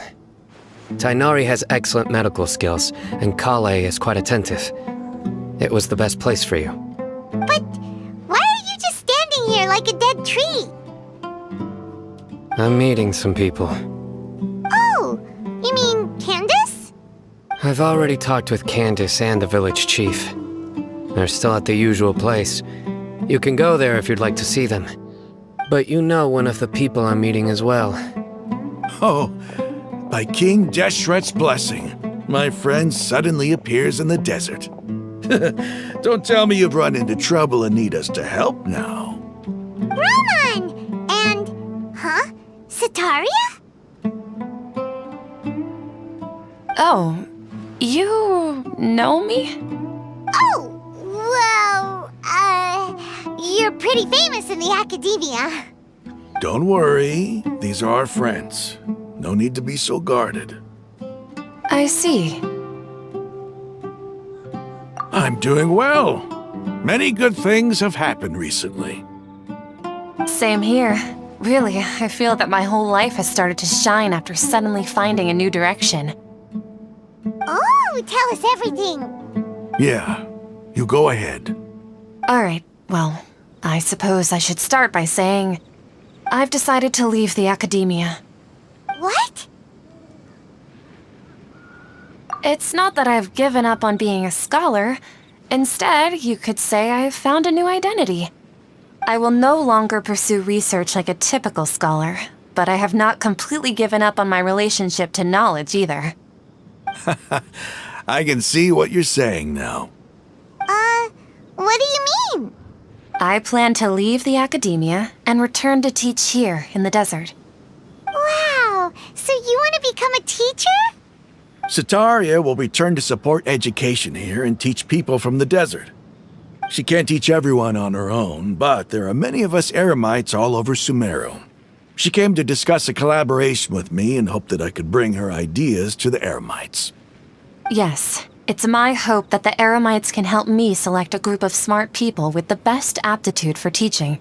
I'll teach them, and after they've finished learning from me, they can go educate more people. That is the true meaning of education and the spreading of knowledge. The people of King Deshret suffer from sandstorms, exile, and ignorance. Miss Sataria is more than welcome to come teach here. Her arrival is like a star shining in the desert night. The stars have always guided caravans, thieves, soldiers, and travelers who get lost in the night. They lead those in the dark out of trouble and back to safety. Oh, please. Where's all of this coming from? I'm starting to feel a little embarrassed. You deserve these compliments. Mercenaries are accustomed to danger and don't fear death, which is why we recognize extraordinary actions that common people would easily overlook. Setaria's idea will bring much good to many people. At first, I feared it was destined to fail. Everyone knows that the Academia doesn't allow scholars to teach in the desert without permission. As you know, all knowledge is under their surveillance and control, and very few desert dwellers are as lucky as me. But what I heard at that time has been haunting my heart, as if there were lightning bolts constantly bombarding my soul.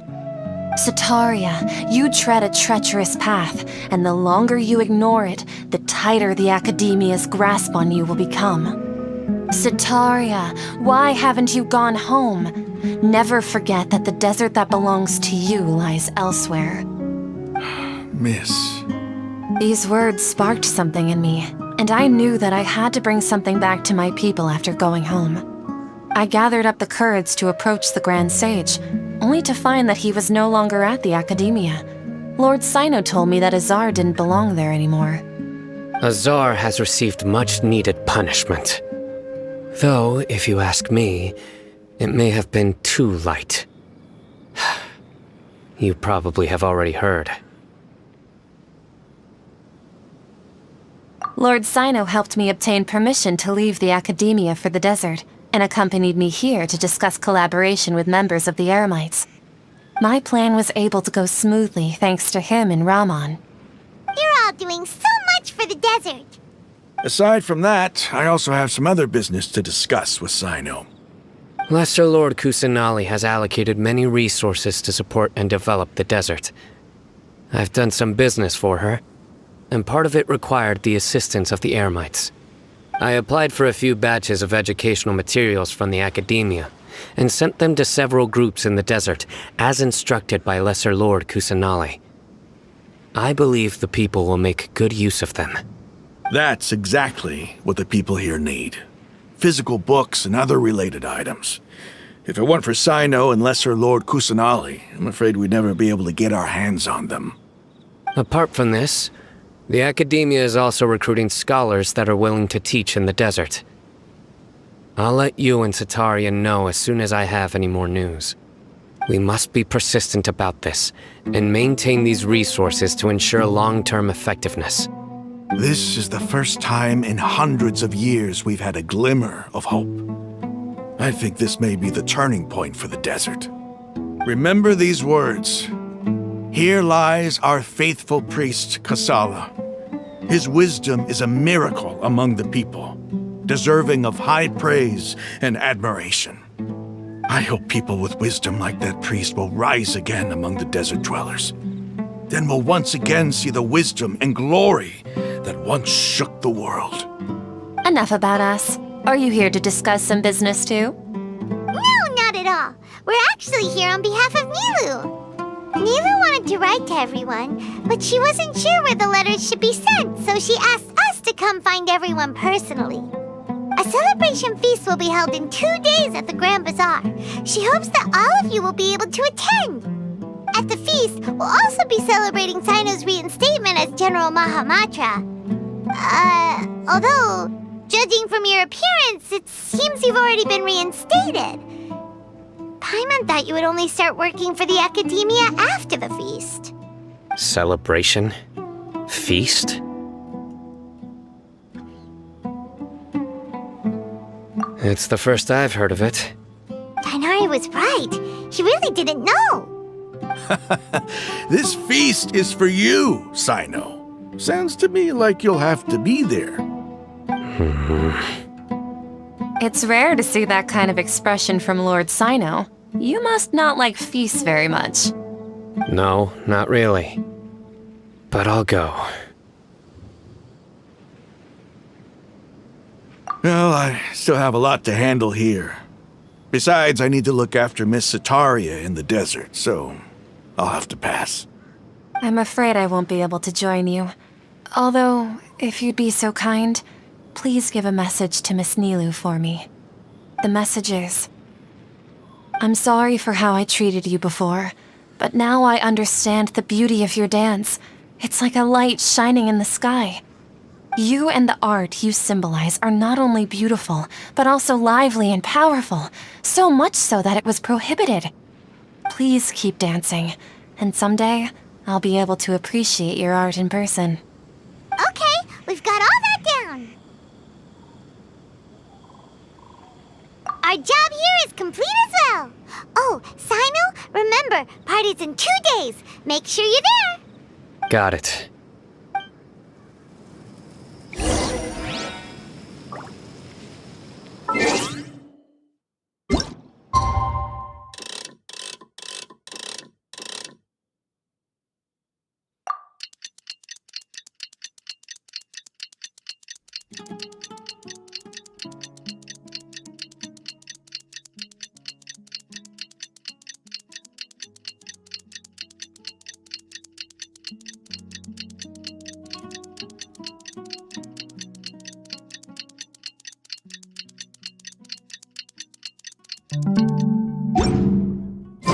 Today's the big day. Let's go to the Grand Bazaar and see how this...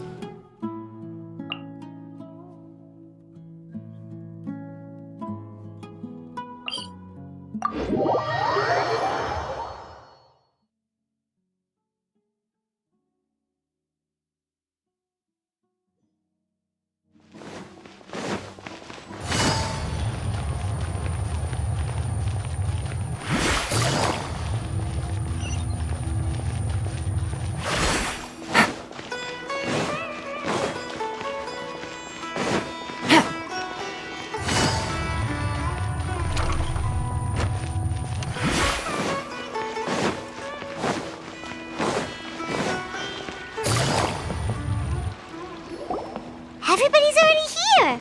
Looks like we're the last ones to arrive. I'm here.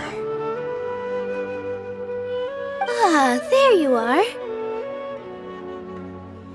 Well, look who finally decided to show up. You look like you came here immediately after finishing up some work. I'm very happy to see you here. But we're not late, are we? It's just that everyone else arrived ahead of time. I propose that the last one who arrived be put in charge of today's speeches.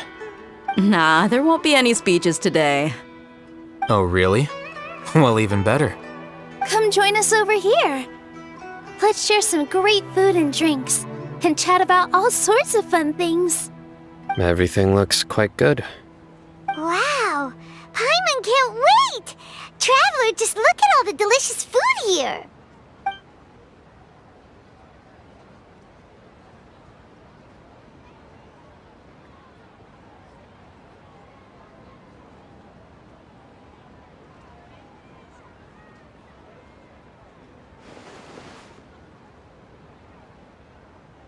Whoa! It's so delicious! Oh, this grilled meat tastes amazing! The food was specially prepared for you by everyone in the Grand Bazaar. And we have gifts that were sent by the residents of Sumeru City when they heard we were holding a feast. Everyone that came said that you saved Sumeru, and wanted me to thank you all on their behalf. Ah, feels kinda nice to be seen as a hero. I could get used to this. Being a bodyguard is also a hero's job. You've always been amazing, Dia. My lady sure has a way with words. Thanks. I'm glad to hear it. And I'm happy to meet everyone that participated in the great plan. Don't mention it. Come to think of it, we've really done something impressive together. It's unbelievable! We owe it to our abilities. And luck. Really? Why do I remember everybody thinking that luck was against us and feeling like we hardly had a chance of succeeding? That's how I remember it too. It's luck that brought us together, and it was luck that let us form a team. Then, it took even more luck for us to formulate a plan and implement it successfully. Moreover, judging from the results, everything worked out well. Yeah, everyone gave it their all when it mattered most. It was almost like a performance. We took the stage and put on our best show. Everyone played their part, and thanks to everyone's efforts, the performance was a great success. So, would you say we're good actors too?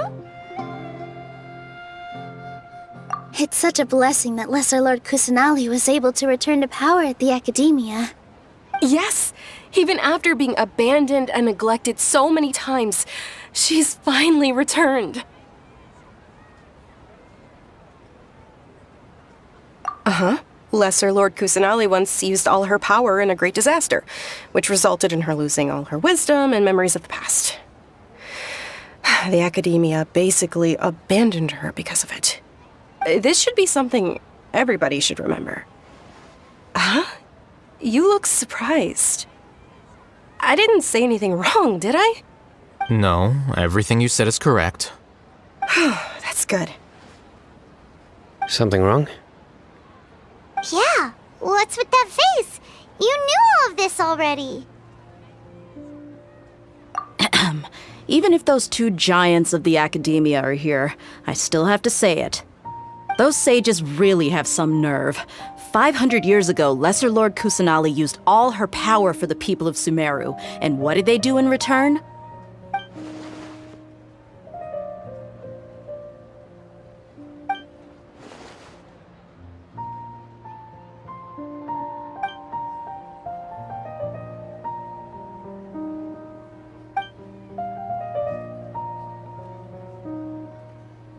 If you bite the hand that feeds you, don't act surprised when it turns into a knuckle sandwich, right, Sino?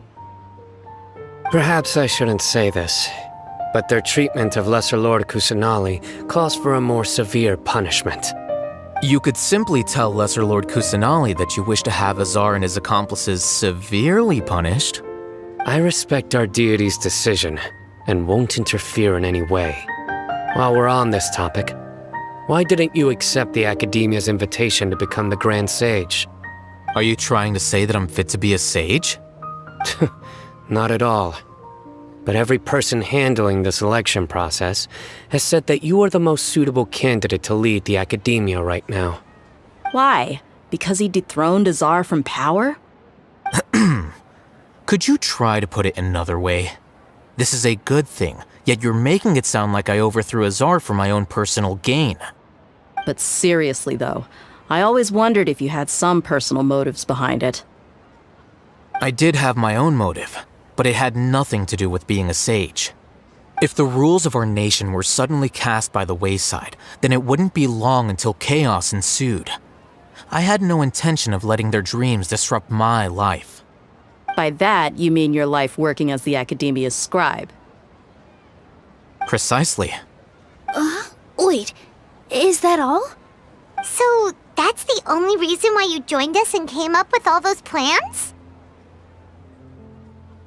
It's reason enough. You've certainly got quite the personality. You flatter me. All right then. How about you? You've already resumed work as the General Mahamatra, right? That's right. Will you be happy with that life? It's not about being happy. There are merely a lot of things that I must do. Even so, keep your spirits up and try to be happy, okay?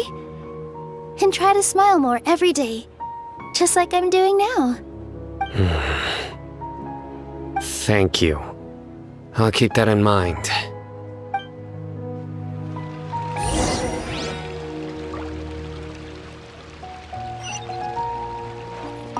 I seldom participate in such lively gatherings, but the atmosphere here is quite good. No, this gathering today has a unique meaning. The Grand Bazaar is lively because the people here feel happiness from the bottom of their hearts, unlike the farces at the Academia.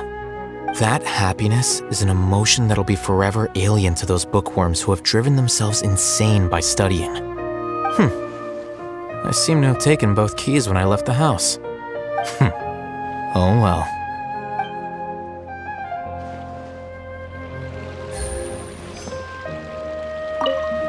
My lady, the grilled meat over there is delicious. Have you tried it? Yes, I also tried some fruit just now. Oh, they're very sweet. What an amazing place to relax. No wonder everybody likes to rest at the Grand Bazaar. You said it. Oh, look who else is here. Hello! Oh, I'm so happy Nilu invited everybody. Oh, now I have the chance to meet all the heroes. Hey, less of that polite chit-chat and more eating and drinking. The feast is about having fun, not stuffy formalities.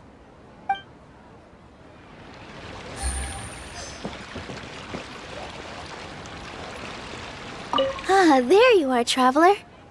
Well, how is it? Are you enjoying the feast today? If there's anything you're unhappy with, just let me know. I'll be sure to take note of it. That's good.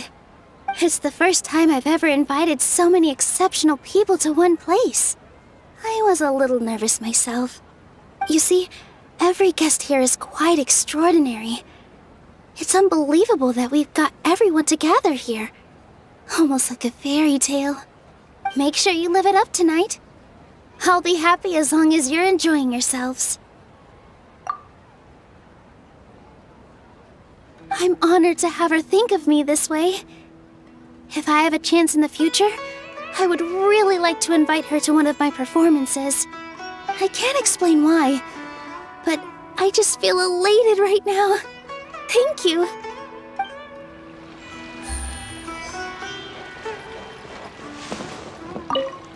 The atmosphere here is good, and everything is delicious. Yeah. I don't often come to such places, but it feels quite good. I have a lot to handle these days. Otherwise, I could show you around. There's always next time. We're friends after all. This feast is pretty good. I like it.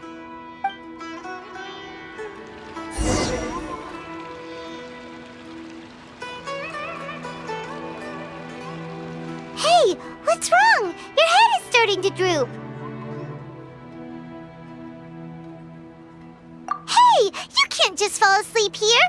Paimon will go find something delicious for you to eat. You'll wake up once you've put something yummy in your tummy. Of course, just wait here for Paimon.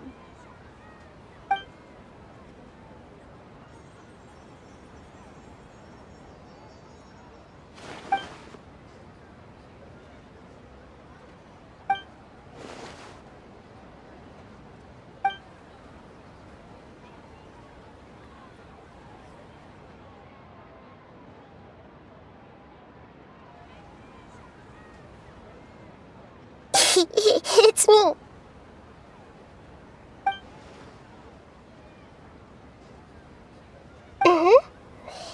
You may blame me for being a bit too self-indulgent. I was thinking about talking with you, and the next thing I knew, I had made a connection with you. The connection between us is amazing. It's like flora and the fence it grows upon.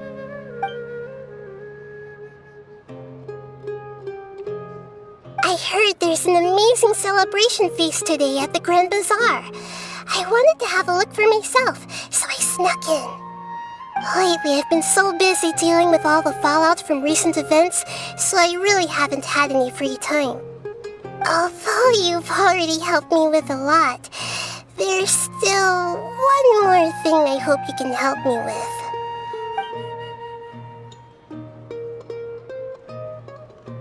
Please say thank you to everyone for me.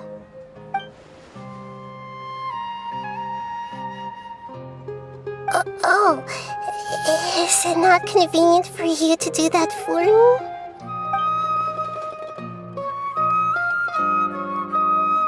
But if I just show up all of a sudden, people will become all quiet and stiff, won't they? What if I end up scaring them and ruining this wonderful feast? That'd be the last thing I want.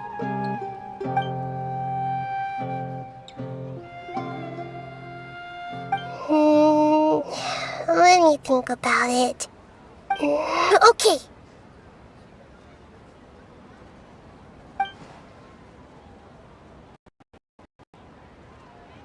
Yes, I have.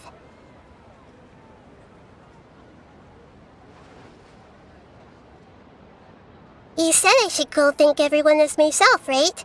So... I've decided to borrow your body for the time being. Please don't blame me. The flora also climbs up to the fence to get closer to the sky.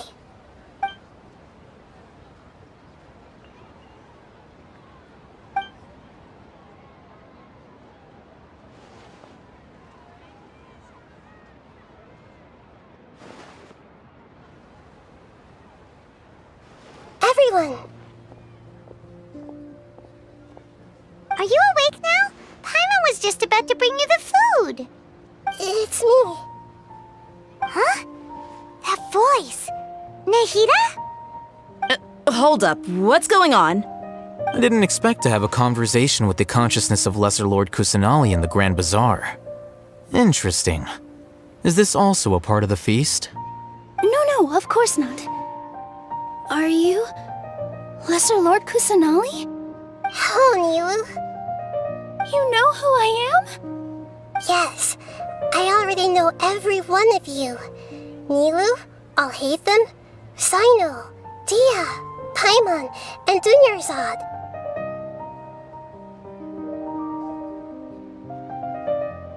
Lesser Lord Kusanali? I took the liberty of occupying the traveler's body so that I could thank all of you in person. Thank you so much for rescuing me, even if that meant placing your own safety in peril and taking the risk of becoming enemies with the academia, the sages, the doctor, the balladeer, and even the entirety of Sumeru. Without you, without any of you, I would have been in a much more difficult situation. Had you not helped me to resolve the crisis, not only I, but Sumeru and even the entirety of Tevat would have suffered great misfortune. People refer to you as the heroes who managed to rescue a god. I'm quite fond of this name. It not only explains your identities, but also bears witness to your relationship with me. Please, allow me to present to you my most sincere gratitude. Lesser Lord Kusanali, you have done so much for Sumeru, and I didn't even have a chance to do anything for you. You don't have to do this. Dunyarzad, the suffering you endured during your illness is also proof of you being with me and praying for me. Thank you. You don't need to be so ceremonious. It's always been my duty to protect you. This is how the relationship between the Academia and Dendro Archon should be. We just did what was necessary and set things back on the right path. You're an Archon, but you act so humble. You really don't need to be so polite with us. I'm honored to have been able to take part in this plan. I hoped you liked the dance I dedicated to you. Thank you, all of you. Thank you so much.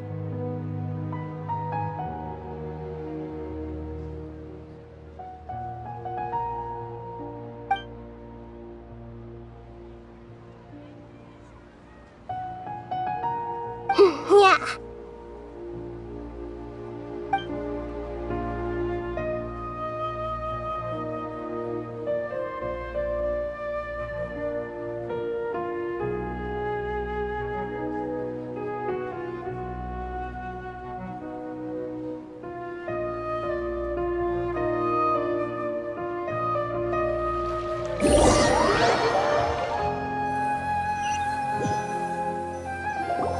Are you awake?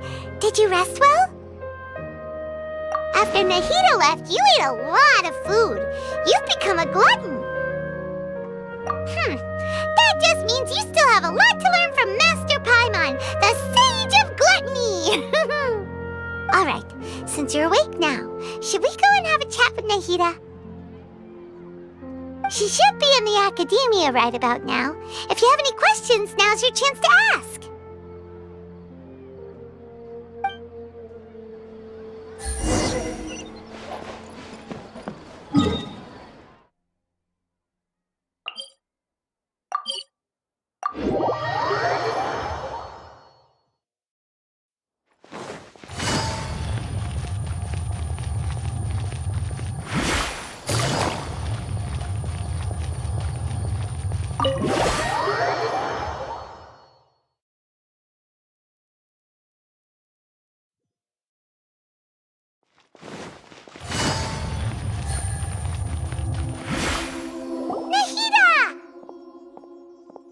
travel earned, Paimon.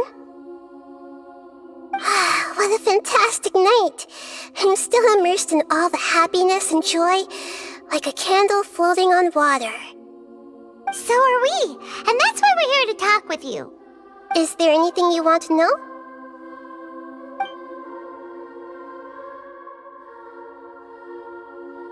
After recent events, the Akasha can no longer function as it used to.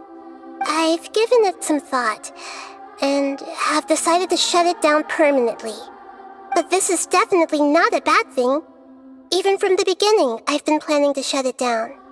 The Akasha's centralized administration of knowledge has always restrained people's curiosity and curtailed the number of paths available to them. I don't think this is good for Sumeru. Although people may initially feel a little uncomfortable with the loss of the Akasha, they will soon understand that this life is more suitable for them. And as for the future of Sumeru, I'm preparing to regain control of the academia. The former sages have received their punishment, but the new sages have yet to be selected. I will oversee the process personally. I hope that the new 6 great sages will be more focused on academics. Sumeru needs such leaders more than ever. The other big issue is the people of King Deshret. All the residents of the desert, in fact. They have been mistreated for far too long. I've already taken some measures to address this.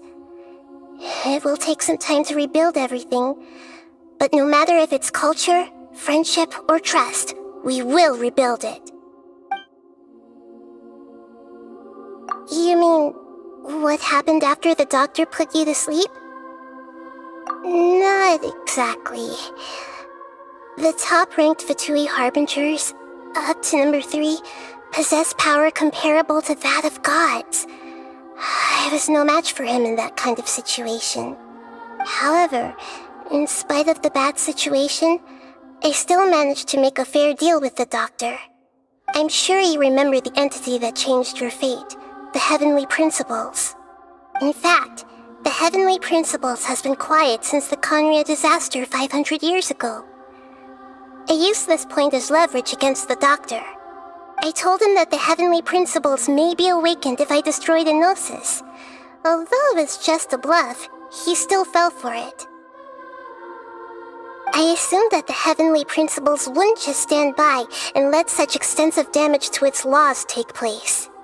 And as for what I exchanged for the Gnosis, the exchange served as both punishment for the doctor as well as a boon of new knowledge that I couldn't refuse as the God of Wisdom.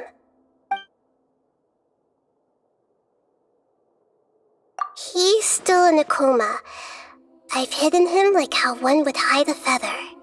I know you have many misgivings about him, but as someone who had become a god, he has retained a number of very useful features. Don't worry, I'll keep an eye on him and make sure he doesn't do any evil. In addition, there are still some mysteries left in him. Some things may be very clear from my perspective, but he is still yet to understand them himself. His future will be determined by fate. Is that where you're headed next? Fontaine, the Nation of Justice? As far as I know, that nation operates on a judicial system. Does their Archon personally judge people? No, there's a Chief Justice in Fontaine. Generally speaking, the Hydra Archon, Focalor, won't preside over individual trials. However, even then, Focalor will still make herself present at just about every trial. It seems that she just likes to immerse herself in that sort of atmosphere. As Archon, she still reserves the right to influence the final verdict. Anyway, let's just say she's got, a very unique personality.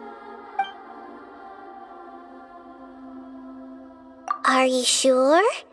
Isn't there something else you haven't asked about yet? Huh? You mean... About your sister. While you were resting at Gandharvaville, I took some time to perform an Irminsul search for information on your sister.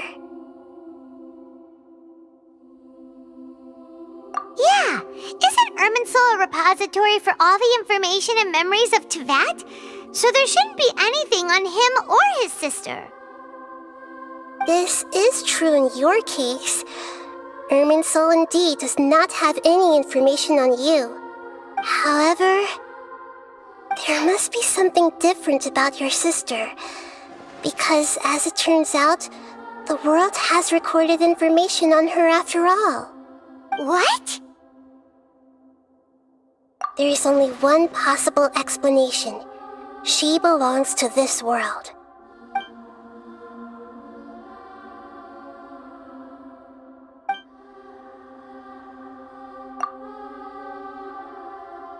But nothing about this makes any sense! Wasn't this your first trip to Teyvat? According to the records I was able to access, your sibling suddenly appeared in Conria. After the Conria disaster, she began her journey through the 7 nations of Teyvat. But just as her journey was about to reach its conclusion, the Irminsul records on her suddenly become fuzzy. What do you mean, fuzzy? Did something happen to her? All I know for sure is that somebody, for reasons only they can know, is deliberately obfuscating her fate. And whoever it is, if they can do that, who knows what else they're capable of. But even that wouldn't explain how she somehow comes from this world. Something else I noticed was that according to these records, the Fatui have not classified your sibling as one of the Descenders. What's a Descender? Paimon's never heard of it. Look, I'm sure you must be curious about the information I received from the Fatui in return for my gnosis, right? A very important part of the intel was about this world's Descenders. External beings, ones that don't belong to this world. Traveler, you are Teyvat's 4th Descender. Huh? So the Fatui count 3 other Descenders before the Traveler, and his sister isn't even one of them? That's right. My current hypothesis is that the first Descender was likely what we now call the Heavenly Principles. As for the other Descenders, I still need to verify their existence. It could take me some time. Paimon's head's about to burst from all this crazy new information. And yet, even knowing all this, I'm sure you must still have a lot of unanswered questions. I must say, I truly regret that I can't help you more as the God of Wisdom. There are many questions in my heart as well. I will need some time to go through each one of them. And soon, you'll also begin your journey anew and depart from Sumeru. I'm very interested in your future. It's a journey that can't be observed or recorded by this world. If fate is the ultimate knowledge, then your future will be the ultimate fate. Paimon's sure glad we got to meet you, Nahida. The pleasure is all mine. I can't thank you enough. Alright, that's enough talk for today. If you ever miss me, just close your eyes, and maybe I'll appear in your dreams.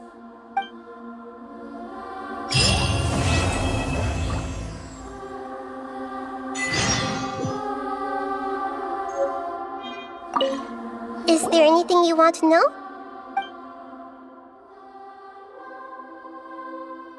And soon, you'll also begin your journey anew and depart from Sumeru. I'm very interested in your future. If fate is the ultimate... Paimon's sure glad we got to meet you, Nahida. The pleasure is all mine. I can't thank you enough. Alright, that's enough talk for today.